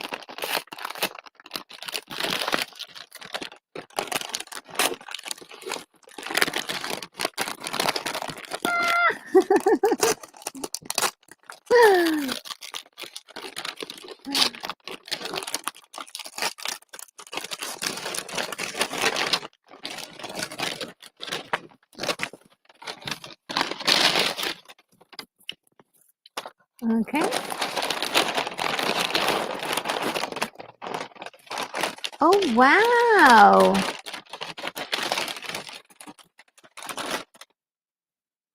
Ooh, this is nice. They're socks, but they're like super insulated. Oh my God. The says Surfer socks. Lady size 9 to 11. Yes, because I have big feet. Yeah, let me open this up right now. Um, these are cute. Oh, now, okay, so I'm trying to figure out, are these the ones that you can wear to bed with you? Like, and it's like a really cold night. Oh, they have the grip on the bottom, so you can wear them like stockings. This is so nice. Thank you so much. Ah! I'm gonna be really warm this winter. Thank you. This is really nice. Thank you so much. I love this wrapping paper and everything. From the wrapping paper to look at the inside of these socks. There, it's like full of like softy, fleecy stuff. So nice. Thank you so much, Stunt Brad. I really appreciate this. This is really nice. Really, really sweet of you to send me all of these goodies for Christmas. I mean, not just one, but so many things. And oh my goodness. And it's really sweet. And those I'm gonna start eating right now. I'm gonna go to my next live, like completely got the chocolate. Yeah, this is so wonderful. I really appreciate everything. Oh my goodness. I'm blushing. Give me a second, guys. I need to get it myself together.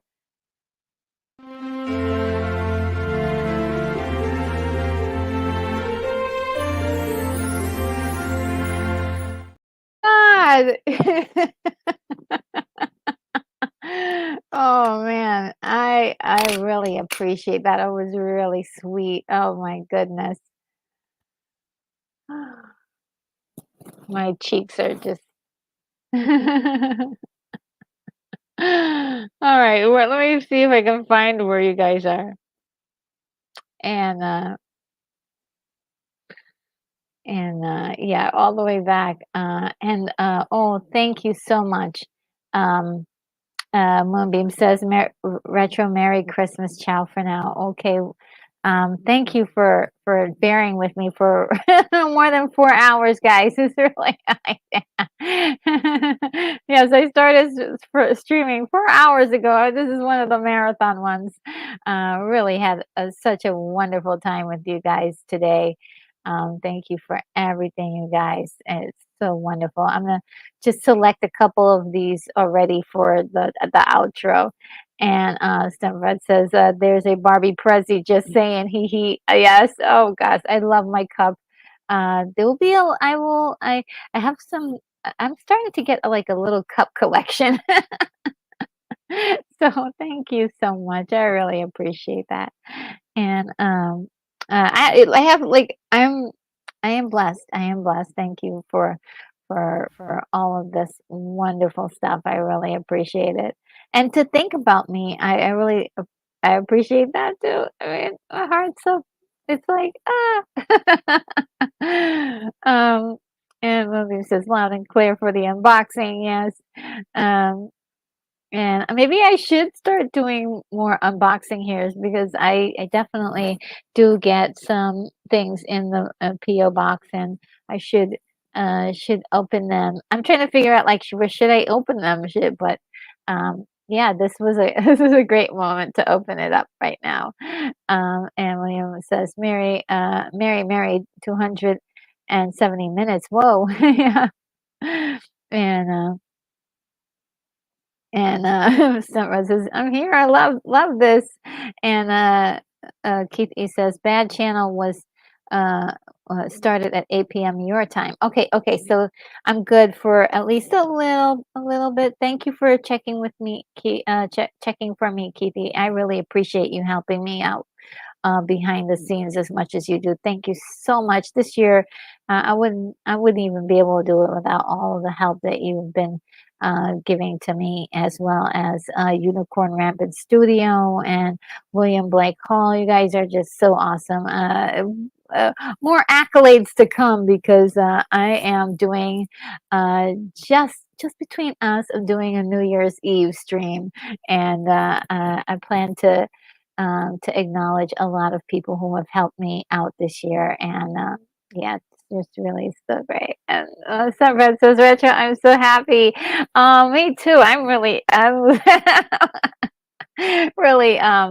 very much blessed. Thank you so much. You're just a wonderful lady, and thank you for going through all the trouble of sending that to me, and just like all the care and the attention to the wrapping and everything. I really appreciate. I'm gonna cry, guys. I'm leaking. I'm leaking. It's just. um, And yes, and William says Brat gifted her with a Magi, and and it, Stuntrat says it says wise men still seek him. Oh yes, yeah. I mean, I do love this card. Where did it? Where did yeah, it is wonderful. Uh, yes, I didn't want to show everybody everything, but yes, it did. It says that. Um, because yeah, there's some personal information, but yes, wise men still seek him is the main word here. And thank you too for all the color, for the coloring and everything, and the the creative stuff that you did on the card. It's really sweet. So yeah, I absolutely cherish those. I have a wall well, I have a wall full of birthday cards and stuff, but I have this box that I keep all my special cards, and I write the year and everything on the back. So I can't. I like to go through it and like look at all the special things, special cards, and how pretty they are too. So thank you so much. I love it. I love the pink Minnie Mouse. Love Barbie. Love retro. Oh, thank you so much. I love you too. You're just amazing. Um, and let's see. I'm just gonna zoom down really quick. William Blake Hall says a Christmas romance about destiny. Christmas Kismet. Oh, that's actually cute. Don't give away too many names because I'm working on a Christmas story as well. So give the rest of us a chance to get creative, especially yeah. And but that's not one that I'll talk to you guys more about the Christmas story. And Keithy says anything that goes to North Dakota from California is considered imported. You think so? And gotta keep Mormon Fargo. Brad says yes. That's definitely gonna be especially the cold nights. Um, you need like some socks on that are gonna keep you warm, and I think that'll do the trick. I love it. And William Blake also says seriously sweet. And some Red says, Retro, you made me so happy. Thanks for this. More. Oh, thank you. Thank you so much. It does make a big difference. And I'm so glad I was able to open it up right now. So I just definitely, um, I don't know, I'm speechless, speechless, speechless. and and also says, God bless you, sweet restaurant. We all adore you. You guys are so nice to me. Um, and Keep me says, Dave Central just crossed the Atlantic listening to this. Oh, really? Oh, wow. I didn't know that. And Stuntbat says, so happy Jesus was born. Yes. And the William Blake Hall says, a movie set in Ohio. Christmas Columbus, you're too much. You're too much. You're too much. You're too much. And some says, Retro, I'm like 8 years old inside. Oh my goodness. Well, I have said forever, like my base age is 7 years old. I don't think I've really actually matured since then sometimes. Oh my goodness. Okay, well, I have definitely got to stuff my face with some chocolate and then go on the back channel and be ready for that stream. So guys, you're awesome. Thank you so much for indulging me with a wonderful Christmas uh event here, and I actually am going to be doing something for Christmas Eve. And, maybe some people might be able to join. If not, that's okay. I will hang out for as long as there's some people who want to hang out on that day, because I know that it's kind of nice to do some communal stuff. So there's that. So I'm still like in cloud nine. Okay, let's see. So the main thing is that tomorrow, there will be a watch party for a Christmas Story, a wonderful classic that you guys are, if you don't already have seen it, it's just you'll love it if you haven't seen it, and it's just about probably you can get anywhere, but definitely, hopefully, you have a copy of this movie because it is a classic. It is a classic. Um, so let's see what else I could tell you. There's a lot of other stuff coming up, but the chill stream that I'm having on Sunday, which is a special event, Christmas Eve.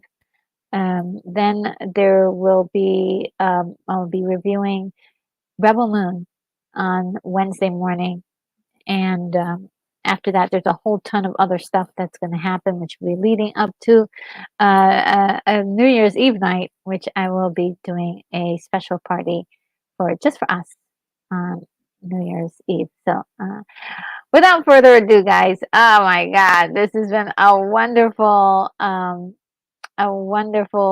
uh, discussion and just a walk down Christmas Lane with you guys, and I can't tell you how wild how crazy I feel right now. And thank you so much, Stunt Brett. You made my day for sure.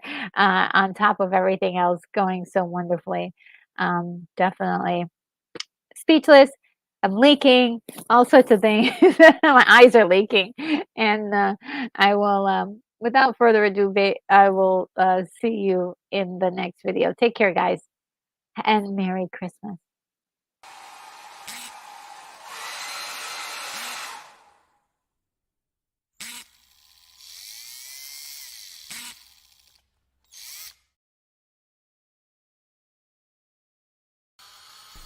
Retro Nerd Girl, you are clear for takeoff.